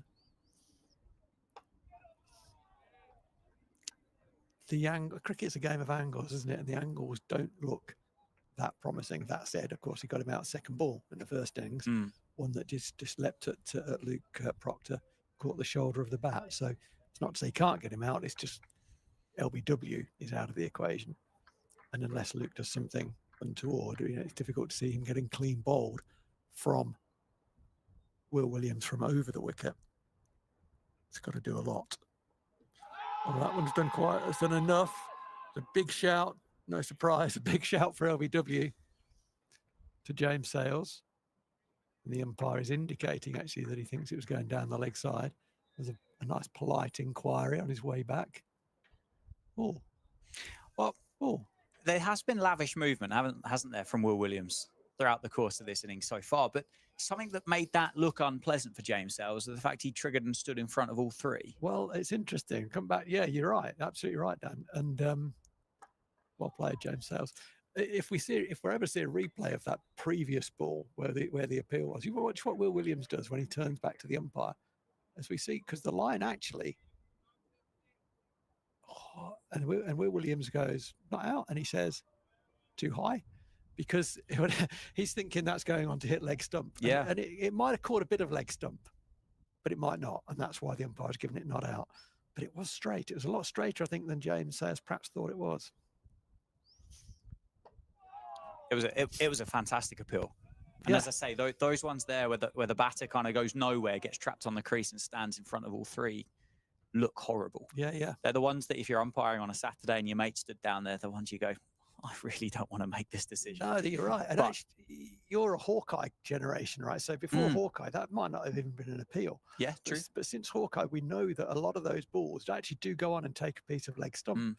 And it does encourage the umpire to have a longer look at it. And I think that's what was in that appeal. It's given not out, though. I think Northampton due some 50-50s going their way. And well, whether that was a 50-50 or not, but it was not out. It didn't have a great look about it, but on replay, it looked a lot closer than before. Tom Bailey, they get round quickly, the Lankies. Oh, that's beautifully bowled. Beautifully bowled. Luke Proctor practicing a leave. I don't think he could have left that ball, to be honest.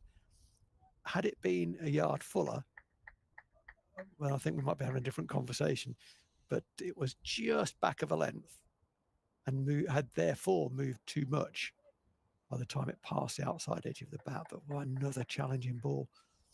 And whatever Jimmy Anderson has input to them, or Dale Benkenstein or whoever, this has been a very good start with the new ball from Lancashire. Yeah, what a difference. Tom Bailey, 4 overs, 1 maiden, 1 for 6 in the 4 overs that have preceded the start of this one. And again, it's got to beat that slip, isn't it, yesterday? Confidence in your front foot now, and you can attack that crease. Well, it certainly didn't help.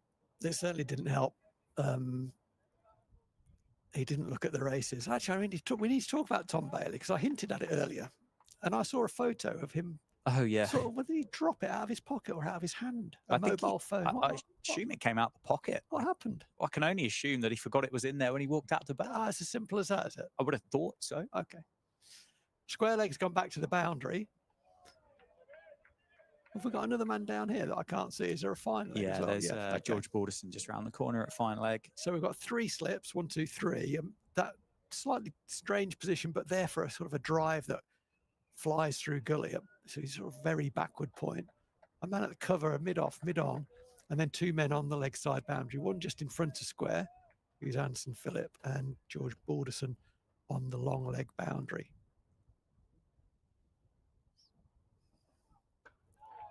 That's nicely played by the captain, Luke Proctor, nicely bowled.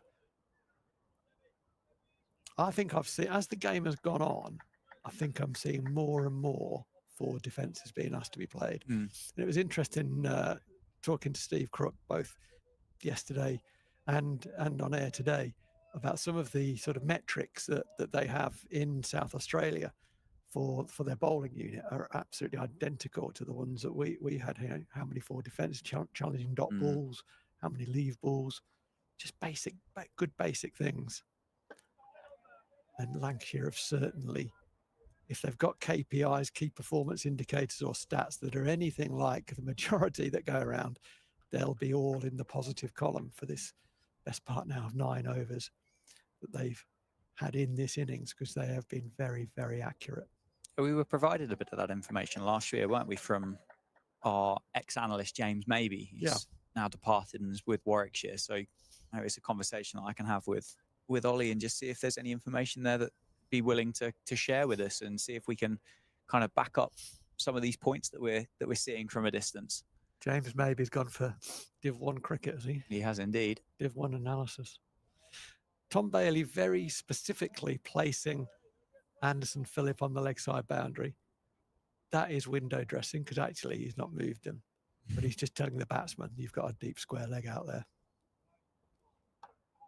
I find all of that fascinating with cricket, and I love it as well. And I can't remember the exact conversation it was, but there was I think it was a captain and a bowler on an interview, and they just kind of said about the fact that actually we'll have a conversation and won't talk about anything.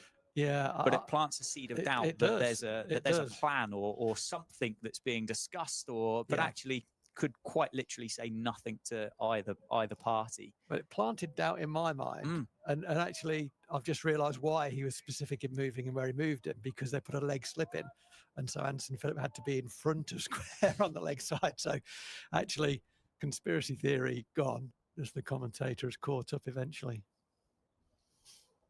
That's a beautiful drive through extra cover from James Sales. It's a shot he plays extremely well. Is it going to beat Josh McHannon? Of course it's not, because he is one of the fastest men in the world, and he drags it back. They get 3. Yeah. But he saved a run for his team there. He is incredibly quick, isn't he, Josh Bohannon? Just think to have him in your batting lineup and the weight of runs that he scores with the bat, and then to have that as a bonus in the field and the amount that he saves as well. Yeah. And when that was a great retrieve there, and most people that would have gone for 4, so he saved a run there. I think where it really, so that's great. Where it really comes into its own is he can almost cover 2 positions in the ring. When he's in the ring, he can almost cover 2 positions. He's that quick. Yeah, there's an element there of, I think a lot of people probably would have looked at that shot from James Sales and gone, well, I'll jog after it and I'll underarm it back once it's crossed the boundary rope. Yeah. And with that ring fielding, yes, moves incredibly quickly, but there must be obviously a fantastic batter. So he must be able to read the body movements of the batter well to decipher whether that's going to go slightly left, slightly right, and where that can almost kind of premeditate and anticipate where that ball's going to end up. Well, you can pick up the clues, can't you? Sometimes you get it wrong and you look at right Bert as you move behind square and it goes in front. That's nicely bowled again and nicely played again. Yeah, he is a remarkable fielder. He's a batter that I've admired for a long time. First saw him live in a T20 second 11 double header. Actually, the second 11 when they travel play 2 games in a day. As a sort of a money saving thing, makes perfect sense. We played Lancashire. We were lucky to play them in the second team game at Old Trafford, and he was just getting back into the Lancashire setup at that time. Rinse and repeat, isn't it? The bowler's not going anywhere, and he keeps asking the same questions as he should. Good bowling, good use of the new ball. Yeah, so Bohannon was in a T20 game, and Richard Gleeson was coming back to fitness and was playing in the second team in this game. And I got a phone call during the game from David Ripley, who was away with the first team somewhere, and said, "How's Gleeson going?" I said, "Yeah, he's travelling all right." I said, "He's just been deposited into the home changing room from this kid." And I said, "This kid's a good player. Bohannon, I think I really like him. He's one that we need to keep an eye on. You know, if he gets stuck and doesn't get in the side, then he gets in our side." And Rip said, "Yeah, I know the name. I haven't seen a lot of him." At which point, the ball missed me by a matter of inches as I'm in the home changing room, because he deposited Gleeson for another 6, this time into the home changing room, which is a pretty big hit at Old Trafford, as you probably know. Yeah, it's a long way up there, isn't it? It is a long way, yeah. So he's not the biggest guy, but geez, he can strike a cricket ball.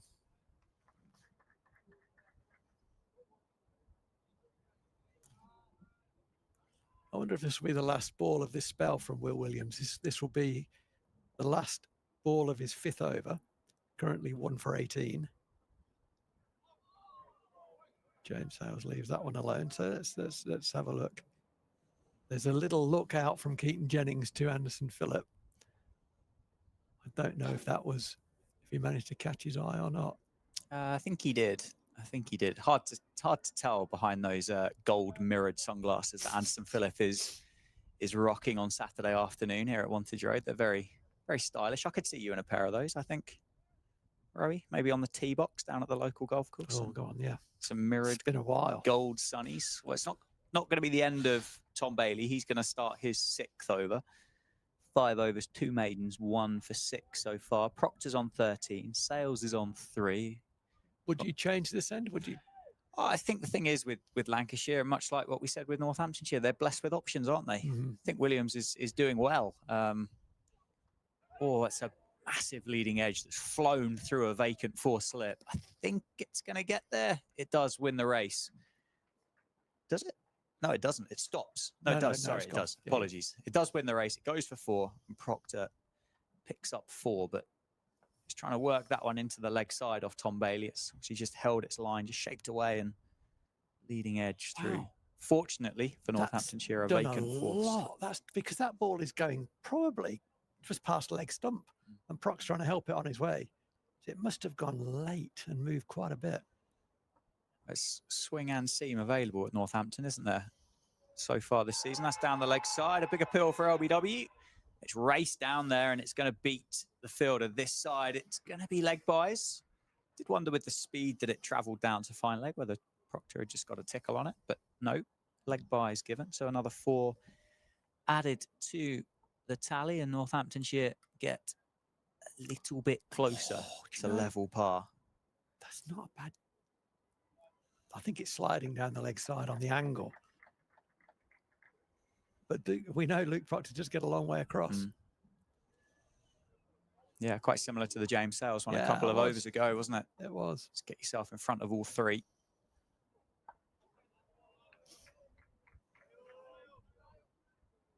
But he's moved on to 17 now. 17 off 31, Luke Proctor.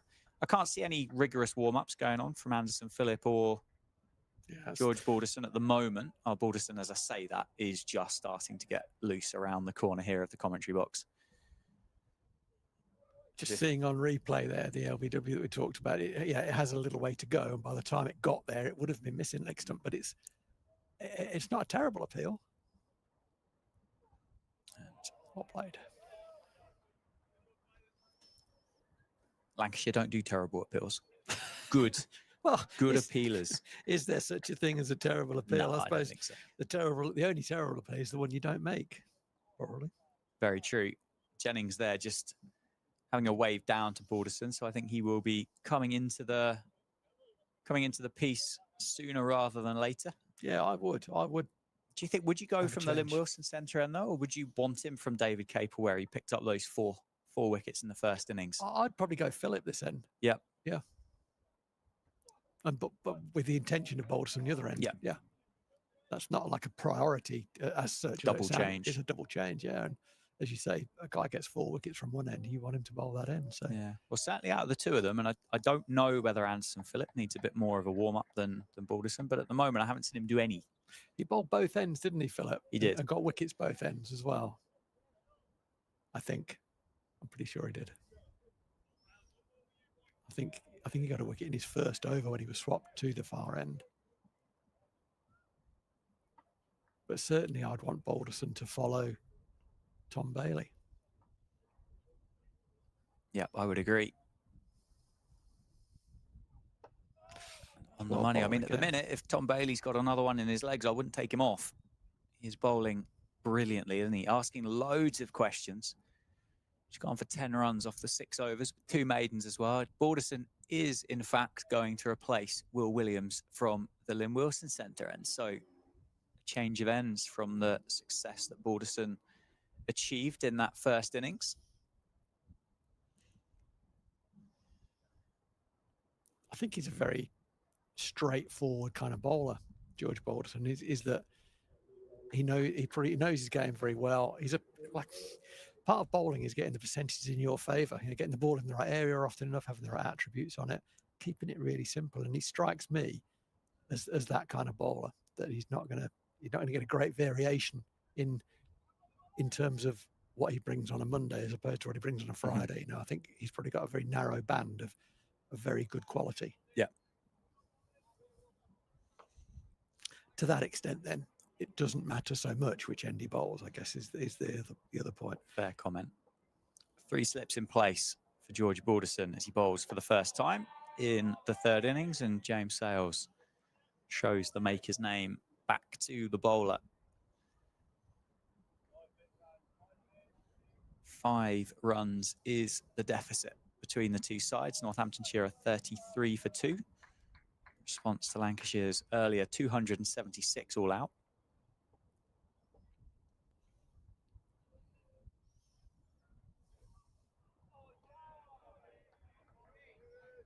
That's nicely bowled. We saw in the first innings, he can seam the ball both ways. He looks like he gets quite a bit of action. He's got a good wrist. Very good wrist. And if he needs any advice on use of the wrist in seam bowling, you know what the answer to that is, don't you? Yeah, knock on James Anderson's door.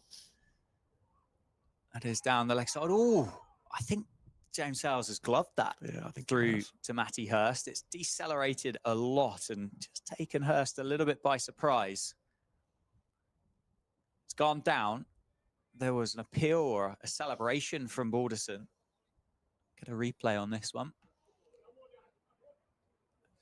I think there's glove on there. Yeah, I think there is. Sales gets a life. Can he make Lancashire pay? As the Lancashire batters, well, did to James Sales earlier this morning, really. There's been a few balls that Matty Hurst has gloved when he's gone down the leg side, hasn't there? Mm. That being the only one that's been a chance. Let me say that quickly.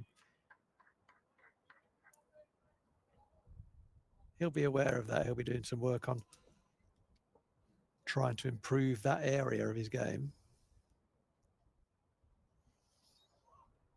That's a streaky one through the gully.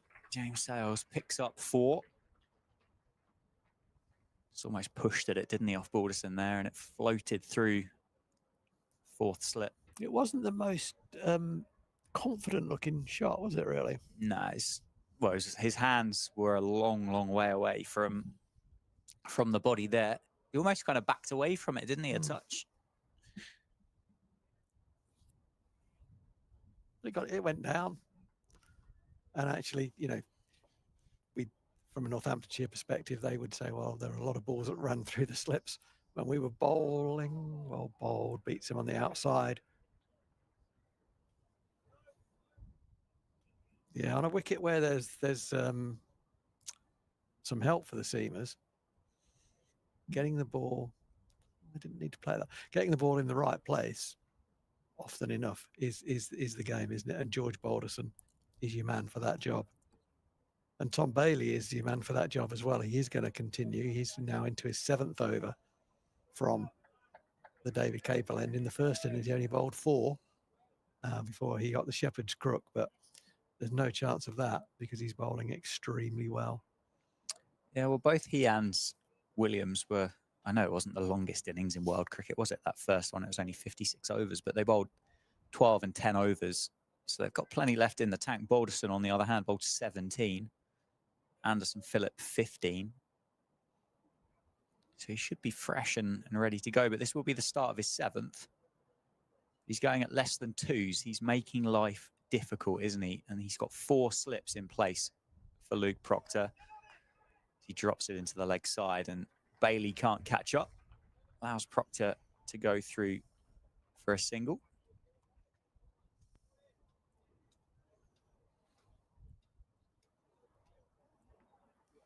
.38 for 2. So I believe that is level par. You're right. So Northamptonshire have chipped away at the lead that Lancashire earned from that first innings, and they have lost 2 wickets for the cost of those 38 runs. One into the hip of Sales. It's just going to be, no, it is going to be 2. Tom Hartley comes round, well run. Puts Tom Hartley under a bit of pressure. He's not really faced Tom Bailey, has he, James Sales? Hardly at all. No. Hardly at all.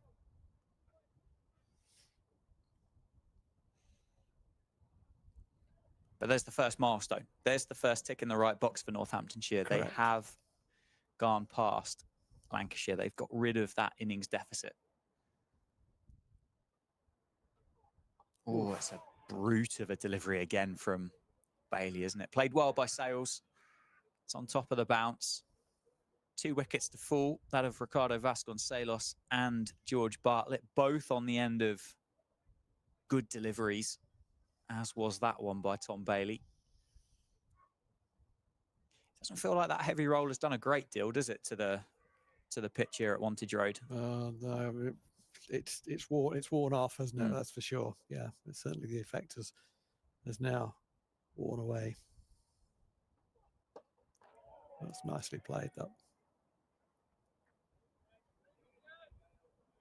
Yeah, well, quite often that effect does hang around, doesn't it, for 20 overs? It can do last that long. This one's maybe done 10 if we're lucky, maybe less. Yeah, more at 12 and a bit now, aren't we? So yeah, maybe 10. Maybe 10. I guess it won't take, with the length of that grass at what, 14 mil, it won't take a lot for it to stand back up. Well, nicely played by Sales. Gets past a diving fielder at 4th slip and will pick up 4.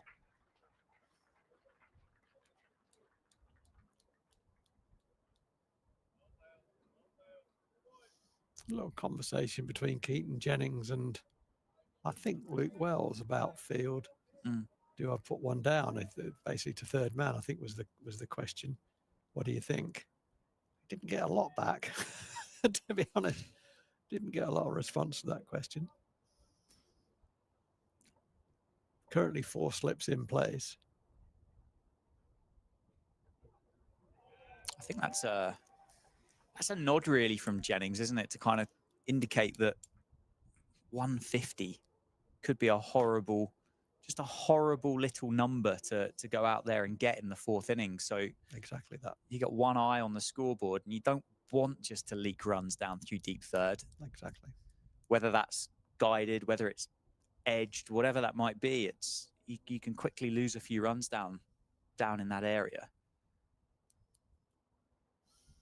For the Northamptonians listening in, a couple of names that you would recognise, really illustrious parents in each case. So my 2 sons play for the Sun Hardingstone Cricket Club, and Jack Larkin has got 100. He captains that side. Jack Larkin, son of Paul Larkin, who played for Northampton Saints and coached Northampton Saints, was on the coaching staff when they won the European Cup many years ago. Paul Larkin's son Jack with 100. And Danny Taylor was on 86 with 6 balls of the innings to go, and he can hit a cricket ball, Danny Taylor. Danny Taylor, son of Paul Taylor, who played here with great success and obviously also played for England as well. So 2 sons of famous Northamptonshire-based sportsmen doing very well on a Saturday afternoon for their local cricket club. It's good to see. Good start to the season. Balderson in to Sales. That's really well timed and really well fielded by Luke Wells in the covers. Almost got around and pounced on that like a cat, didn't he? He did, and he got Josh Bohannon to move from mid-off to kind of back up in case he missed it. And I think Bohannon was saying to him, well, I had that. Luke Wells probably said, yeah, I thought you probably would have done. 2 slips now for Lancashire. It's just starting, aren't they? The lead's nothing really. It's 7, but just the Balderson here. They're just spreading that field a little bit, just with one eye on that as Anderson Phillip just gets the nod from Jennings to start to get loose, and he'll be on soon. He's only bowled 9 balls, George Balderson, in this spell, but he's been too short, actually. And he knows that from his reaction to his previous ball. He's just allowed Sales to play him off the back foot. He really needs to be getting him forward. About there.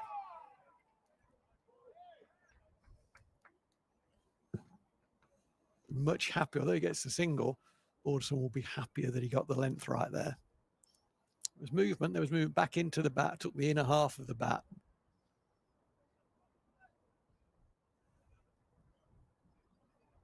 George Balderson, a similar pace to Will Williams, I think. I wouldn't say there's much in it. No. I think Williams was interesting in that first innings because there was a speller from him where it looked like he came off a much shorter run with the keeper up as well. Showcasing the skill that he has available. Balderson now with 3 slips as he tries to swing the ball away from Luke Proctor. And there is the boundary down towards deep third. Proctor just opened the face up a little bit, didn't he? And just ran it down through that vacant 4th slip gully region and picks up 4 and brings up the 50 for Northamptonshire as well. 50 off 13.5 overs. Just inside an hour. Good cricket all round, wasn't it? It's where you want to bowl it. And Luke Proctor played it very nice. His hands, a good bit of camera work from the cameraman there. Brilliant work. Slow-mo, and showed the hands were in front of the bottom of the blade, so encouraging the ball to go down. Something Marcus Harris did brilliantly throughout his innings was he put very little energy going into the back of the ball or into the side of the ball. When he did edge the ball, it almost always went down. And that's good cricket, you know. And it feels like Luke Proctor, amongst the Northamptonshire batters, will be most qualified to play that style of innings. Yeah. I mean, he dragged the team back into the game with the ball. Now he'll be looking to drag Northamptonshire back into it and extend the lead that they've got with the bat in hand as well. there's going to be a change of bowling from the David Capel end. So Tom Bailey has been replaced. He bowled 7 overs in that opening spell. 2 maidens, 1 for 17. That wicket of Ricardo Vasconcelos, 4th ball of the day with an absolute beauty caught by Matty Hurst, is going to be replaced by Anderson Phillip, the man that took 3 for 65 from 15 overs in that first innings.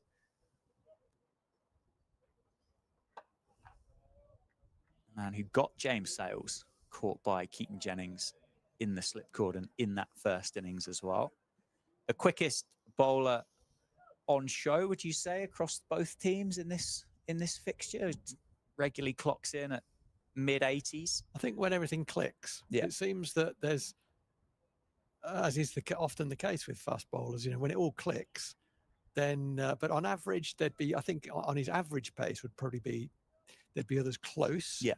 But when it clicks, I think he's probably got a higher ceiling. That's a great shot. James Sales, top of the bounce, just guides it through point. 2 fielders there, splits the difference, picks up 4 through the offside. A very good first 10, 11 overs, wasn't it, from Lancashire with the new ball? I say very good, extremely good first 10, 11 overs with the new ball. Since then, last 2, 3 overs, they've kind of just lost their length a little bit. And in particular, James Sales, who's now on 18, has really been able to play mostly off the back shoe. Yeah, got to get him forward. Phillip, well, he was prepared to be hit, wasn't he, in that first innings? With that pace, I suppose, just creates a little bit more difficulty to try and control it. But he went up, I think it was 4.3 and over he went for in that first innings where he picked up 3 wickets. Yeah. Yeah, he's the kind of, in this sense, he's the equivalent of Luke Guthrie, isn't he? He's the wicket taker.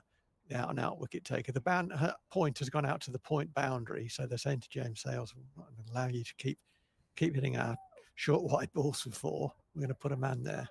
And again, as you said earlier, Dan, that's with an eye on the chase, isn't it? On what's going to be left in the 4th innings.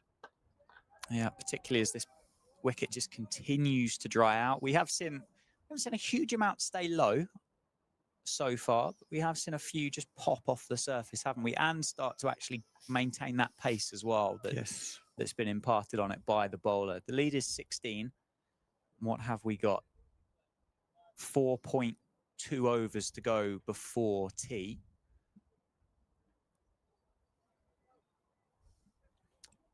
So as is so often in first-class cricket, just a crucial period here. Crucial for both sides.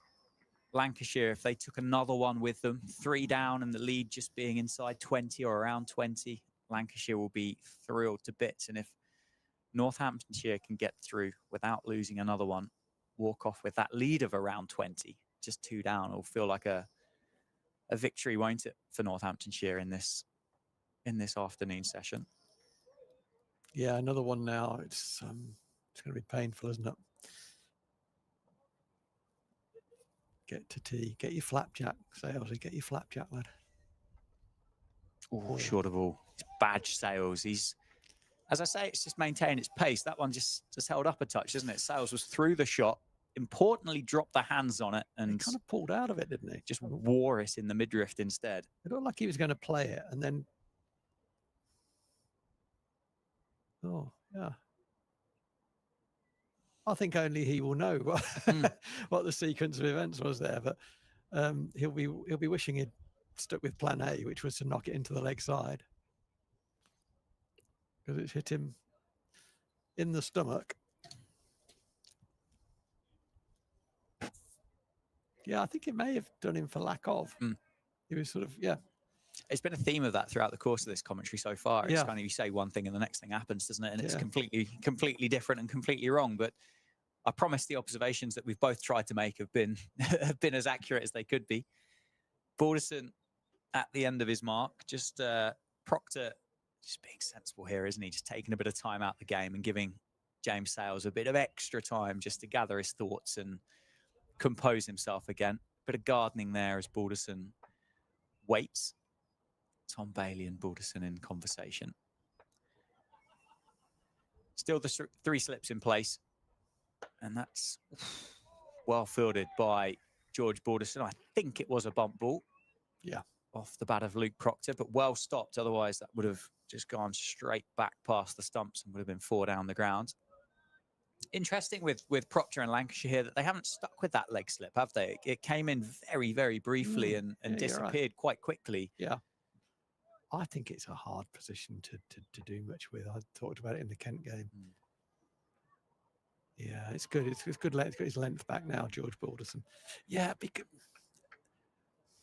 I think with leg slip, you're either waiting for the perfect or you're waiting for the phenomenal. Yeah. Because similar to taking anything down the leg side with the gloves on, you will spend an element of time blind. Yeah. And you'll be looking to find the ball as it comes past the back leg of the batter. So it has to be perfect or it has to be ridiculous. It's one of those two.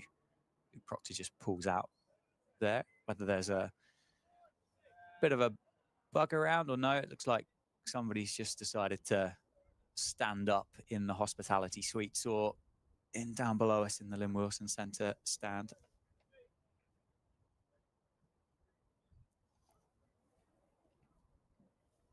That can't be you, Rowie, surely. No, it can't be, no. No, I think he's talking to someone else because we're 4 strips away. Brilliant. Fielded again from Balderson on the follow through. This time ends up on the deck, gets the mitt out. I was going to say, if there was thought for you having to sit down up here of where we are, you'd be questioning, saying, well, Josh Bohannon, I think you're going to have to sit down there mid off as well. It's Proc wouldn't hesitate in shouting at me either. By the way, any excuse, he'd be climbing into that. So I think I'm safe. Balderson continues. Proctor defends into the leg side. This just feels, this period just feels so important. Lead by 16. 3.2 overs remain before tea is taken. 54 for 2 on the board. Proctor on 23. Sales on 18. Balderson just asking questions. He's got the length back, isn't he? He's got it right up there. He's inviting Proctor to drive.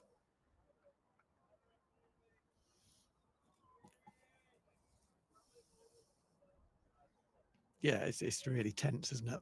It's a really tense spell. And often the case in relatively low-scoring games, you do get more tension more of the time. I guess that's a fairly obvious comment, but it's makes it exciting. Certainly does. Last ball of Balderson's over. And left well alone from Luke Proctor. End of the over, 3 to go then before tea. 54 for 2. Shall I give you a quick run around the Division 1 scores? We haven't done that today, have we? No. I'll give you an overview and then maybe we'll look a little bit more in depth in the evening if time permits. But down at Chelmsford, Yorkshire are batting again. They bowled Yorkshire out for 100. Sorry, they bowled Essex out for 123 and they lead by 121. They're 28 for no loss at tea. Warwickshire, having been asked to bat first at Edgbaston by Surrey, are 665 for 5. I snorted at tea. That's 180 for Tom Latham, 177 for Ed Barnard, and Zen Malik is 105 not out at Edgbaston. I just think that's hilarious. Sorry, sticking you in and getting these 600, nearly 700. Nottinghamshire at Trent Bridge. Bowled Hampshire out for 196. And Nottinghamshire lead by 167. They're 2 down for 30, though. That game is still going, and Kyle Abbott's got another couple of wickets to his name. Worcestershire still batting at Hove. They bowled Sussex out for 284. And Worcestershire are 158 for 8 in response. D'Oliveira on 30, Tom Taylor on 22. So Sussex should have a lead from that game as well. As Anderson Phillip continues. Oh, gee whiz, that's lucky that's evaded Marcus Harris because that's bounced in a horrible length. Horrible. God, that was close to cleaning him up. Yeah, he's done well to get out of the way. Whether he's done well or whether he got lucky there, I don't know, but I'm grateful either way. Yeah, that could have been very nasty. Bounced as it's hit the surface, isn't it? It's run away for 4. And then there's just one game going on in Division 2, other than this one, of course, that you can see on screen at the moment. That's down at Canterbury. And Glamorgan declared on 549 for 9. think Ben Kellaway was 181 not out, and they were equally asked to have a bat first, and slightly worrying for Kent and their promotion chances in Division 2, but they're 43 for 5 in response. Tim van der Houten with 3 for.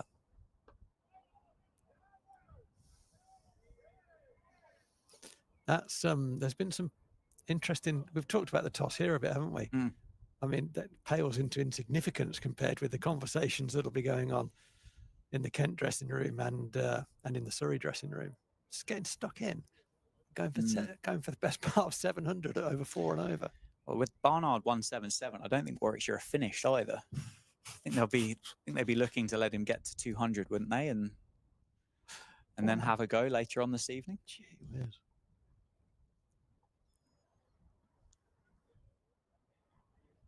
Oh, that's really well played, as it just shot along the deck from Anderson Phillip. Maybe those dints that we spoke about at the start of day one are just starting to take effect here at Wantage Road. It'll be interesting, that Warwickshire thing about the when the declaration comes. Yeah, well, I mean, he's got 23. He's 23 short of a double 100. Malik's just gone past 3 figures. I'd get off and get bowling. Well, I think the selfless thing would be to do that, wouldn't it? Yeah. Nicely played. One more added. Personal milestones don't come around that often, so you can also see that kind of nice, warm, fuzzy feeling for that. But trying to bowl Surrey out twice, regardless of how much time you have, is going to be really tough and really challenging, particularly if it is, as what Edgbaston has been so far this year, a bit of a run fest. Yeah.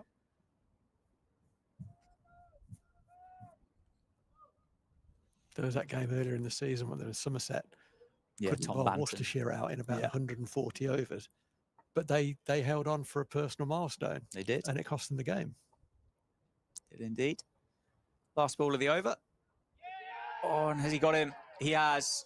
Proctor has edged that one through to Matty Hurst, and Anderson Phillip gets the breakthrough. He breaks this partnership.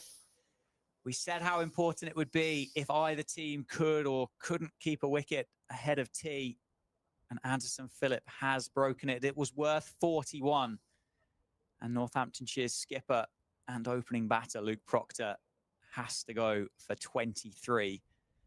And now, just to add insult to injury, there's a horrible little 2-over stint for Rob Keogh to negotiate with James Sales. Was that an inside edge? I'm just going to see the replay there. I think it might have been. It'd be lovely to have another look from behind the bowler's arm. If we can do that, that'd be great. Because he rarely gets done outside there. I mean, of course he does, but not very often. In the side, isn't it? Yeah. Just the inside half. Just held its line a little bit there from Phillip. Suggests he didn't need to play at it, really, doesn't it? Well, it was short of a length, wasn't it? It wasn't challenging the stumps, but No. the line was good. And Phillip gets the breakthrough. A good bowling change from Keaton Jennings. I mean, Tom Bailey was getting towards the end of his fuel gauge anyway in that spell, so a change had to be made. But Anderson Phillips come in with 2 overs and picked up 1 for 11.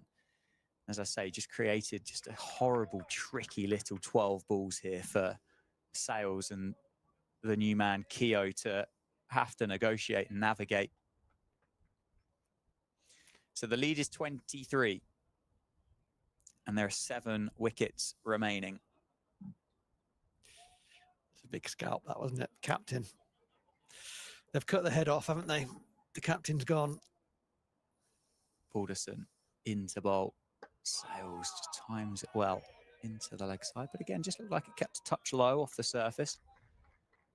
I mean, Northamptonshire, I mentioned that 150 is going to be a horrible little number, but that is going to have to be the absolute minimum, isn't it? Yes. To put on the board. And I mean, even then, you're going to be a clear second favourite in a 4th innings game. But they're still a long way from that. Yeah. A lot can happen. I think, watch this one. Well played. Because we're quite early in the game still, you know, we're not even at tea on day 2. We're nearly there. but the wicket won't have deteriorated as much as you'd want it to have done. You know, should it pan out this way, still 7 wickets to go. You know, Northampton. Yeah. This is where they got the majority of their runs in the first innings, was from here onwards. McManus is in good form. Harrison's in good form. But yeah, 150 you'd think is the minimum number that you'd think we've got a prayer on. But I think closer to 200, and that's not going to be straightforward.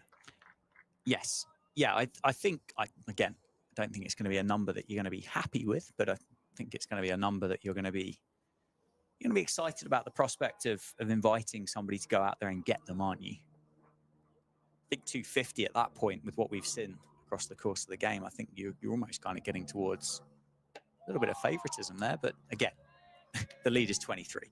Yeah, we're a long way from 150. Let's not get carried away with ourselves. It's a difficult one, isn't it? It's a difficult one to call, actually. I think because wickets could come in clusters on here. Yeah. They really could, you know. It's a difficult one to call. Yeah, and part of the decision to bat first was we don't want to bat last. If fourth innings run's always more difficult to come by, getting over the line, and the wicket will, although it won't have deteriorated as much as perhaps you'd want it to, because we probably won't be into day 4. It will have deteriorated. Those indentations will be having an effect. We've seen a little bit more lower bounce in the last half hour or so. Yeah. As you'd expect. So, yeah. Well, Rob Keogh has got 1 ball left of Balderson's over to survive, and he does that successfully, just defends it back down the ground. Tom Bailey picks it up at mid-on, end of the over. The score is 61 for 3, and we've got 6 balls left before tea. Rob Keogh so far this summer has 132 runs at 22s before this game, including 150. And it feels like something we say a lot on commentary here at Northamptonshire, but we're in desperate need of a partnership. Yes, I chuckle because we do say it a lot, because we have the opportunity to say it a lot. 2 men out on the leg side and a third man, actually, just 2 slips for James Sales. So the game here is very obvious, is they want to be bowling at Rob Keogh before tea. Banged in, and Sales defends that very nicely down the wicket. He got in a tangle with a shortish ball from Phillip earlier in his spell. Very comfortable in behind that one. He's played nicely, Jimbo. He has 26 off 40. I think that spell of bowling, or those 2 spells of bowling, must have done wonders for him. Yeah. And I think that's a bonus, isn't it? When you're a 3-faceted cricketer like he is, stands in the slips, bowls and bats. If one element's not going particularly well for you, you can pick yourself up on another one. Absolutely. Absolutely. Transfers in, doesn't it? Certainly does. A great leave, by the way, just quietly. That just really jagged, didn't it? Yeah. And it's good pace as well, that one. Yeah, I think I just had a little brief encounter with Anderson Phillip this morning, and just kind of said, "Oh, I just dropped your Trinidad Tobago captain a message, and just about pace." And I said, "About 85," and he smiled, big smile and a nod, and he was like, "Yeah." So I think he must have felt pretty good yesterday with the ball coming out of the hand, and I mean, I dare say he's got to be pretty close to where he was yesterday again today. Certainly since the wicket of Luke Proctor, he's running a bit more spring in his step, hasn't he? Yeah. What have we got then? 3 balls to go before tea? We've got 3 balls to go before tea. Keogh, the man on strike, the new man.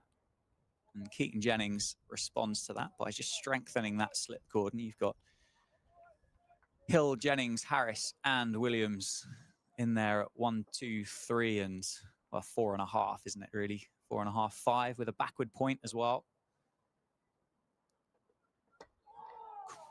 Keogh just really pushes forward, doesn't he, early in that innings. Philip challenging Rob Keogh's front pad.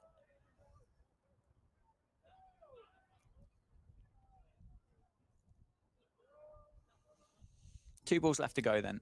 Rowie, 24 for 3, essentially the score for Northamptonshire. I'm nervous. I've gone quiet, haven't I? You have. I'm nervous. That's what that is. I think that probably answers my next question, really, as well as Northamptonshire have been in this afternoon session. That's a big ooh and an ah for a ball on 7th stump, isn't it? But it really is. You've got to say it's been Lancashire's session again. Yeah, it has. Yeah, it has. They're well on top here. Yeah. Northants did incredibly well to wrestle themselves back in with that last half an hour before lunch and tidied it up nicely in the first half an hour, or first hour, I suppose, after lunch. But yeah, Lancashire have just been back on it again, and they've prized 3 of them out. The Proc dismissal just came out of nowhere, really, didn't it?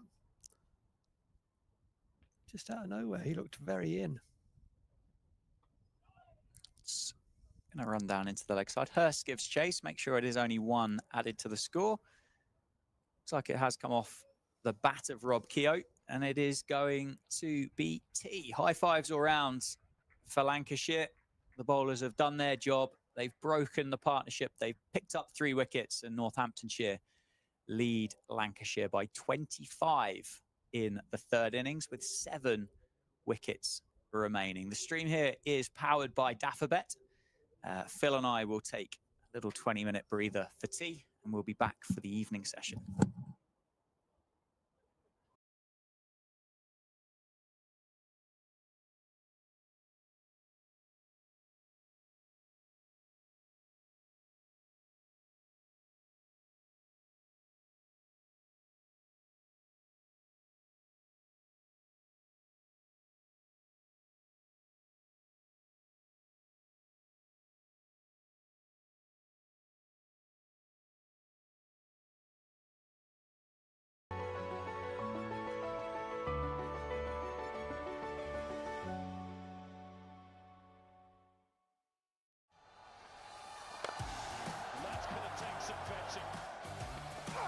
Goes again, very good. It will go all the way. Half a dozen more. Oh, wow, that's absolutely awesome.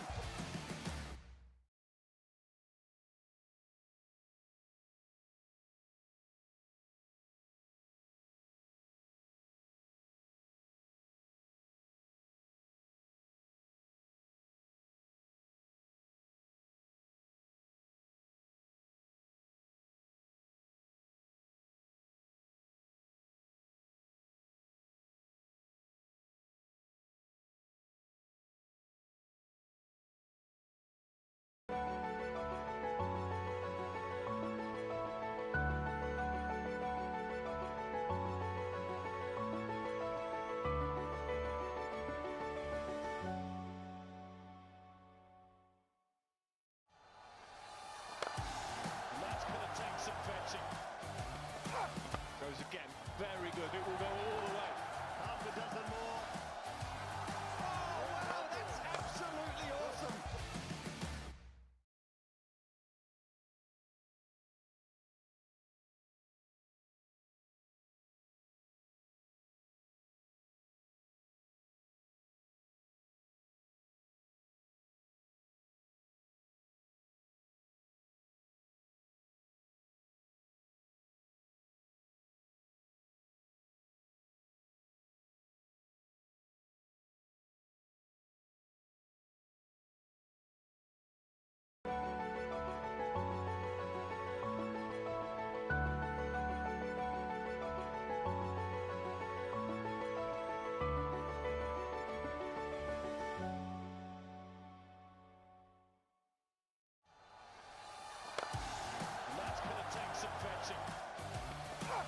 Goes again, very good. It will go all the way. Half a dozen more. Oh, wow, that's absolutely awesome.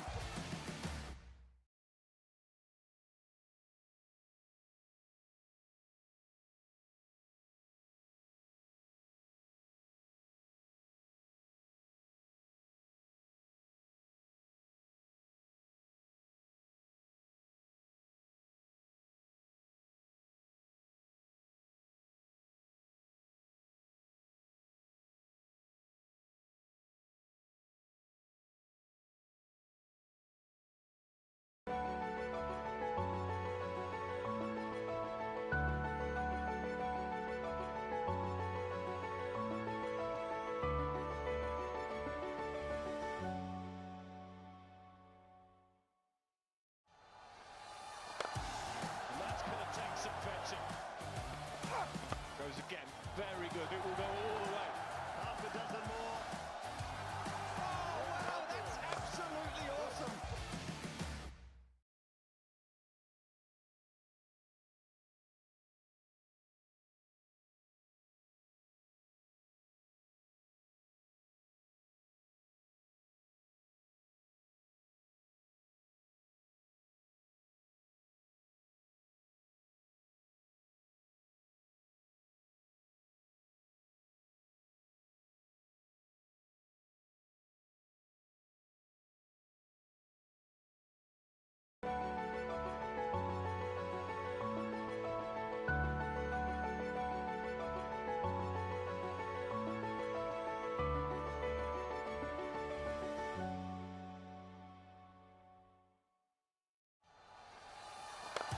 And that's going to take some fetching.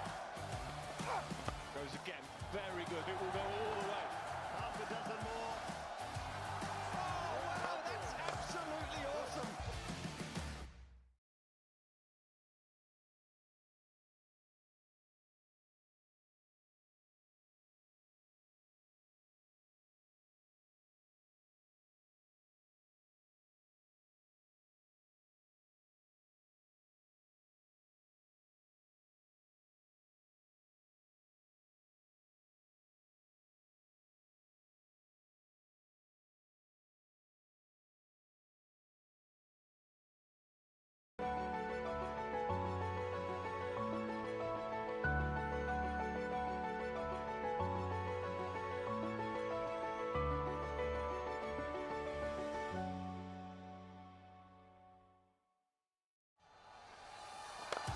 And that's going to take some fetching.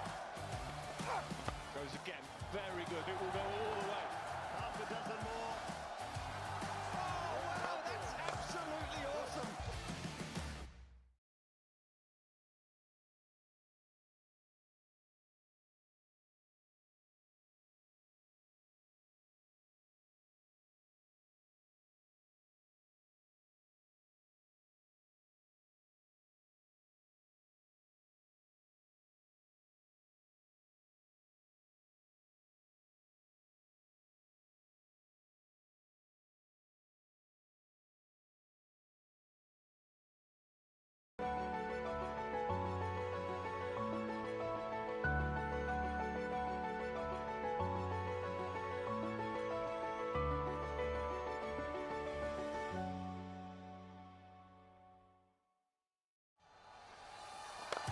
And that's going to take some fetching. Goes again. Very good. It will go all the way. Half a dozen more. Oh, wow, that's absolutely awesome.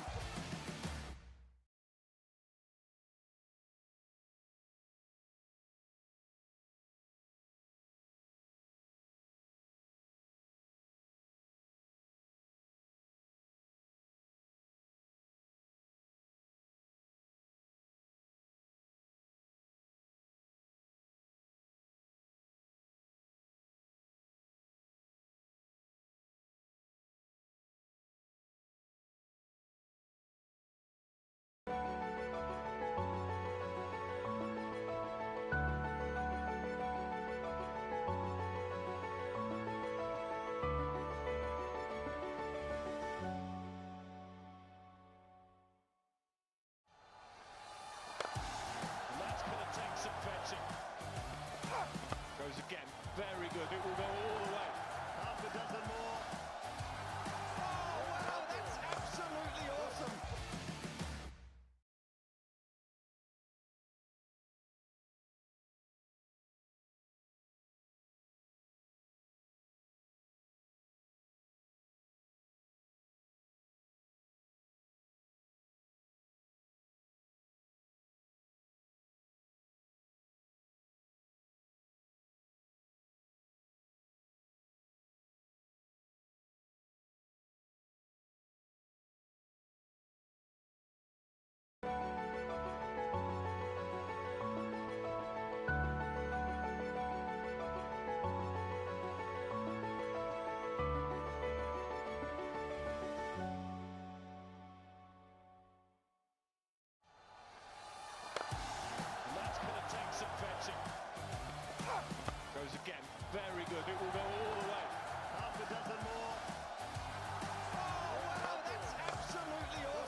Good evening.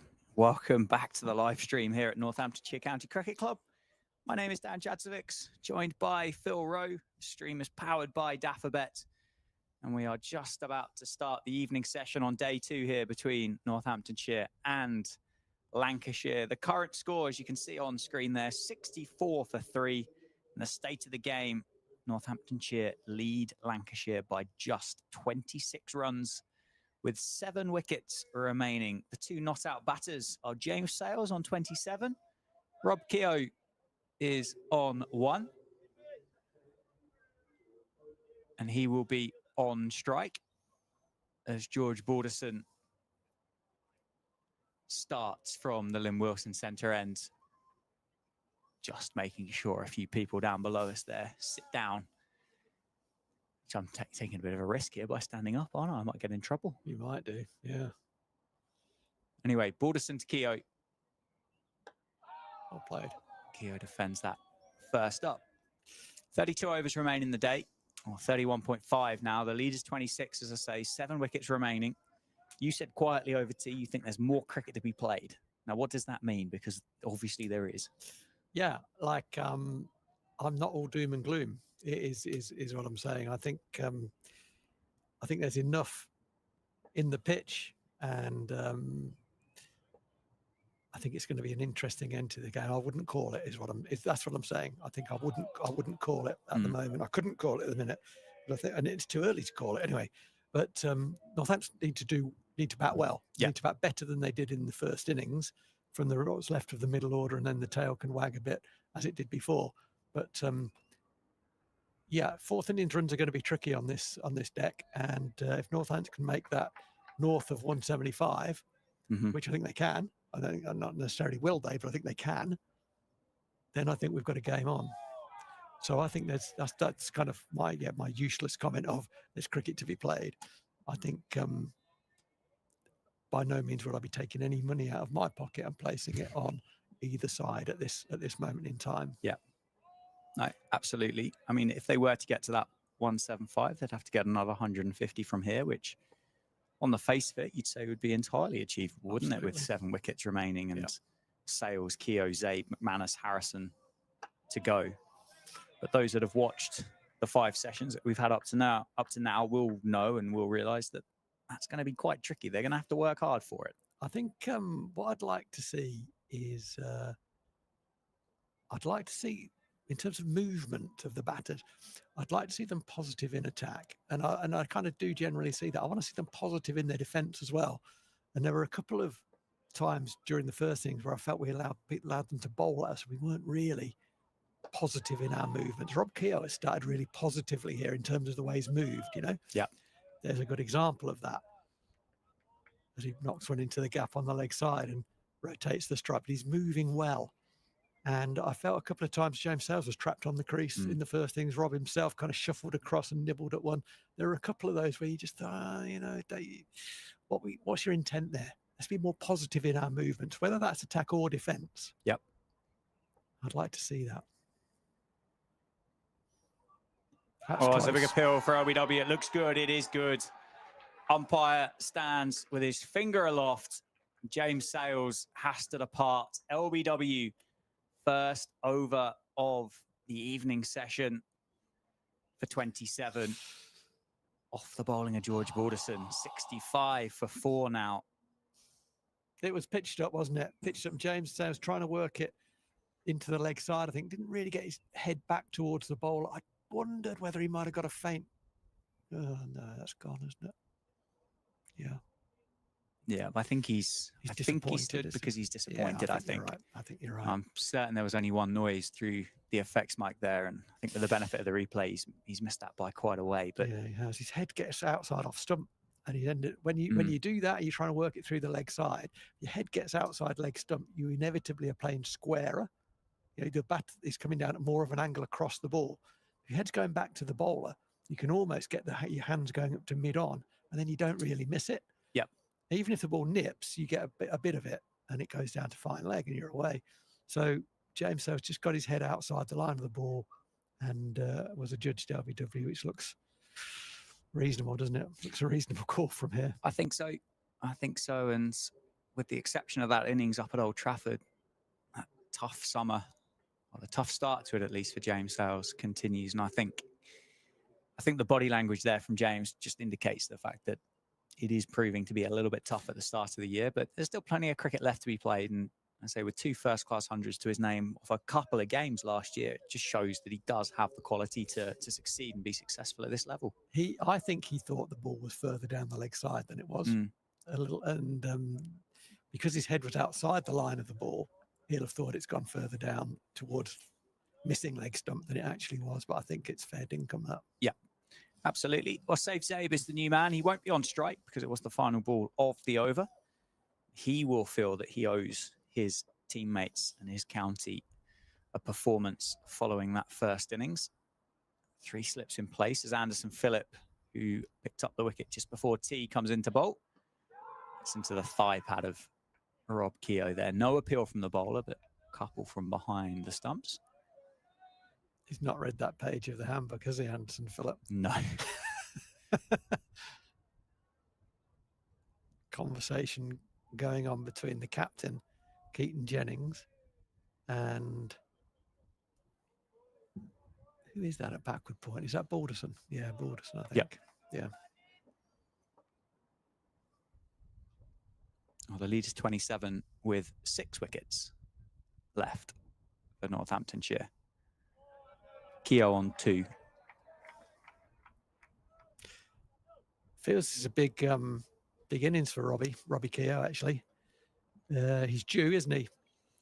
He's been a little light on runs. He got 9 in the first innings. Yeah, 9 in the first innings. Just nibbled at one from Balderson, nicked it behind.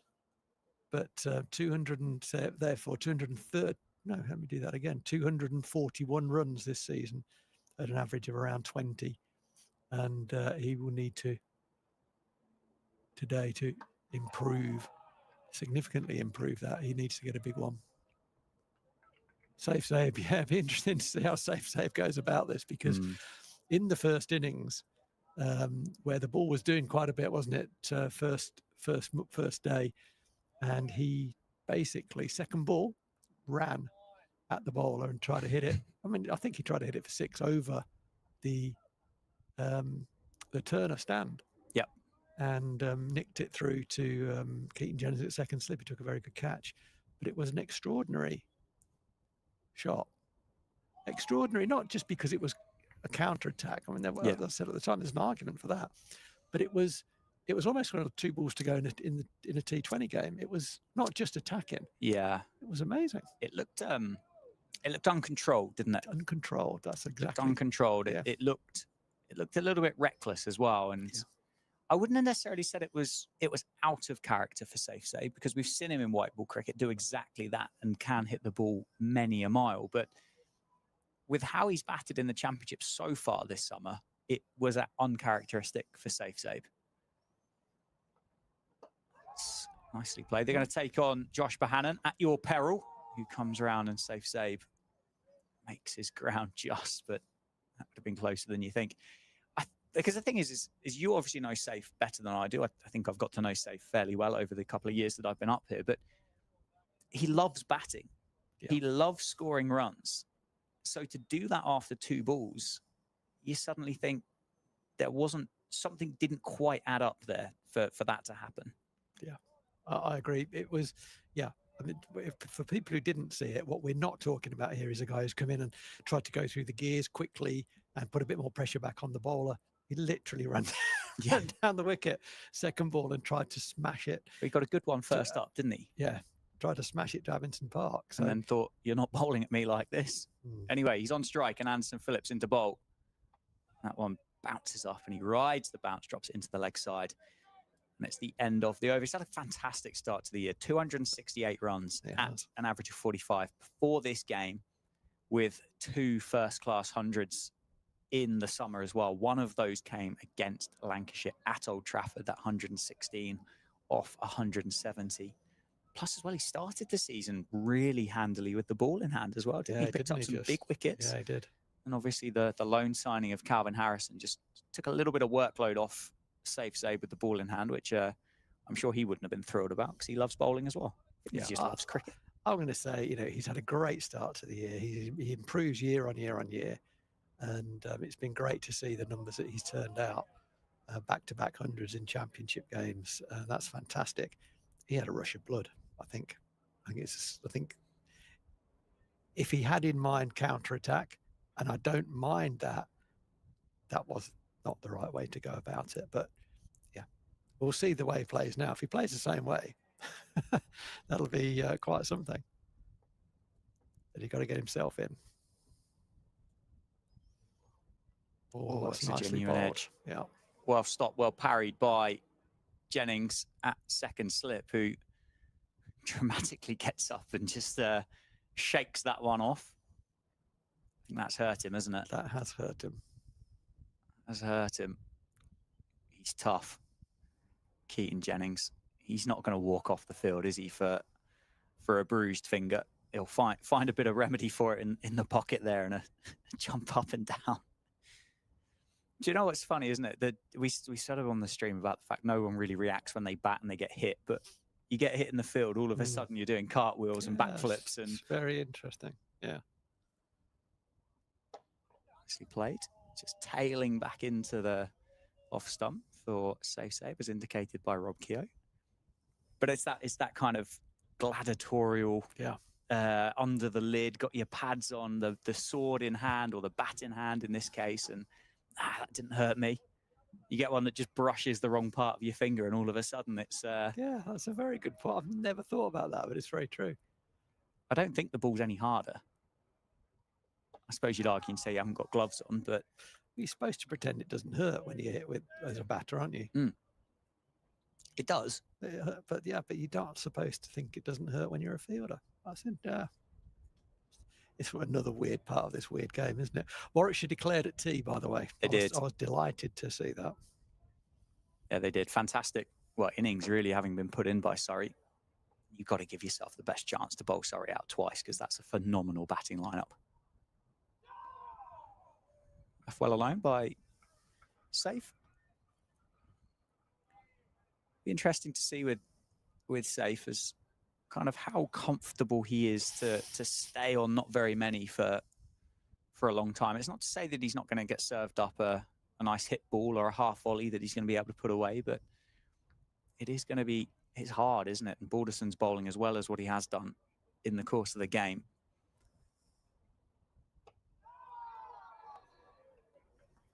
Lead by 29, and 29 overs remain in the day. 67 for 4. It's going to be a late one again, isn't it? Certainly is. Well, we've had exclusive, with the exception of 2 overs from Luke Wells, 3 from Calvin Harrison. It's been exclusively seam, hasn't it, throughout the course of the game so far. And some of these run-ups are fairly lengthy. Harry Conway in particular runs in from the advertising sheets, doesn't he? He certainly does. Yeah, Lancashire are on par with the over rate, so that's good for them. I think Northampton are about -2. Yeah. And the wickets falling doesn't help that the amount of wickets that have fallen. Oh, it's a quick bumper, and that's got to be close to being a wide, that one, I would have thought, as it floats past Rob Keogh. He's a tall man, Rob, isn't he? About 6'4", 6'5". He is a big lad. Yeah, he's broad as well. He's a big fella, Rob Keogh. And that has gone, I think anyway, over Rob Keogh's head by a distance, but just one for the over.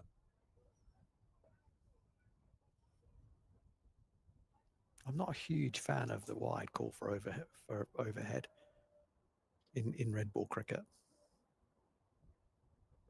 I suppose it's there to stop you hiding it, isn't it? Correct. I guess, but it is. Yeah, that's exactly why it's there. Yeah, for a run chase, isn't it? But the fast bowler has got to have some ability to bang it in. Yeah, and not be penalised. I haven't got a straightforward answer, but I just. Yeah, when it balloons, well over the batter's head, well, clearly that's, you haven't got any chance of hitting it. But if you've got a chance of hitting it, I think that shouldn't be called a wide in red ball. It's not what you want to be playing at the moment. That was a bit of deja vu, really, from the first innings, wasn't it? Just triggering across, and he's not going quite as far, is he, to be fair to Rob, from that first innings? I don't have a problem with the shot because it was a full-blooded shot and it was a short wide ball and you got to score. And so hopefully if he did nick that, I wouldn't be saying it was it was the wrong shot. It was the wrong execution.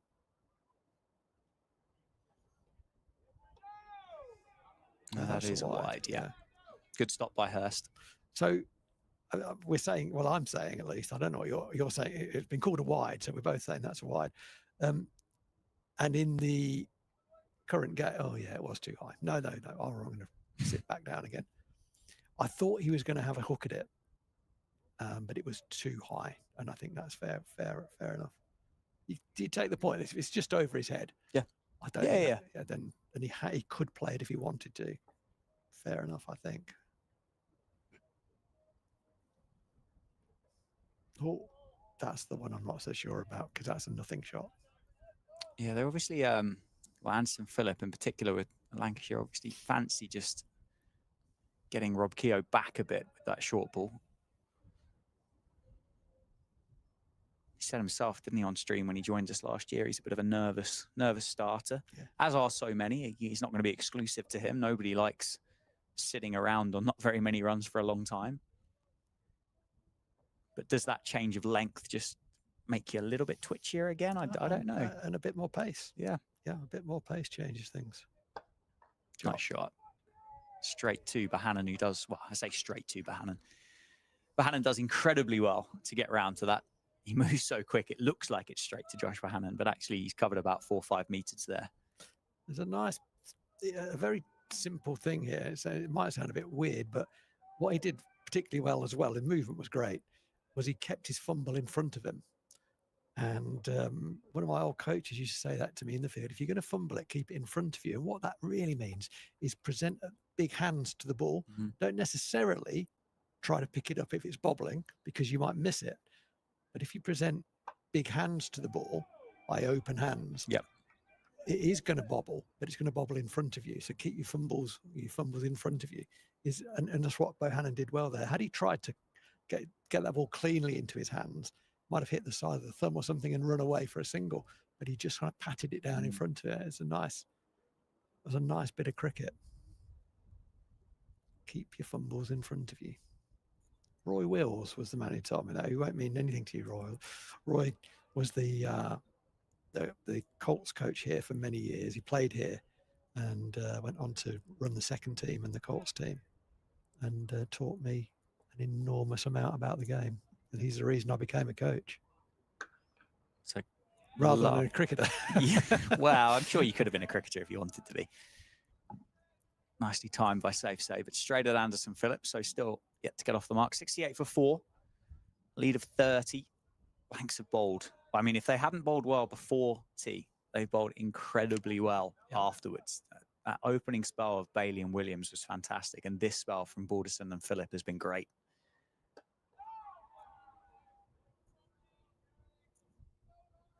Yeah, I think the first 11 overs with the new ball were exceptionally good. They just went off the boil a little bit, but then pulled it back, and that's when the wickets have come, isn't it? 68 for 4, the lead is 30, so effectively 30 for 4. Not where you want to be. Not at all. Not at all. A lot of hard work to go for Northamptonshire.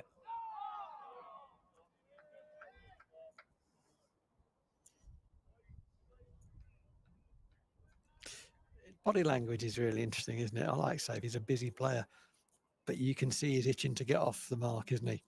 And you've got to be itching to get off the mark, but not necessarily communicate to the fielding team. And I think about Marcus Harris. You don't know what he's on, do you? You don't know if he's playing brilliantly, terribly, if he's on 100 or 6 or something. Didn't change. That's a good shot. Yeah, bit of a misfield as well by Will Williams, just to make that single more comfortable, but Safe is eventually off the mark 9 times of trying, which will make him feel undoubtedly happier. No one likes getting 0, do they? No one likes being on 0, but some can handle it slightly better than There'll be an old others. sage in the Northampton change room that'll just say off them at this stage, meaning off the pair. Yeah. Off them. Yeah. And the heart rate will lower. Nicely played by Kier. That one just looked to hold up off the surface there, didn't it? Just came through a bit floaty from Balderson. It really did, didn't it? Yeah. Maybe that is where these indentations that we spoke about are just starting to come into play. Yes, they're not going to be as pronounced as what they would be if this game were to go all the way through to day 4, which seems unlikely from this stage, but never say never. Oh, that's close. Quick single take on Anderson Phillip. That's a bad run. Keogh stretching. Don't know whether he made it, but Phillip had a great throw through. We might be able to see on replay. I think that's hurt Bohannon. It has, because I think that's really close. He's just in. I think he's just in. I'm not sure. You're not? I'd Okay. like if there were a side on camera angle, I'd love to see it, because I think that was. But again, I suppose if that's the way of going about and getting your runs and taking those, you don't want to be reckless, do you? But he's picked the wrong man there. Yeah, he's picked the wrong man, because he is a very good athlete, that kid, and there was a great bit of fielding, wasn't it? Yeah, it was brilliant. Well backed up by Bohannon, who's still just holding on to the thumb or the finger that got in the way of that shy from Anderson Phillip. You just see him just crouched at mid-off. He'll be ready to go again. And luckily he is ready to go again, because he's called into action straight away and just covers the ground, picks it up in one motion and fires it back into the stumps at the non-striker's end. Yeah, he can move. He can move. It wouldn't surprise me if he was a good footballer, good ball player. He just knows where his feet are, knows where his balance is. And he's blessed with that fast twitch fibre, so he can move very quickly. Something that I wasn't blessed with. I had slow twitch fibre. I wouldn't call it twitch, really. Well, there's 4 of them. Bit of a freebie for a safe save. Ooh, 2 straight from Anderson Phillip, and it's come off the thigh pad, in fact, for safe. It runs down to fine leg for 4 buys. I think Northamptonshire can be too picky as to how they come at the minute. They'll take them whichever way they show up, and absolutely. 4 more to the score is massively helpful, and it's gone on to 75 for 4.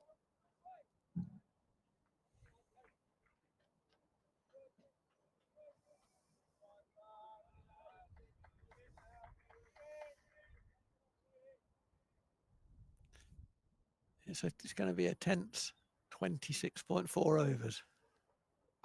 Ooh, wow. For a horrible moment, I saw that ball being chopped back onto off stump. Thankfully, it didn't. It was chopped back, but it didn't get to off stump. That suggests a bit of tension, I think, the way that was a ball that I would expect. It's a great area for safe save. He opens the face of the bat and hits it really hard through point, generally, on that line of ball. The fact that he cloths it into the ground suggests a bit of tension, doesn't it? Bottom hand taking over, closing the face of the bat. Just relax, young man. That's nicely played. Yeah, nicely played. Looking for the single. Then noticed quickly that it was that man, Josh Bohannon, who seems to be fielding everywhere at the moment. Elects not to take on the single.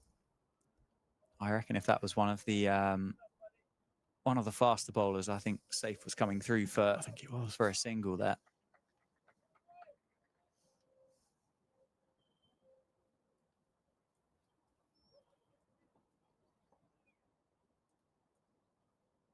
He's almost trying to fast forward himself to 10 or 15 or something, isn't he? Well played, got that down quickly.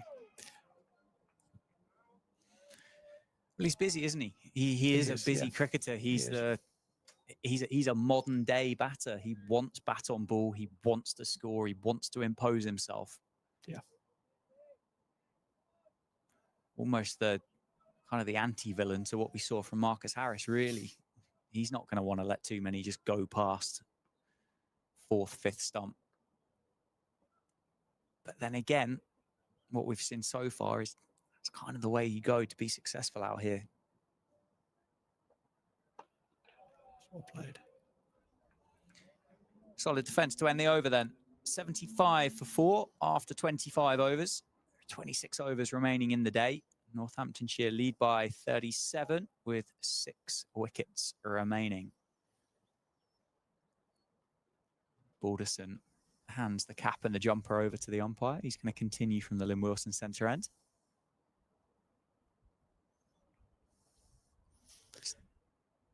Keogh and Zay having a good long chat between each over, aren't they? Yeah, I think Rob's just taken the jumper off. They've played a lot of cricket together. And they'll know each other's games very well and each other's personalities very well. Let's hope they can use that connection to stay together. Nicely bowled, nicely played. It's a tough field, this, isn't it, with the way that Lancashire are bowling. There isn't really it's not a free run anywhere.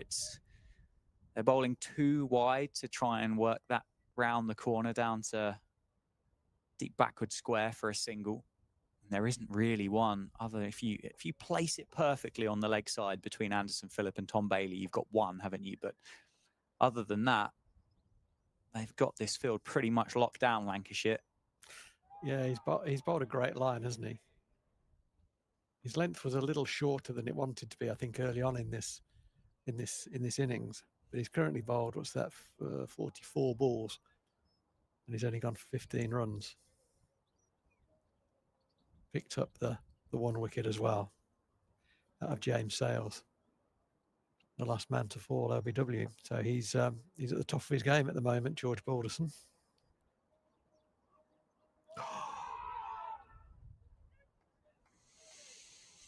There's a big appeal, wasn't there, from Hurst, Hill and Jennings, as Keogh's just, I don't really know what he's done to that, just almost followed it, isn't it, as the ball's just drifted. It bounced a bit more than what maybe he was expecting it would, but not positive, was it? It wasn't a positive move. You might say it was a positive shot, but I think it was a bit of a waft. Wasn't positive foot movement. Oh, there's an appeal for LBW. This time, umpire says no. Balderson's follow through there has joined Rob Keogh at the batting crease. There's a few hands-on heads there. That would have been heart in mouth for Robbie Keogh there, because he had a good look about it. Didn't that? Just comes back in and maybe a bit high. Maybe umpires call online, but it looked good on face value.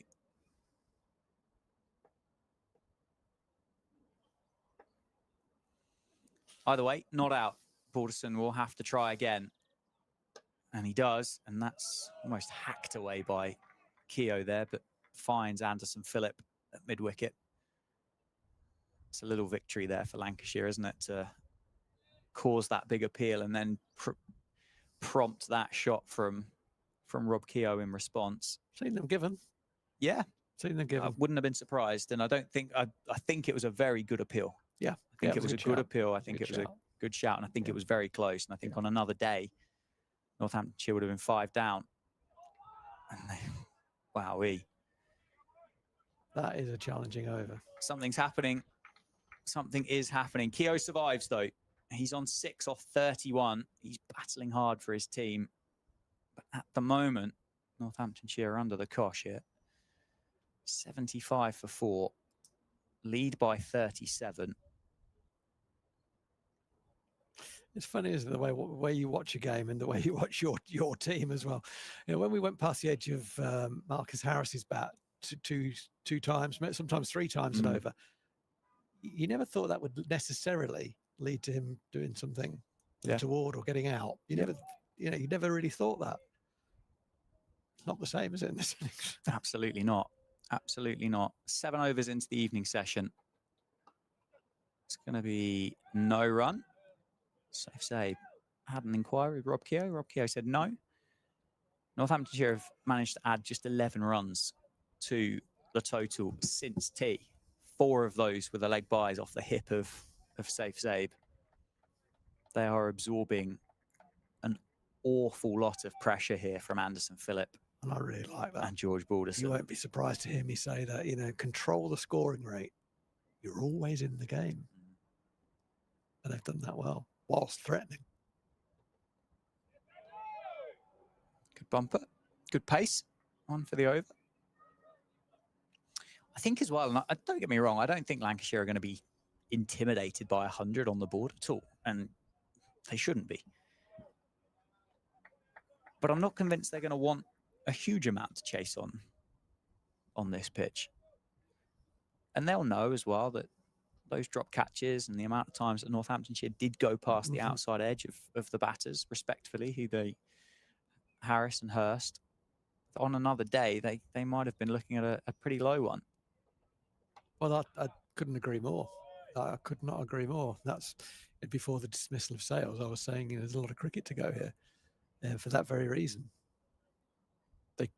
This didn't happen in the Lancashire first innings, but it could do, and it could happen now as well in Northamptonshire second innings. But wickets could easily have fallen in clusters, because the ball was going past the outside edge so often. Firstly, we need them to nick them, and secondly, we need to catch them. Nicely played by Zabe, but it's a bit of 3-man cricket here. Phillip bowls, Safe Zabe bats, and Tom Hartley fields. Phillip's been a bit short, hasn't he? A little bit short. Safe Zabe will love a drive ball, but I wouldn't mind from a Lancashire perspective. If I'm Keaton Jennings standing there, I'm thinking, get him driving. Let's get him forward. He's played a lot off the back foot to Anderson Phillip.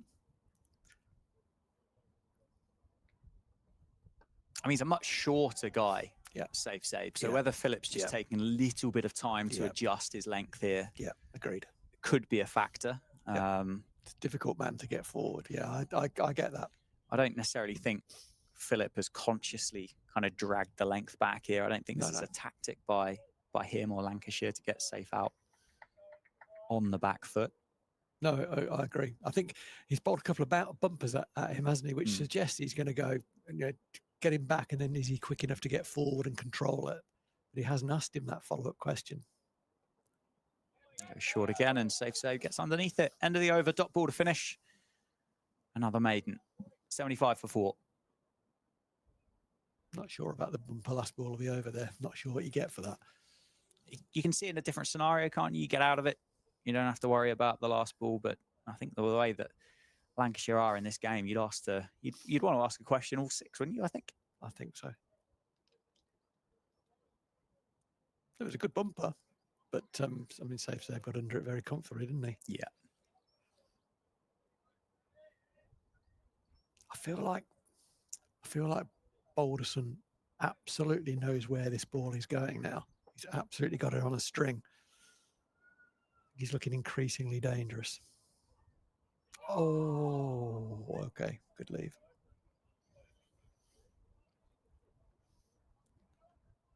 And he has consistently seamed the ball both ways, to right and to left-hander. I mean, he's bowled very, very well.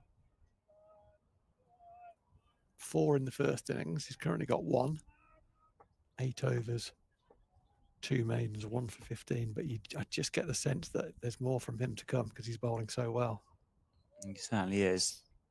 The other thing that Lancashire have got is the 2 of them are just able to bowl almost exclusively to the batters of their choice, aren't they? The Northamptonshire aren't able to rotate the strike at the minute. Yeah, I think that's a really good point. I think that's what I'm seeing, and I hadn't actually put that into words, but yeah, subconsciously, I think he is lining Robbie up, isn't he? 1 ball outside the off stump that nipped back left, 1 ball outside just nipped away left. Oh, that's lovely timing, Rob Keogh. That's beautifully timed through the leg side. That could go all the way. It does. It's just pulled up by, I think that's Tom Bailey at mid-wicket. Beautiful timing from Rob Keogh. Well played, young man. That'll make him feel a bit more confident. It'll be the first time for a while, won't it? The scoreboard has moved. Yes. Adds 3 to it. And that they've been able to change ends.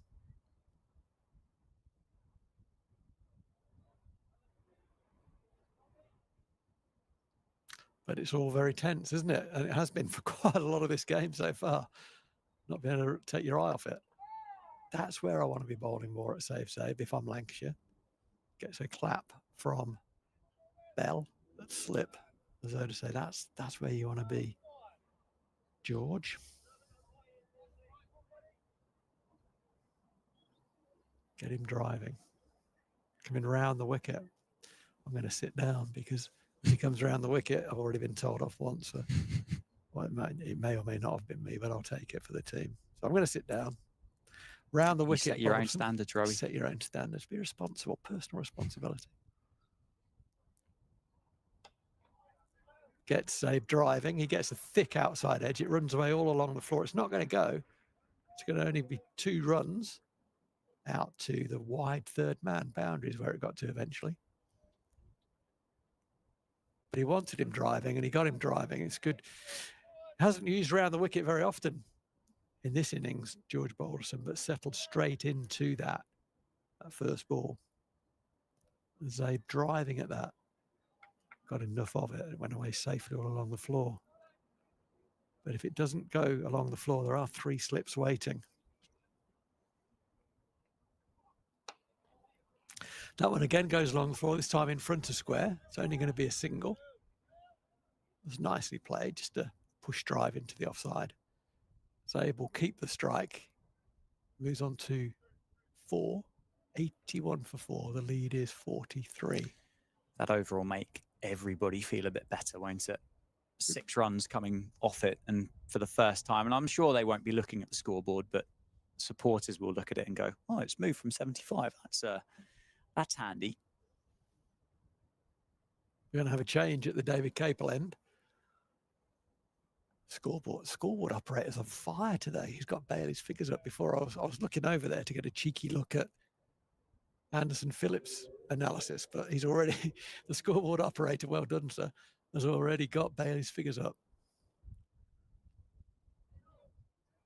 But he bowled pretty well, Anderson Phillip, and got the important scalp of the captain, Luke Proctor. But I thought overall was maybe a little short. Tom Bailey bowled brilliantly from that end earlier, 7 overs for 17 and a wicket, and starts well again. Yeah. Zabe. Just totted it up. It was 18 dot balls before that 3 by Rob Keogh midway through that Balderson over. You wouldn't have been shocked if something had happened during those 18. It doesn't take many, does it? No, it doesn't. No, to it doesn't. create something. It doesn't.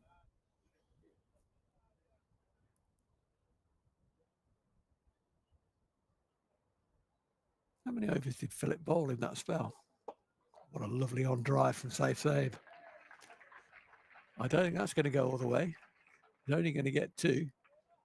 It's well retrieved by Will Williams. It was either side of T, wasn't it? Phillips' spell, but 7 overs, 1 maiden, 1 for 16 for the West Indies international. Okay. Yeah, I mean, steady, wasn't it? Steady. It was a bit of a nothing ball, the ball that got Luke Proctor. It didn't seem to deviate particularly. Proc just played just outside the line of the ball and got a faint one inside edge through to the keeper on the back foot. It's an unusual sort of dismissal, really.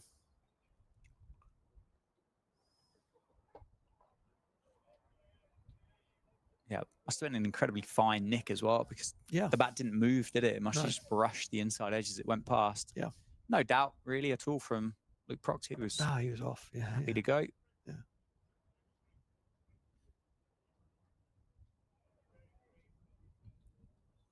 Lead by 45, Phil. Yeah, put a 1 in front of that. And then some more on the back of that 1. Oh, that's nicely bowled. Bowling very, very straight at Zabe. Looking predominantly, I think LBW is the predominant way they're looking to get him out. I see Will Williams is getting loose up at mid-on. Balderson has bowled very well, but he's bowled 9 overs now. bowled a long spell, didn't he, in the first innings? Yeah, it was 10, wasn't it? I think Yeah, 10 overs for Balderson, and then came back again after lunch. I think he bowled about 14 or 15. I think in one go.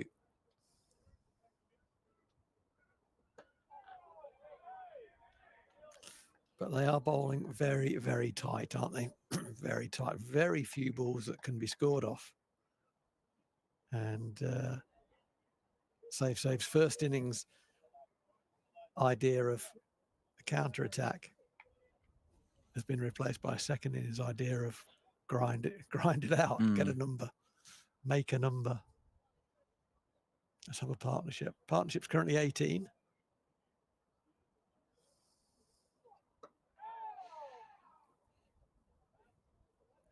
Slightly falling over that one, but no great damage done. Get the feeling that I haven't seen the ball deviate as much in the last few overs. You know what's going to happen next, don't you? Yeah, Balderson got a couple to nip. But is there going to be a change at this end? And is there going to be a change? Yeah, Balderson's nowhere to be seen, is he? I think he's just going off for He's off. For a bit of a breather. He's off. There he is. Change the socks. I'll get some running repairs, whatever he might need. If your surname was Williams, yes, would you? Personally, no. Personally, that's not to say it's not a fantastic choice of name. It's a good name. It's a brilliant name. I like it. I like the name William. Oh, it's a nice name. There's not a lot of imagination there, though, is there?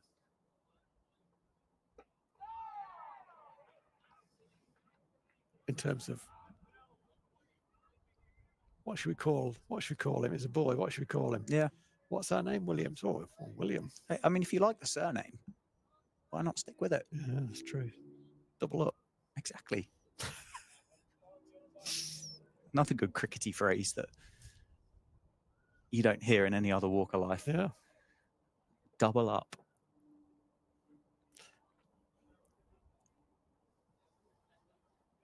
Oh, that's nicely bowled. Well played, Robbie Keogh. Good lad. You could probably hear that on the effects mic. It hits almost the bottom of the handle, top of the splice, and just got his bottom hand out of the way in time. It's all gone a little quiet, strangely. Yeah, it has, hasn't it? From the fielders, the spectators. I will say they've been pretty quiet throughout the course of the game, but then I think it's one of those games that lends itself to eyes on stalks and buckle up and enjoy the ride type thing, isn't it? As Keogh just flicks that one down the leg side for 4. There they go. They're the supporters. Nice little ripple there. Yeah, that's a soft one, isn't it? And they've been so tight, the Lancashire bowlers, that Will Williams has kind of not read the script there. Just push one down the leg side, and Rob Keogh's grateful to get a little bit of bat on that. Goes very fine away for 4.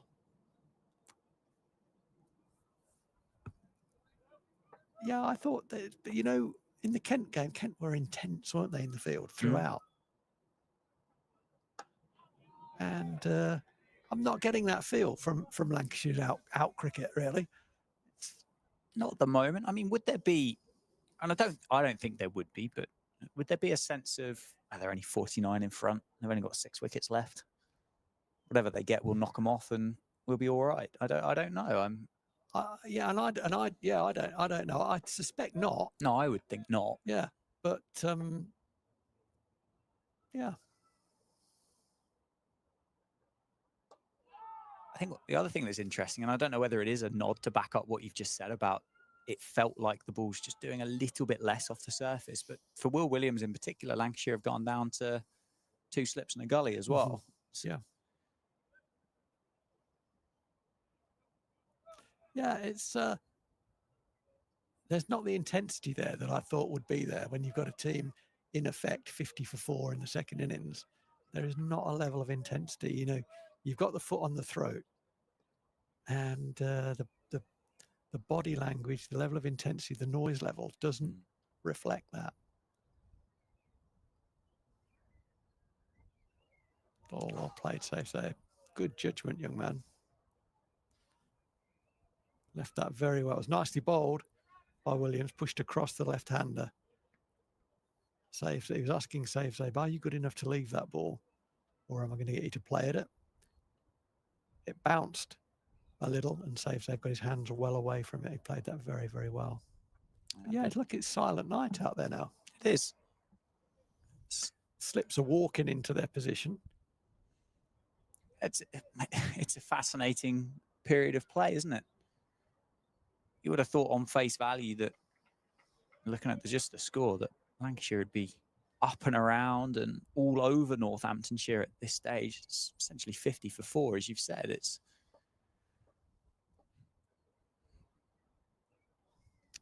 I'm sure the appeal when it comes will be loud. Nicely played in the end. It was squared up by Keogh, and I think he's going to get 4. He is. Moves to 18.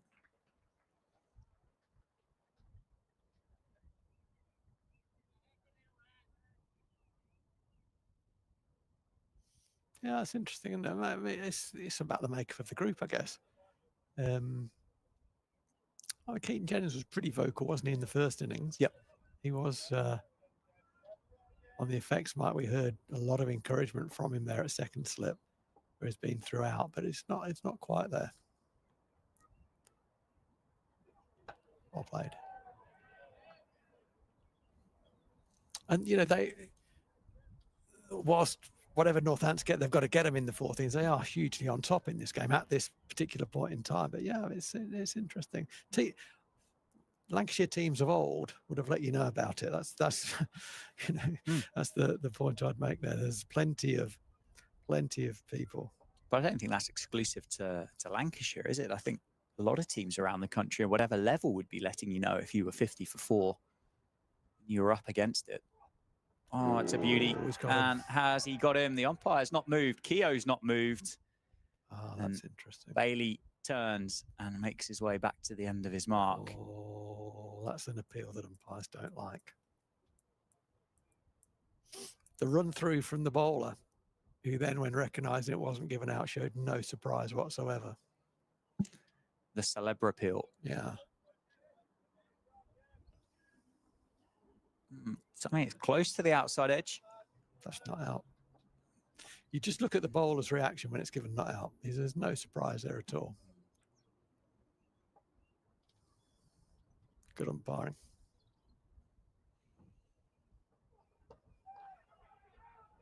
Well footed on the leg side by Luke Wells. Keeps it down to just 1. There's a bit of theatre involved in it, isn't there? And I mean, it's happened quite well there for Rob Keogh that he's managed to get off strike the very next ball. But for any batter in particular, that could have just caused a little bit of a heart rate raise. Actually, Rob will have known that he hadn't made contact with it, but you can never be 100% sure, can you, when you look back down the pitch at the umpire? I'd say this. All right, I'd say this. If you're going to appeal like that, when you think it's not out, and do the finger in the air, not turn around, run through, both hands in the air, when it's given not out, you got to continue that and show that you're surprised that it's been given not out. You can't then turn around and say, well, I knew it wasn't out all along, which is exactly what Tom Bailey communicated there. The lead is up to 55 now for Northamptonshire. As Tom Bailey comes to round out this over. Nicely bowled, nicely played by Safe Save. And what it has done, the appeal, has just generated and just pumped a bit of life back into Lancashire, isn't it? You said they walked into position at last over. This time they've jogged through. They are going to have to wait a little bit longer because Rob Keogh wants a drink. So Safe Save on 6 and Rob Keogh is on 19. It's the start of a partnership, isn't it? 28 currently the pair have put on together. So they must have been both in on pretty much on 0, I guess. Yes, when did... Well, it was 65-4 when James Sales fell. The score hadn't moved from tee.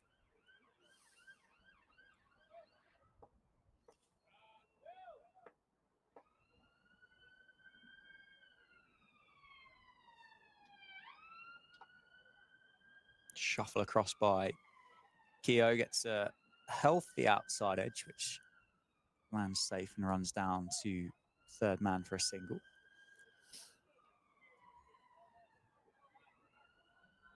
.5 overs remain in the day. We're inside the final 20. Still a good number of people in.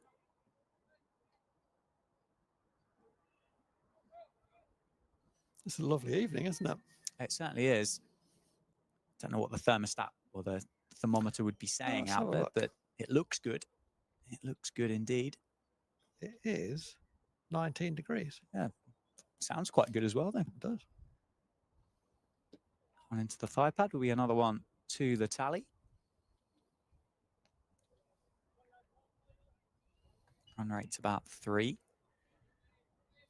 What I haven't seen so far is I've seen a very nice couple of extra cover drives from Rob Keogh, and they've been in control and they've been very full, like under his eyes when he's made contact. Great. What I don't want to see him doing is driving out in front of his body and away from the body. But I would be asking him to do that if I was Will Williams.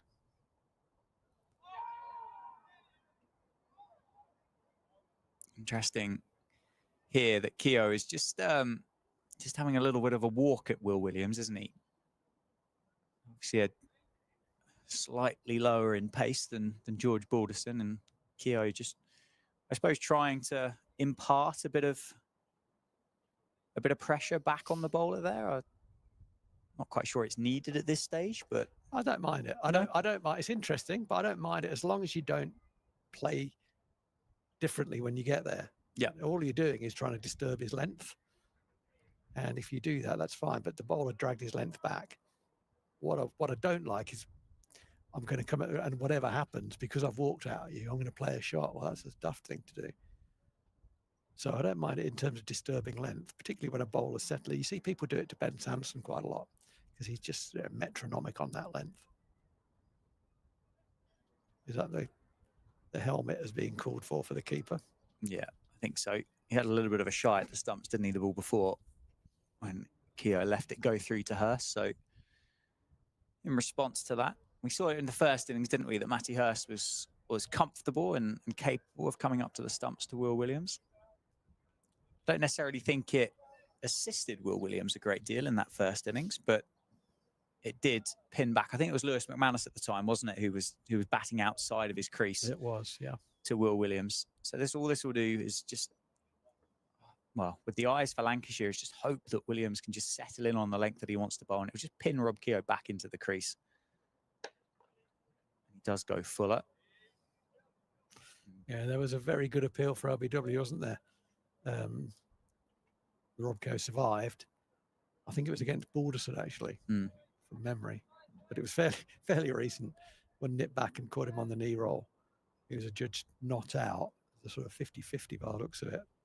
And Rob will be aware of that, and he's not going to let Williams do that. Comes down the wicket, taking LBW out of play, and the keeper straight up. And also, a catcher comes into third slip has come out. Marcus Harris has gone in to catch him mid-wicket, which suggests they're going to bowl even straighter. Yeah, there it is, right on the money.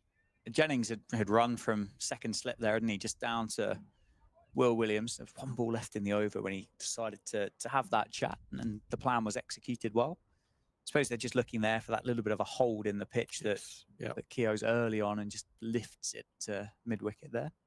Does do that. Rob can do that. I mean, a number of players can do that. Push the bottom hand through too soon. The ball carries that a little bit further. But no sign of that in this innings. Rob Keogh's made his way to 22. He's with safe savers on 6 not out. The pair of them together have put on 32, which in a low-scoring game is a good start to the partnership that could be very important in this game. Northants 97 for 4, currently lead by 59. Ooh. Tom Bailey continues his good work from the David Capel end into now his 10th over of the innings. Got a leading edge there from safe save, no damage done, but he's held the ball up nicely. Tom Bailey's pitched the ball from around the wicket, aiming at the stumps, directed at the stumps. It's pitched and offers to leave the left-hander. That one just caught the leading edge. And another conversation this time between Bohannon and Bailey. Does it lead to a change of anything?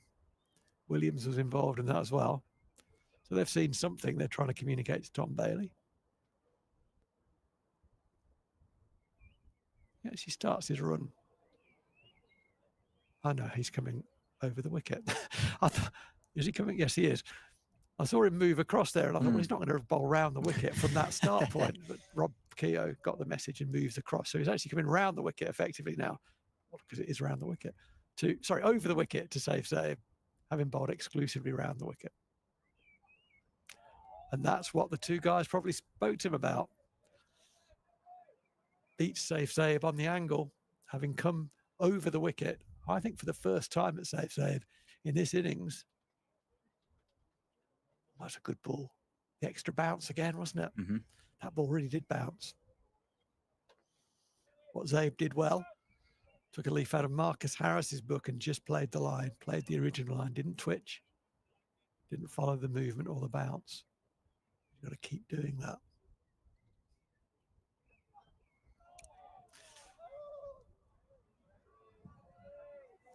I'm not sure entirely whether Safe played at that or whether he just had his bat in the general vicinity of the ball and didn't bother moving it away. Only he will know. But in the two balls that Tom Bailey has bowled from over the wicket, he's asked different questions, hasn't he? He has. It's a considerably different angle, obviously.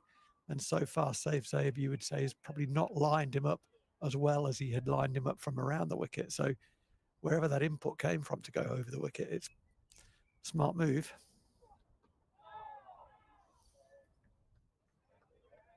Yeah, it's just swayed the balance here in favour of Tom Bailey, isn't it, in this battle? I know Safe is only 6 off 38, but certainly asking a different question, and it's just caused Safe to spend a bit of time down at square leg just to reset and a bit of extra gardening and guard marking. And what Lancashire are doing here really, really well is they're saying to Safe, okay, you're going to play this way. Can you keep playing this way? Can you keep playing this way? You know, can you execute at this level for a long period of time? There's a little half back foot punchy drive at that one. Thick outside edge. That's happened a heck of a lot, hasn't it? Through the course of the 2 days, more than any game I think I've ever seen. The ball's hit the outer half of the bat. Yeah, I mean, there's not been a huge amount of runs scored, 238, 276, and then 97, but it's got to be close to 50-50 of runs scored in front and behind square, if not in favour of behind square, I would have thought. Yeah, I'd say so, yeah. The thick edge has been the one to back, hasn't it? So many balls have hit there. Phillips just gone out to deep square. Is this going to be a ball just to get out the over? Well, fielded by Will Williams. Was that an attempt just to keep Sabe on strike there, do you think, with Phillip going out on the line? Or do you think they wanted to keep Keogh on 22 or 48? I think it was, we might bump you. And do you want to get back into the ball? Do you want to get forward? I think that's what it was. Mm. No, it's not me, is it? No, it's definitely not you. No, because I'm waving at them. Definitely not.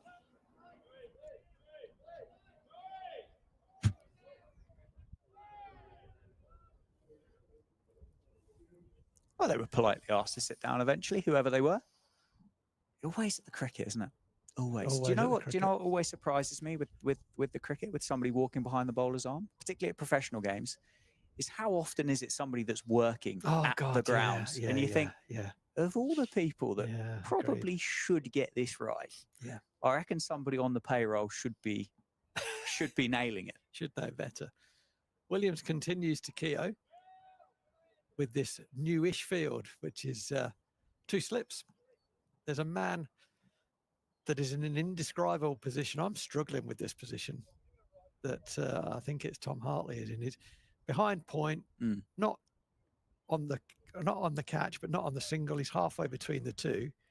Then there's a man at extra cover and mid-off and mid-on. There's a catch in mid-wicket who has come out of third slip, and a man at forward of square leg on the single as well. I mean, is it in response to that thick outside edge that we spoke about at the end of the last over? Be. Yeah, may well be. I don't necessarily know if it's a catching position or No, not. he's no, but if someone slashes it, it could get there. But yeah, no, you're right. The ball has gone there a lot, hasn't it? It has. But this field is all about bowling straight, and it's predominantly about bowling straight. Looking to trap Rob Keogh on the crease, LBW, or if he gets his head the wrong side of the ball and lifts it into the leg side. Oh, that's nicely bowled. Yeah, and the thing that Williams has done really well with this plan is he's not gone over straight, has he? Fine leg is wide open. And you go too straight, you just get tucked off the hip there, and it's 4 runs. Or if you get a little bit wider, there is, I think, Tom Bailey down there at kind of a long leg, and it would be an easy single, wouldn't it? But actually, he's just settled in on that 3.5 or 4th stump line.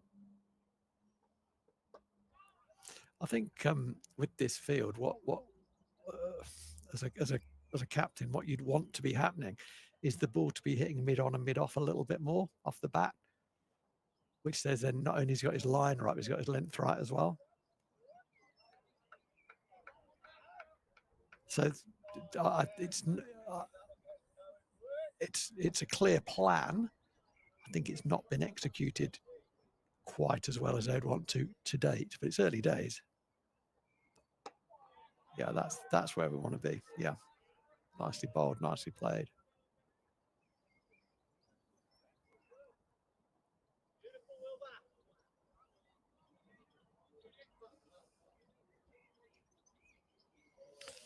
As we approach 5:30 with still 17 overs and 1 ball to go. That 1 ball is the last ball of Will Williams' 8th over. He's currently got 1 for 26. So far, Rob Keogh's lined him up pretty well. Oh, very well there. And he plays a beautiful punch off the back foot. Looking to get forward. The ball was short, just transferred his weight to the back foot. Punched it, timed it beautifully through the offside for 4. Lovely way for him to finish the over. That takes him to 26. Northants pass 100. That takes the total to 101 for 4. The partnership to 36. And it's been a good hour. It's been a good last hour for Northants. It has indeed. It has indeed. Most importantly, that lead ticked up to 63. Nowhere near enough, is it? In the context of the game. But it's a damn sight better than what it did an hour ago. It's a start, isn't it? It's a start. Save on 6. Over the wicket. Tom Bailey, fielded by that man in the indeterminate position, went straight to him very quickly. It was a good shot from Save. Plays that brilliantly. Yeah, considering that position that Tom Hartley's in wouldn't be on the tea towel that you'd find in your grandparents' kitchen. He's been busy, isn't he? Yeah, he has. Yeah, very busy. That's very true. Good bit of captaincy. I've never seen Save bat so many balls for 6. No, I don't think I have. And he's doing exactly the right thing. There we go. He's on 7. It's a partnership pitch, isn't it? And I know that sounds really easy to say out loud when you're out there in the middle with a bat in hand, because you don't want your score not to be moving. But it's a challenge. It's hard work. Lancashire are bowling well, as did Northampton in that second innings, as did Lancashire in the first innings. But if between the two of you, that overall score is ticking up, it's perfect. Yeah. Well played, Rob Keogh. A no ball. Northants will take that. Thank you. I was just thinking about that last ball of the over from Will Williams. It was a poor delivery, wasn't it? Particularly given the field that's set. It was a poor delivery. It offered width and it was a bit short as well. It was well played by Rob Keogh. But Rob Keogh kind of earned that. He kind of, in football parlance, they'd say drew the foul, wouldn't they? He'd earned that through the way he defended so well. A little bit of lack of concentration from the bowler. Rob Kerr gratefully accepted the invitation.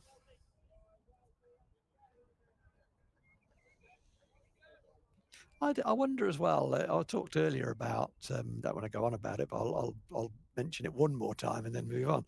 The maybe a little lack of energy in the field from Lancashire, less than I've seen from Lancashire teams previously. Let me say that. Whether that's a team that's lacking a bit of confidence, having found themselves winless after 4, perhaps there's a bit of uncertainty maybe. Yeah, well, both teams have turned up for this fixture, haven't they? Without a number in the win column. Northants drawn 2, lost 2. Lancashire drawn all 4. I suppose there probably would be nerves in both camps, both looking for the first victory. I mean, would it be any more important if you go up against a team that is equally on 0 wins at the same time? Or no, we've let one get away. I'm exclusively looking at them. I think it is unusual. Rob Kerr turns it into the leg side, very well fielded by Tom Hartley down on the boundary. Had to move quickly to his left, and it was a bouncing ball, and he had to judge the bounce of the ball accurately. He did that and got the throw away pretty quickly as well. But 2 more to the total. 68 now the lead. Yeah, it just feels like we're a bit uncertain. We're in danger of being on top here. We don't want to throw this away now. Rather than we're on top, we expect to win this game. Yeah, let's let them know about let's be strong, let's be confident. It's more feeling their way. That's all.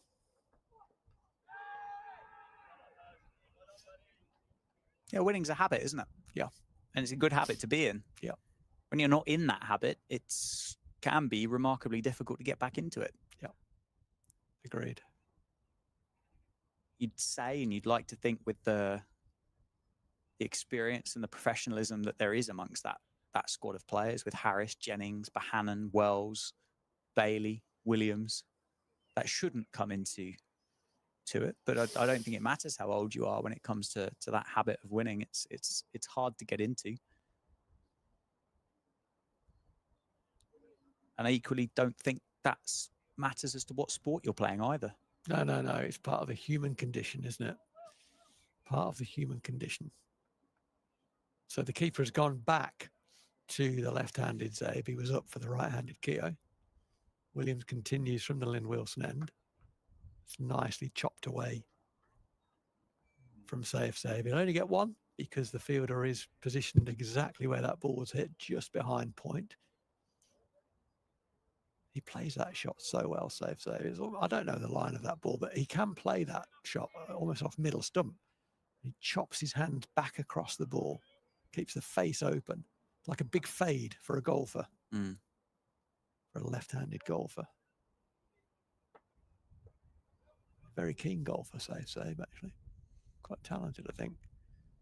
Keeper up to the stumps for Keogh, and he's hit it into the leg side, and he is out, caught by Marcus Harris, diving to his left. He was very early on that, Rob Keogh, and he is absolutely livid with himself because he'd worked so hard for his 28, so hard, and then fell into the trap. That man was there for almost exactly that kind of dismissal for the ball that just holds up off the surface that Rob doesn't quite get his head forward to and lifts it into the leg side. That's what happened.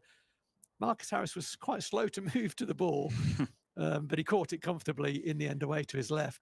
And that is a very sorry dismissal from a partnership that was promising so much. It's finished on 42, and Rob Keogh departs for 28. Northamptonshire, 107 for 5, the lead, 69. So effectively 69 for 5. It's a cruel game, isn't it?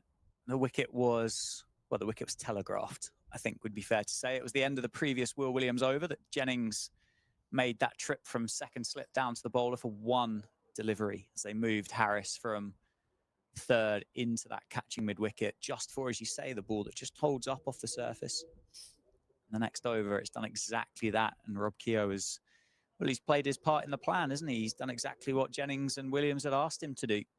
Just into the hip there, held up a bit and, floated gently to Marcus Harris, and Lancashire take another successful catch in the innings. If you're out, right? So it only counts one dismissal and you are out. So that's kind of what I'm about to say is probably largely irrelevant, but it didn't look great, did it? Mm.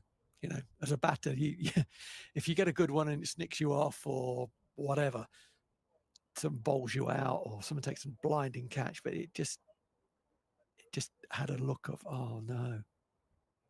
And Rob Keogh could barely believe it. I feel for him. He'd worked so hard for his 28 and was playing really nicely.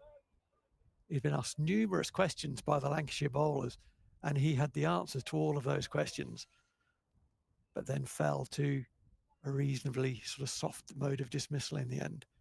That brings Lewis McManus to the crease, played very, very well in the first innings.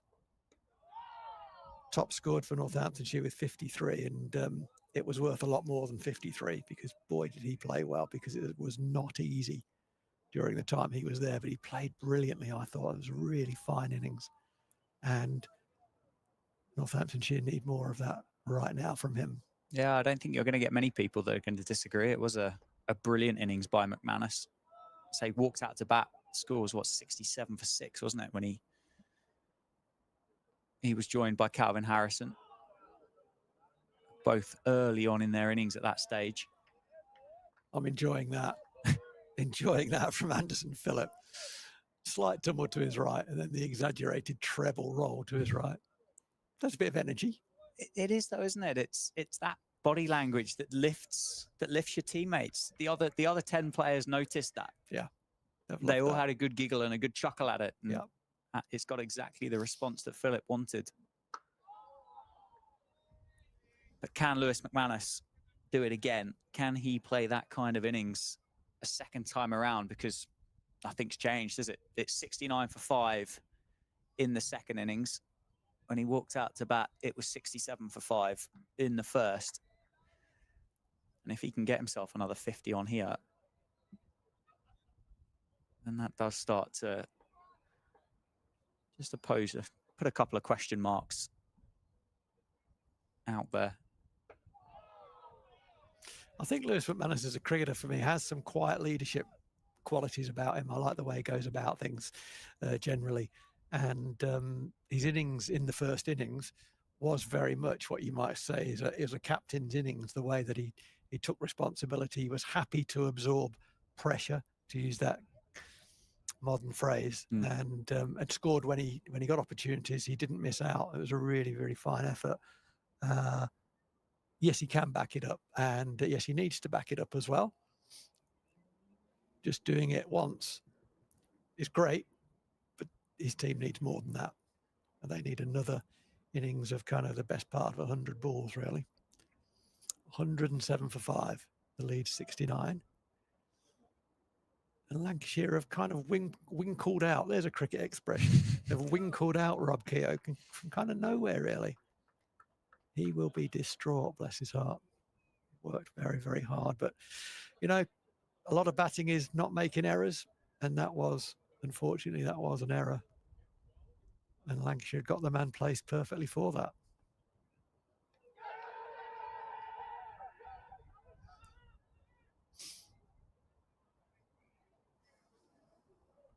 I'll leave you to describe that one, Rowie. It was a Lancashire appeal. Will that do? Yeah. Yeah, nailed it, I think. Again, the bat's not far away there, is it? But shake of the head immediately from the umpire.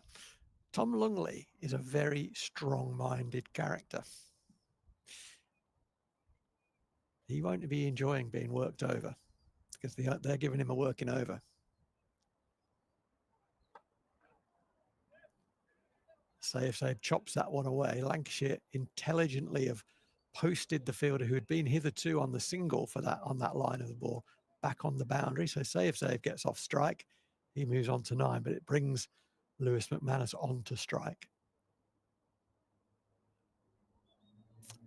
108 for 5, 70. We talked about a minimum of 150, didn't we? Yeah, and I think that's still light, isn't it? And that is still light, yeah. we're scrambling a bit, but we're absolute bare minimum 150. That's going to go away for 4. Looked like it jagged back at Lewis McManus and maybe kept a little low. He did very, very well to get bat in front of pad there and get it away very fine for 4 runs. So he's off the mark. But I think had he not made contact with that ball, I think there might have been an appeal. I have a sneaky suspicion there might have been as well. He's done, as you say, he's done well, isn't he? Just to jam the bat down. It's just one of those. It's one of those kind of boxy, punchy pitches, isn't it? You can't have that expansive drive or the big stride. You have to bat in your crease and make those late movements and play it late. What I think technically what he's done very, very well in this match to date, and the last 4 was an example of that, is his head has gone back to the bowler really well. I think when I've seen Lewis previously, his head has just sometimes gone a little bit offside. The bottom hand has taken over a wee bit, and that's not as easy then to get back onto the line of the ball, but he's obviously worked hard at that. And Graham White was saying the last 2 winters he's funded himself to go away and play cricket through the winter and work hard on his technique. And I think there are rewards there for all to see. It's well played, well bowled, well played.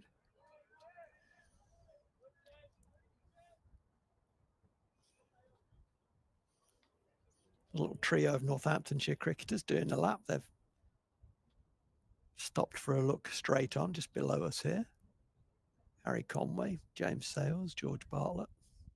He must hate cricket at the minute, George Bartlett. Must be hating it. Yeah, I don't think it's going to rank that highly on his most enjoyable day outs, is it? Well played, Lewis McManus.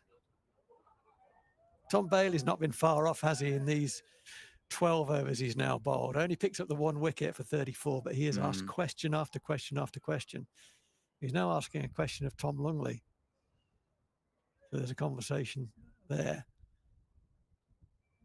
And the keeper's involved as well. But yeah, he's known to be quite a strong umpire, Tom Lungley. So who knows what the gist of that was, but it all seemed extremely friendly, which is always nice to see. Without sounding like I know what I'm talking about, but I think the general kind of circuit amongst professionals and umpires must be so small now in comparison to what it once was, and possibly the smallest it's ever been, that you'll get a really good steer on people's personalities, and you'll have spent time with them before, and it's not like you're going to be crossing paths for the first time and, well, I don't know what this chap's going to be like, so we'll try it, and oh, it's not worked, or it has worked.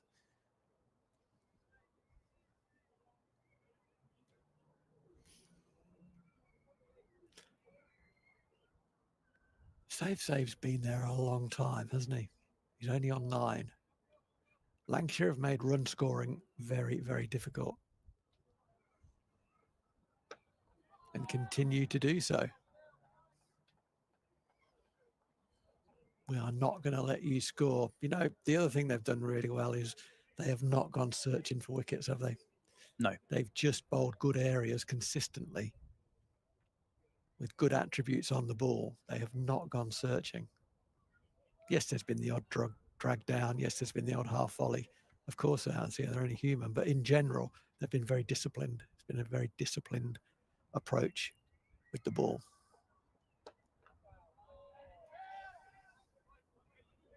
Yeah, they've bowled well in partnership as well, haven't they? Williams, Bailey, Anderson, Balderson. They have. They've passed the baton on very well indeed.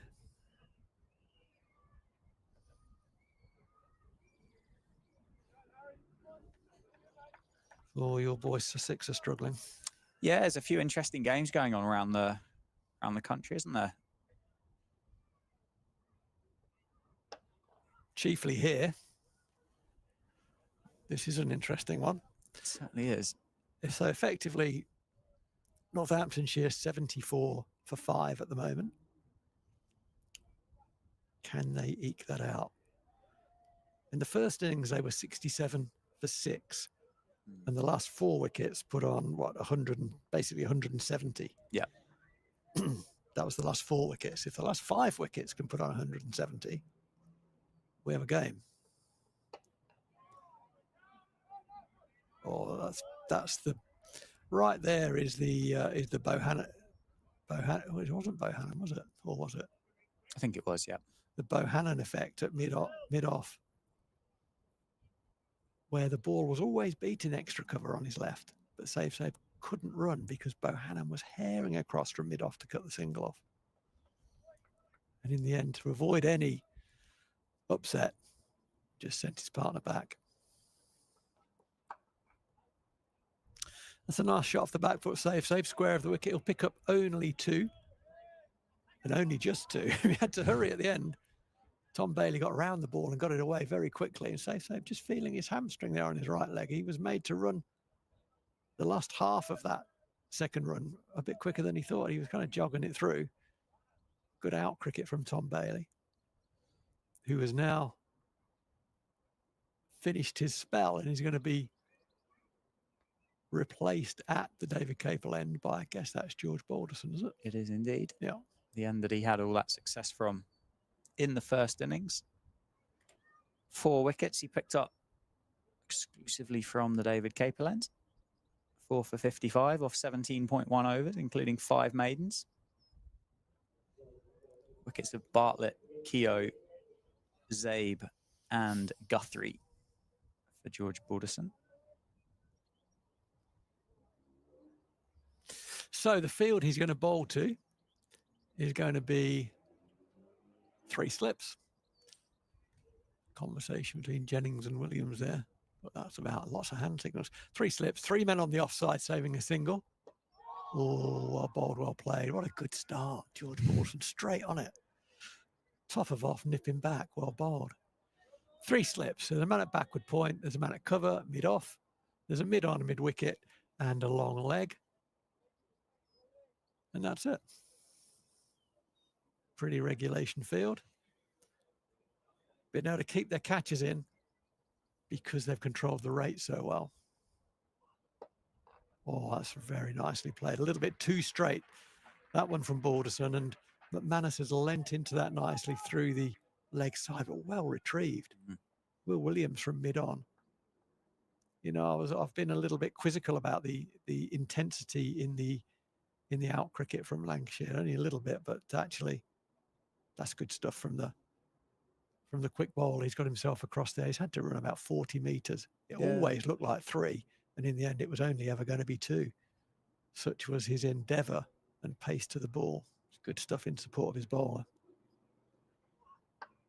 I think in defence to your question there, I think it's just in reference to the noise or the sound coming through the effects mic. It's certainly not been the intensity on the field, has it? Not the effort, not the physical effort. In comparison to that first innings, is proving, well, is different from what we experienced and what we heard yesterday morning.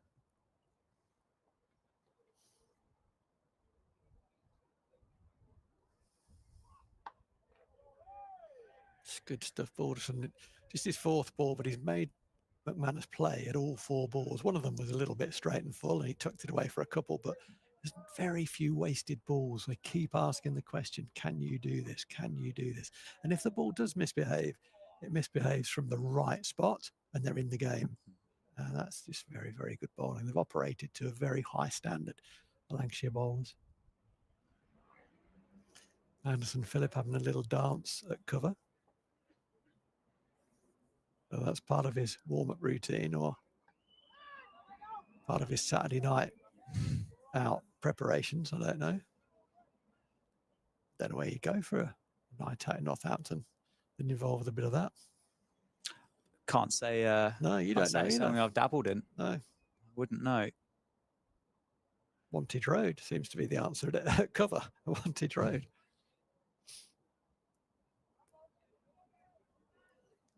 Harry Conway has been formally introduced to Wendell Pemberton down in front of the supporters club look for the first time. Brothers from different mothers right there. Right there. I think he's been in all day. today, Wendell. He's been quiet. He has. That'll be fascinating conversation, but there it is between Wendell and Harry Conway. Wendell's sitting down, which very rarely happens. I think Harry Conway, for the first time in his life, would end up looking up if Wendell Pemberton decided to stand up. But yes, he would. Interesting there, that little snapshot is the furthest player away from Wendell is James Sales, who probably knows him best. Yeah, that speaks volumes, doesn't it? It does. He's a great supporter of Northamptonshire County Cricket Club, is Wendell. Spends a lot of time in the county ground, positioned either by the scorebox or over by the ground staff, and has his Northamptonshire flag and just loves cricket, doesn't he? Wants to chat to anybody that'll listen. Have a chat with some people that don't. It's a nice straight drive from Save, and it gets through. There was a moment there where Bohanna thought about diving, but actually the pace was too great for him to even think about it, to even do that. Lovely straight drive. We haven't seen many boundaries in the last hour or so, and we've seen very, very few at all that have gone down the ground. That was beautifully timed. Over length, it needed driving, and it was tucked away. Very nice. He takes Zabe to 15, and the score to 120. The lead is 82 as we speak. Yeah, and you've got to time it well to get it past Bohannon. So he was very nearly in the races, wasn't he? But punched strong enough by Safe Zabe. So Williams comes round the wicket in response to that. He's rarely bowled round the wicket. And Zabe knocks it into a hole in the offside and rotates the strike. 4 and 1 is a coach's dream. Do you know, just something quietly here with Harry Conway on the lap of the ground with George Bartlett and James Sales, who at the moment their work is both done. But Northamptonshire are 5 down. I know Conway was in there at number 11, wasn't he? Yeah. But on another day, I mean, if there was a bit of panic around in that dressing room, he'd be up there with his whites on, wouldn't he? Or if you got to this side of the ground and all of a sudden you lose another one, you get a bit of an embarrassing kind of panic sprint back to the dressing room. Oh, that has bounced and left McManus off the wicket. That's just too good. Very well bowled. I reckon this, having never spoken to Harry Conway, I think he's probably, having looked at his personality and character a bit, I think he's quite a smart cookie where people are concerned. He's probably a bit nervous as well, but actually him being out there, being visible with no shoes and socks on, with his tracksuit on, might be communicating to the batters. I'm loving this, lads. Thanks very much. Let me have another lap. And there might be something in that. Should he have to put his foot down, scramble and get some pads on? That's a different story. But I think I quite like it, actually. No, I think it's a good message. Yeah. It could be completely coincidental. It's a bit old school, isn't it? It's a bit old school. I like it. I like it, though.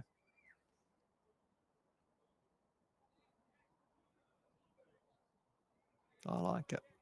I like to see the players interacting with the crowd. It's they get to know them a bit better, and I think Harry Conway's not shy, is he? As well, certainly not. That's very nicely played, Lewis McManus. So I think, if anything, I think George Bartlett and James Sales have just shifted slightly further along the. Yeah, they've had enough of it. The boards there. They're in the shade as well. It's cold. Is the ice cream van there? No, it's not. Oof, I don't think it's been there this summer.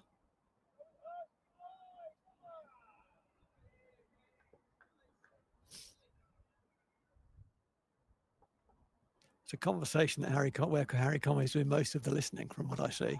It's nicely bowled again. He settled in nicely against the right hander. Hasn't quite been as good against the left hander. I mean, he's been pretty good, but not quite as good against the left-handed Zabe. He's bowled well at the right hand, has bowled well at Keogh, and set a plan for him with the captain. Mid-wicket came, as you said, Dan, mid-wicket came from third slip, and that's where Rob Keogh was dismissed. There's a few better feelings as a captain when that happens, and it was driven by Keaton Jennings, as you say. He ran the whole length of the field from second slip to the back of the bowler's run-up to say, why don't we have a catch him mid-wicket? They put him in, and within 10 balls, he'd he'd paid for himself. Yeah, it was a smart bit of cricket Yeah, it was. from a skipper that's played a lot. And he's lucky, well, not lucky, but he's got the bowlers there that are available to him that are good enough to bowl to that plan as well. And it worked perfectly, didn't it, for Lancashire?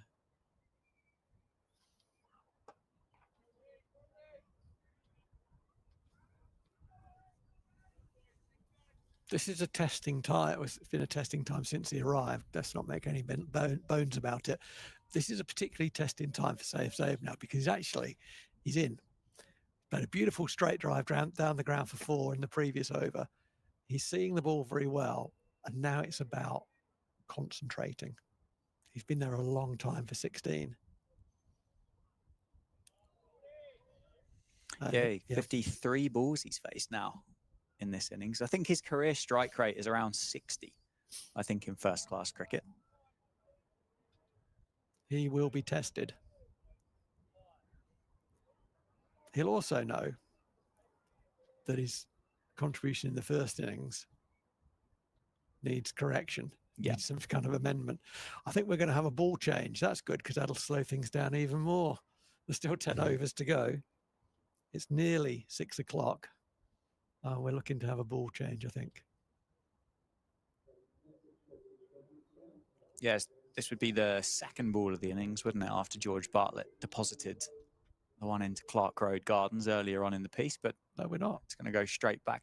I tell you what, if the people that live in that house are cricket fans, how lucky are you to wake up to go out the back there and go, oh, there's a brand new £150 Duke's cricket ball on the back patio.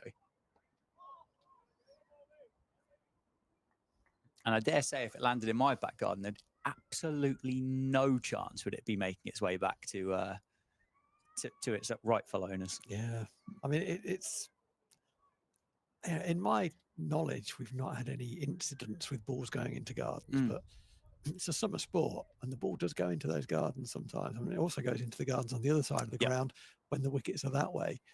But thankfully, I've not heard of anyone getting hit with the ball. Oh, that's well played again, Lewis McManus. Well bowled again, George Balderson. It's good stuff. I got hit for 6 into those gardens. Did you? Yeah, I did. Who hit it? It was hit by the father of an England cricketer who played for Northampton. Work that one out. Yeah, go on. Answers on a postcard. Answers on a postcard. Yeah, it was hit for 6. I actually got hit twice. I got hit twice for 6. Not by the same guy, actually. I forgot about the other one. It's just come back to me. The one I was talking about was Ray Swan, father of Graham and Alex Swan. Alec is a match referee on the circuit nowadays. Graham's commentating on the IPL. I'm not sure what he's doing right now. Has been commentating on the most recent IPL. And the other one was David Capel, who swept me for 6. That was a great shot. It was the last ball of the inning. I was bowling quite nicely, and Capes was running the Colts team, and I was bowling quite nicely. Capes put himself up the order because he was fed up with me bowling dot balls, I think.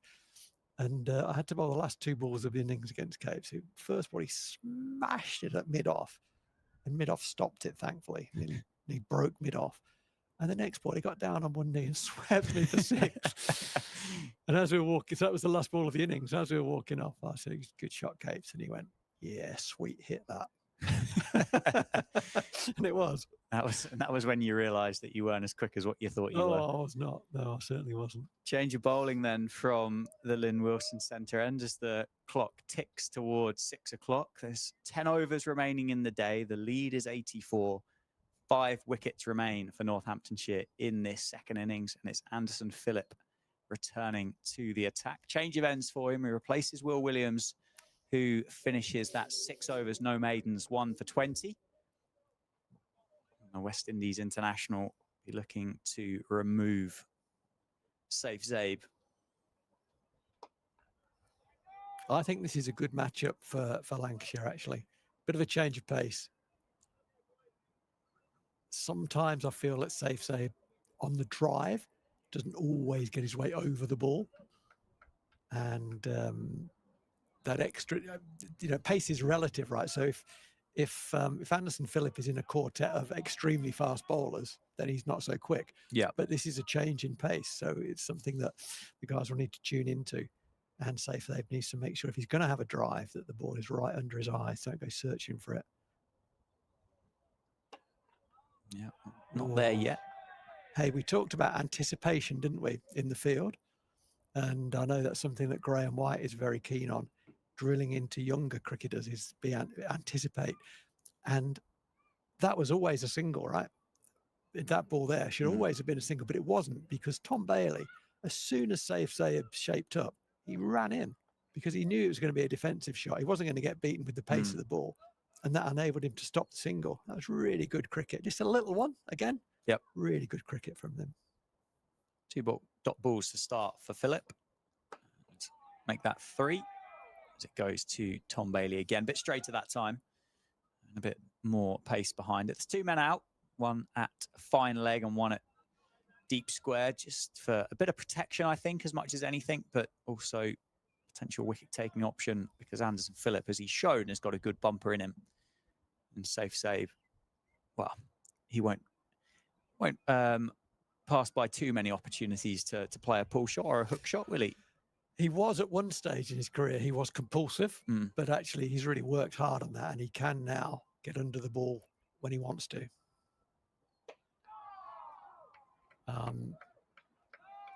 But there's a matter of instinct, isn't there, sometimes with the pull and the hook shot. Sometimes you play it before you know you've played it. Yeah. But the happy hooker. Yeah, that's right. It's a decision, isn't it? And it's a decision in a split second. And I think he's increasingly improved in that area, as he has in so many areas. It's been great to see his development. And he just nudges the bar forward each season, seemingly. Yeah, 17 off 59 for the Northants middle order batter. Overpitched by Anderson Phillip, but driven straight at Will Williams, who is currently at mid-off. The lead worth 84. 5 wickets remaining. That first innings for Northants was, well, it was quick in a couple of senses, wasn't it? But the run rate was quick throughout. They scored quickly throughout the innings. I think for a time the run rate was above 4, maybe even closer to 4.5.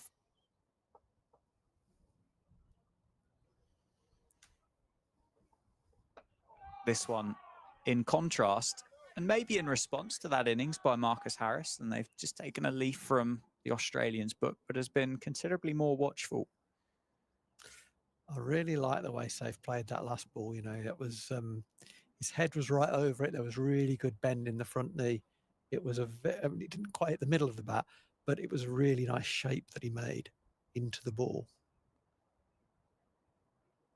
That gives me confidence, and I hope it gives him confidence too. Yeah, not all runs are equal, are they, Dan? As we've said, sometimes stats can mislead.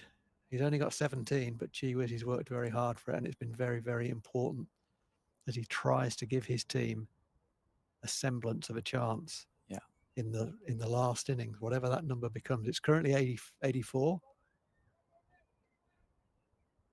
And he's certainly worked very, very hard to help it to get to that point. Oh, that has bounced. Wow. It's a beauty from Balderson. McManus just comes down and does a bit of gardening as to where that ball pitched. Oof.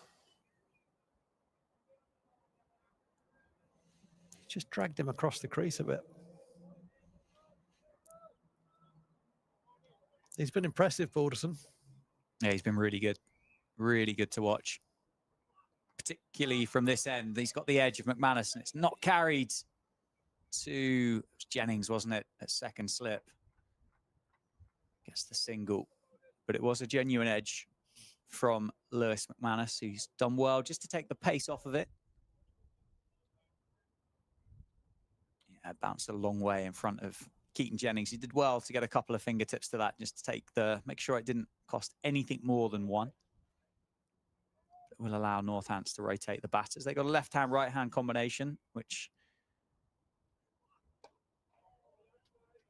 will favour the batting side. Safe Sabe adds another one. Yeah, he did very well to get that down, didn't he, Lewis McManus? And just like you mentioned Marcus Harris as the template, just like Harris did throughout his innings, his hands were well in front of the bottom of the bat, so the bat is angled. It also means the bat is not accelerating at that point. And there's more chance when you do that the ball goes down.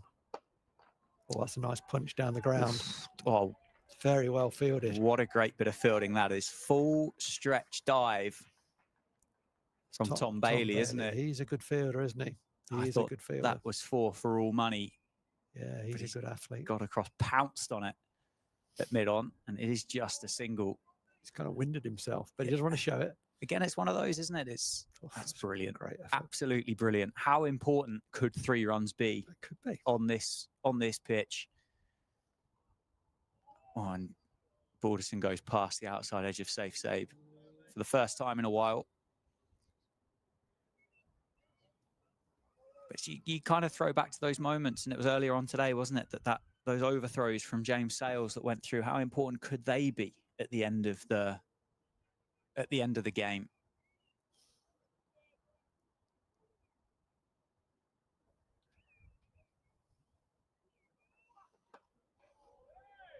Nicely bowled, nicely played. End of the over. 43 have been bowled in this innings now. It's 125 for 5. There are 8 overs remaining in the evening. Northamptonshire lead by 87. Yeah, a 4-day game is a long time, isn't it? And those little incremental things that we've picked up on, numerous of them, if you do enough of those right over a period of 4 days, then it tells. It has an impact. Yeah. It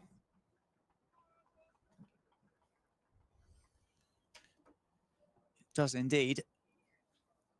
I think we're going to see any spin at all from Lancashire in this innings. I don't think so. But, I mean, Tom Hartley at the minute, apart from having a little bit of a bat, has been a passenger so far. We saw a couple of overs from Luke Wells.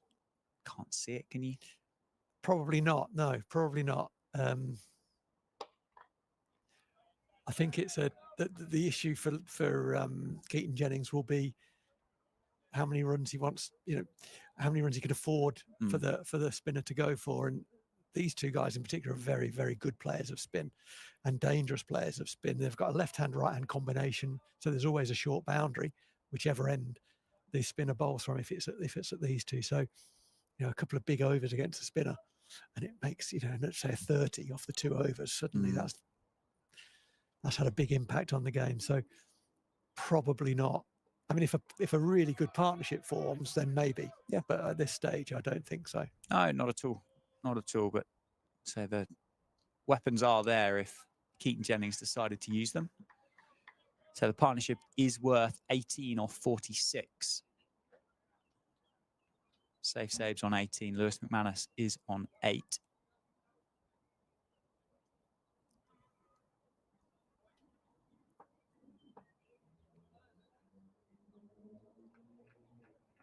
Still the 3 slips in place for Lancashire as they search to take more Northamptonshire wickets. Lewis McManus has the answer at the moment. Crucial innings of Lewis McManus in the first of 53 off 89 deliveries. Just to put a bit of respect really on that scorecard of what was looking pretty miserable for Northamptonshire in the first innings. 39-0, 7, 8, 9-0 before McManus came to the crease.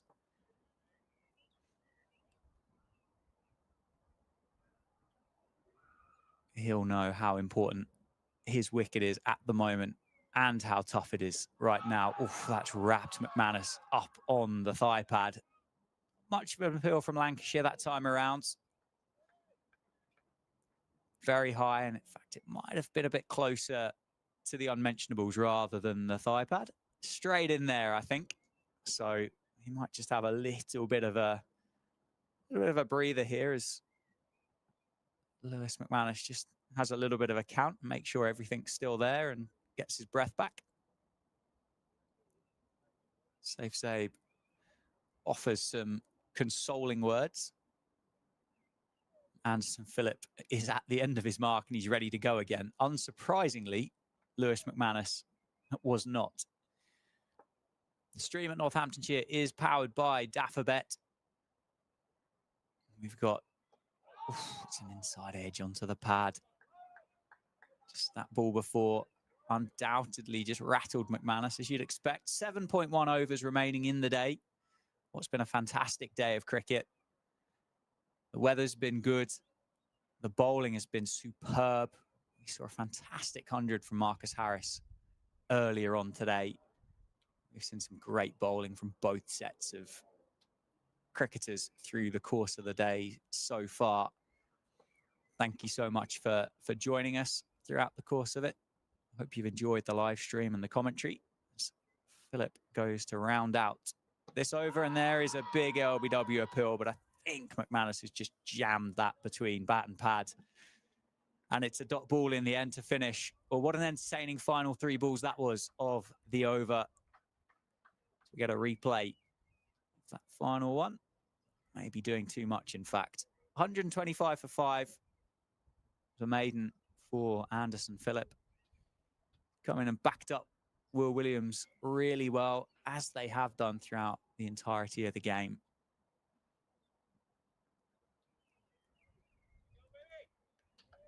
Nine overs, 3 maidens, 1 for 16.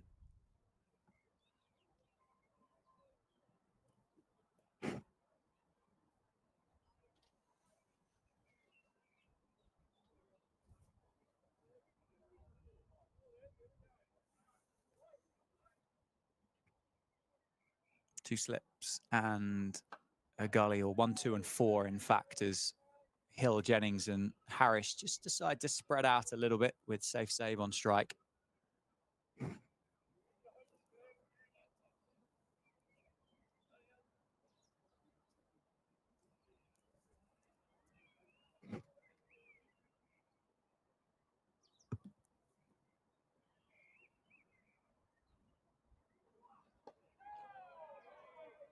Zabe at the moment has an answer. He's 18 off 66 deliveries. He's batted for 1 hour and 40 minutes for 18 runs with just 1 boundary to his name. It's been a fantastic, or almost rearguard action from Safe, something that you would say is out of character. It's not his natural game. He's having to really, really focus and dig in. And I think, Rowie, as you made the point earlier, he's going to know. He's not going to need anybody else to tell him, but he's going to know he owes his team. Yeah, from that first innings. Yeah, and it's been pleasing to see, isn't it, the way he's gone about his work. It's all very well having them, the lesson. I've let the side down a bit, let myself down a bit of a rush of blood. He'll have recognised that, but he's had the ability to do something about it, which is great. Also, proving to himself that he can play this way. Yeah. When he first got in, I mean, he was a kid. He was a real baby when he first got into the professional setup, and he perhaps didn't have the confidence to play the expansive game at this level that he had played as a junior cricketer. So he did bat for longer, actually. But his natural instinct, he's sort of an entertainer, really. He wants to, and I mean this nicely, he wants to show his skills. Yeah. Nothing wrong with that. And he's got plenty of them. And so this is, yeah, as you say, Dan, it's very much against his preferred style, but he's got to play for the team, hasn't he? Yeah, and he is doing. Yeah, he has. I mean, in terms of a career, really, he's had a real kind of outlier of a career in English professional cricket. You don't get. This guides that well. Decelerates the bat and will take a single, but you don't get first-class debutants at 15 years old, do you? Really, in English cricket. But Safe Save was a 15-year-old debutant in first-class cricket. We've obviously recently just had the insane debut for Vaibhav Suryavanshi in the IPL at 14 years old. and Tendulkar started incredibly young as well. But English cricket is kind of like, oh, well, you've got to go and earn your salt first, kid, in the twos and the academies. And when you're ready, maybe 17, 18, if particularly now with the way that the One Day Cup is set up, then potentially is when you'd get your first look at. But 15, I can't think of many others. No, it was that's great. It was a big moment for him, no doubt. But it was great that the club showed that confidence in him. David Ripley picked the team with Alex Wakely, and that's good judgment, I think. He batted with David Sales for quite a long time during that innings, actually, during that game, I should say, and would have learnt an enormous amount from him in so doing. I think, his career is blossoming now. He's really understanding what it takes day in, day out to be a county cricketer in all formats, and he's going from strength to strength.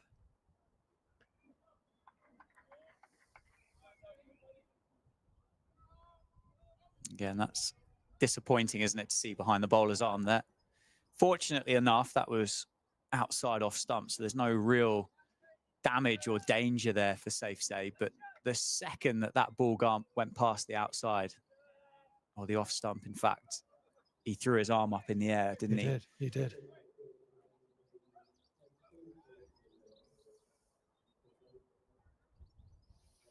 And it is disappointing. It's that time of day, isn't it? It's the hospitality boxes is where the players are shouting up to. And it's, what is it now? 6:15. The guys will have been in the hospitality boxes quite a while. That doesn't excuse that. Oh, nicely timed. But it is just going to be one. It's the short side, and it's well protected out there by George Balderson. And Safe just has another glare back up towards cross at that, the culprit. He is very cross about that, actually. Well, the umpire's not going to call it as a dead ball, are they? No. If that had knocked Safe Saves off peg back, that's it. Yeah. Over. He doesn't get cross very quickly, Safe Saves. A very nice kid, very placid kid. But he is... he's knocked by that. That happened absolutely just as the ball was being released by the looks of things. Oh, there's a good appeal close. for OBW. Umpire shakes his head straight away. It's obviously drifting down the leg side. McManus unmoved. Good appeal again from Lancashire. A replay from behind. And yeah, when you look at that and you can see off stump clear, it does kind of indicate that it's sliding down. I'm sure we'll get a replay front on, and the umpire there has just indicated that he believes it's sliding past leg stump as well. Yeah, that's done. Look where the keeper was. Yeah, that's another indication, isn't it? That is another indication. But he's getting the ball to swing. Is Anderson Phillip, and he's wrapped Lewis McManus a couple of times in recent history into the pads, into the box, to the thigh pads, as he's just tracking the ball back into the right-hander. 5.1 overs remain in the day.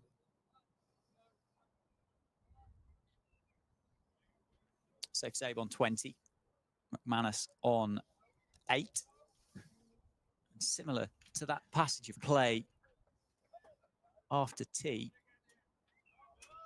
Lancashire are just tightening this up. They're making it difficult for Northants to score.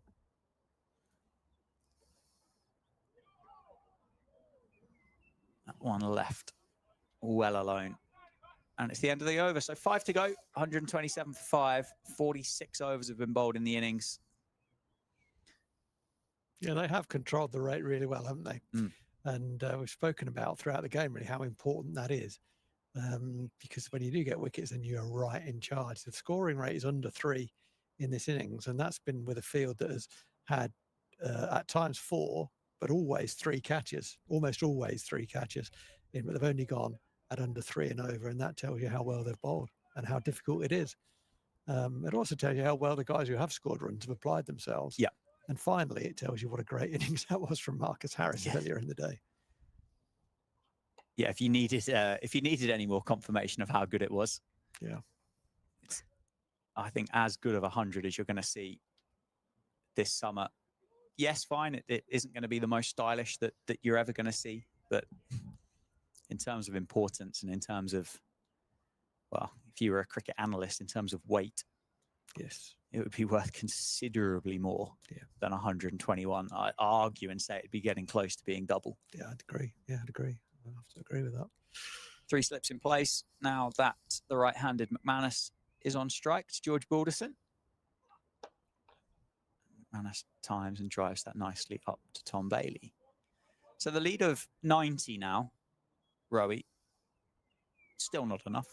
5 wickets remaining in this Northamptonshire innings. But again, it's just creeping its way closer to being an awkward number. Yeah, not a hard one, just awkward. It's about halfway towards what they really need as a minimum. Yeah. We said 150, but I think we were both being quite optimistic. We were thinking where they might get to in a way. Yeah. But now, they could get a lot further than the 150 with 5 wickets remaining. Still 5 wickets in the hutch, and the lead is currently 92. I mean, whatever it is, they shouldn't really be looking at that number because it's just as many as they can get. It's just get through. It's just play the next ball well, isn't it? And repeat and repeat. Huge importance on these next 2 wickets as well. One of these 2, Calvin Harrison, because statistics and general thought would say that tail won't wag the way it did twice. Yeah, exactly. And that is a big drive from McManus, a shy from Hurst. Does take the off bail off, but McManus was back in the crease. You don't see that very much in professional cricket. A keeper stood back and having a shy. I don't mind it. I once got told in an amateur game by a chap that was considerably older than me and probably should know better, but if you're not good enough to stand up, you shouldn't do it. And I think my response was, well, get back in your crease. Yeah. All modes on, all modes dismissal on as far as I'm concerned. Well, the response is if you're not good enough to bat in your crease. Yeah. Yeah, I'm not clever enough for that though, Rowie.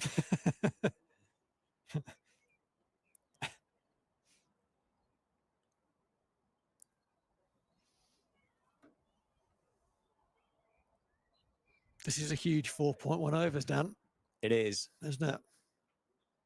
It is indeed. Well played, Lewis. Every time we've said that, unfortunately, in the course of the game, it's just swung in favour of Lancashire, isn't it? So far. It has. It is quiet out there. A lot of the patrons that have made their way in have started to make their way home, as a lot of the ground now is in the shadows, and it was 19 earlier, wasn't it? But in those shadows are going to be a bit cooler than that.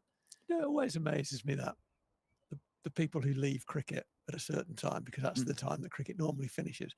The majority of people who watch county cricket, the majority, not all by any means, but the majority, that means more than 50%. I'm not saying everyone, not saying everyone, come to watch county cricket. It's one of their big things that they do. It's really important to them. They look forward to it. They count the days down on calendars, tick them off. They buy their season tickets early. And then they go home at 6 o'clock or 6:30 because that's the time they go home. Time's time. What do they do? Like dinner time, I suppose. Well, have dinner a bit later. He could do. Could do. It's an option. You've been here all day. You know what? This is a big 4 overs, right? It's exciting, interesting stuff. The game's on the line. It's no, tense. but we go home at 6:30. That's what time we go home. Yeah, my day's done. The cut-off was 6:30. I've got to be back. It has been a bit slower, isn't it? These 2 days with the amount of seam bowling that we've seen. I know Lancashire are absolutely dead on the rate, but Northants were slightly behind. Left well alone by McManus. There's still a fair few stationed around the grounds, and I have enjoyed what's been a good day of first-class cricket. It's been hard, hasn't it? It has. Hard attritional cricket. It has absolutely, and I think I think there are so many. Whatever the result of this game, it looks like there will be a positive result one way or the other. Whatever the result of the game becomes, there's a lot for Northampton to take out of this game in terms of lessons. Mm. And the question is, are we going to learn those lessons? And I think the attritional nature, doing your skills for a long time at a high level, well played, doing your skills, being challenged and being able to absorb that pressure for a long period of time without blinking is a Division 1 quality, isn't it? Yeah. And I don't want to keep banging on about it, but Marcus Harris was the poster boy really for those attributes. But I think I already see the influence that has had on the way Northampton have gone about this. Yeah. Yeah, safe save in particular. A little shuffle down by McManus. Anderson Phillip drags the length back in response. We might see, here's the thing, we might see an over from Tom Hartley.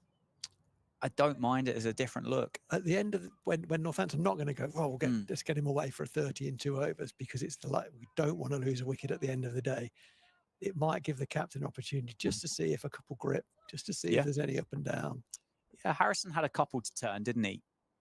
We had Graham White up with us in the studio yesterday, and he was in the opinion that it wouldn't turn. But Calvin Harrison did get a couple to bite. He is a wristy, which you stand a better chance, don't you, of getting a bit of turn and a bit of purchase off the surface.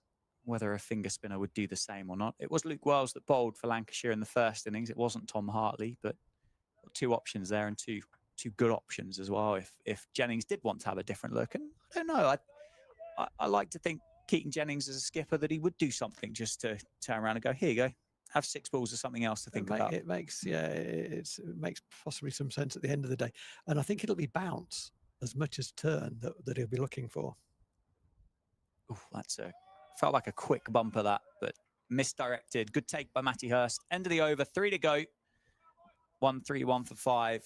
Safe save 22. Lewis McManus on 10. Northamptonshire lead by 93. Be nice for Northampton, from a Northampton perspective, to get that over 100 before they walk off. Only 3 overs to go. They won't be doing anything different as a result of getting near to a three-figure lead. They'll just keep playing. If there's 3 maidens, they won't mind so long as there's no W's around. Yep. It's just time, isn't it? And there's so much left. We've got, well, without stating the obvious, 2 full days after these 3 overs to go. And it looks like it is Tom Hartley, isn't it, that's having either a yoga session on the outfield, or he is going to have a twirl. Balderson runs in from the David Capel end. Safe save, gets halfway down. McManus says no, and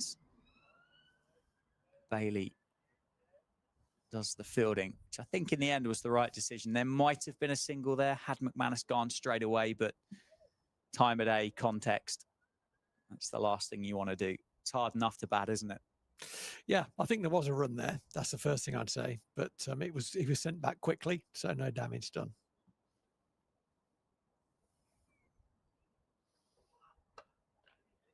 And there is a single, takes on Tom Hartley and gets through comfortably in the end.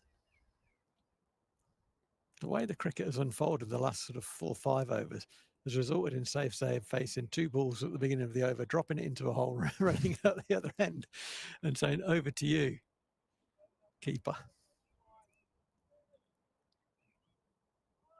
But you can't, no criticism there. If you get it in a hole, you run at the other end. Yeah. No, take your singles. It's a nice shot from McManus, but straight to Tom Bailey. He said to me earlier today, it's run making or run getting. It's not exactly, it's not fluent out there. It's not free flowing. Take just take what's on offer, I think. Mm-hmm. Absolutely right. 2.5 overs, 15 balls to go in the day's play. Yeah, it's been more for the purist, hasn't it? For the connoisseur. The connoisseur. An underused word. 3 slips in place for Lancashire. They have been most of the day. Balderson trying to tempt McManus into a wider drive, and the keeper has absolutely no interest and lets it go through. 10 off 45 for Lewis McManus, 23 off 77 for safe save. Will Williams has run all the way from backward point to have a chat with George Balderson.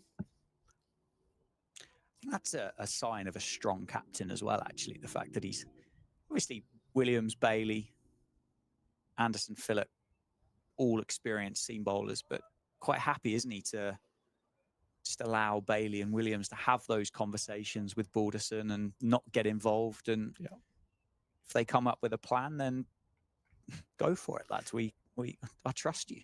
Bowled a bit himself over the years, hasn't he? Yeah, Jennings, particularly in white ball cricket, he's bowled a bit, but also in red ball cricket. I'm just going to have a look and see what his career stats are. Yeah, I don't know whether, well, the conversation may well have been about the keeper coming up to the stumps from Williams, or it might have been a bit more technical than that, but Matty Hurst did come up to the stumps to McManus in response. Saw him do that yesterday. McManus looking to bat outside the crease.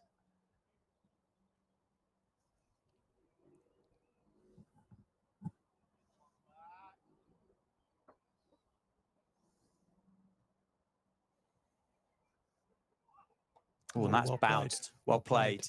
He's just leant back on it, hasn't he, in the end, and guided it past Marcus Harris at third slip. Quite a big gap, relatively speaking, between backward point and third slip. And there's going to be 4 to finish the over. So 136 for 5 after 49. The lead is now 98. There's 2 overs remaining in the day, and Tom Hartley does take the cap off and the jumper. So we will see our first look at Lancashire's finger spinner, the tall finger spinner. Wow. Okay. Here's a question for you then. I've just said wow, so that might give you some indication. Keaton Jennings, how many first-class wickets? So I think he's a better bowler than you think on face value, and I think with your reaction of wow, it kind of backs that point up. 50 odd around there. Yeah, I mean, yeah, that's a good effort. 30. Okay. An average of 33. Yeah. Economy of under 3.5. Yeah, he was just a handy operator to have, wasn't he? Yeah. Just gave you gave himself and previous captains an option. Yeah. Just a bit of time being taken here, so Lancashire to get the field right. It's George Bell, isn't it, that's just putting on the shin pads and the box and the helmet. So he's going to go in under the lid somewhere, yet to be seen whether it's silly point or more likely short leg as he walks past. Safe. So have a bit of company. Keeper up to the stumps. Keaton Jennings in at first slip. George Hill, once he's got himself dressed for school, will be under the lid round the corner. Man on the 45, 1 on the sweep, a catching mid-wicket, a mid-on, mid-off cover, and a sweeper out on the offside, which is going to be put under a bit of pressure to keep it in. He does so well. It's George Balderson again, and it's a quick 2. An appeal for the run out. Safe gets back, but that was closer than you think. That was fantastic by Balderson down in front of the scoreboard. That was impressive, wasn't it?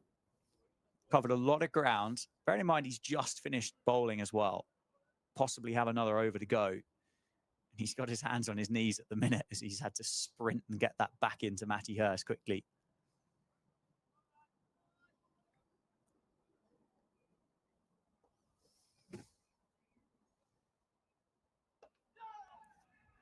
Quick single taken.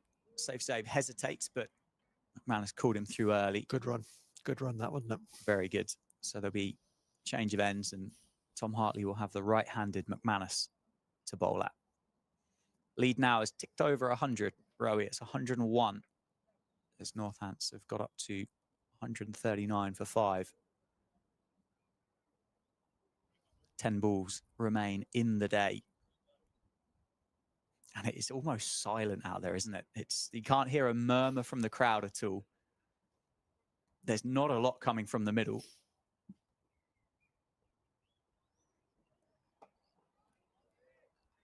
Bit of a round of applause there for Tom Hartley. But that's a milestone for Northamptonshire to get that lead over 100, just to see the scoreboard tick up, isn't it? Absolutely, it is, yeah. Absolutely. They've brought in deep square leg to leave that open for Lewis McManus. Oof, he's comfortably in. He's rapid. Well fielded.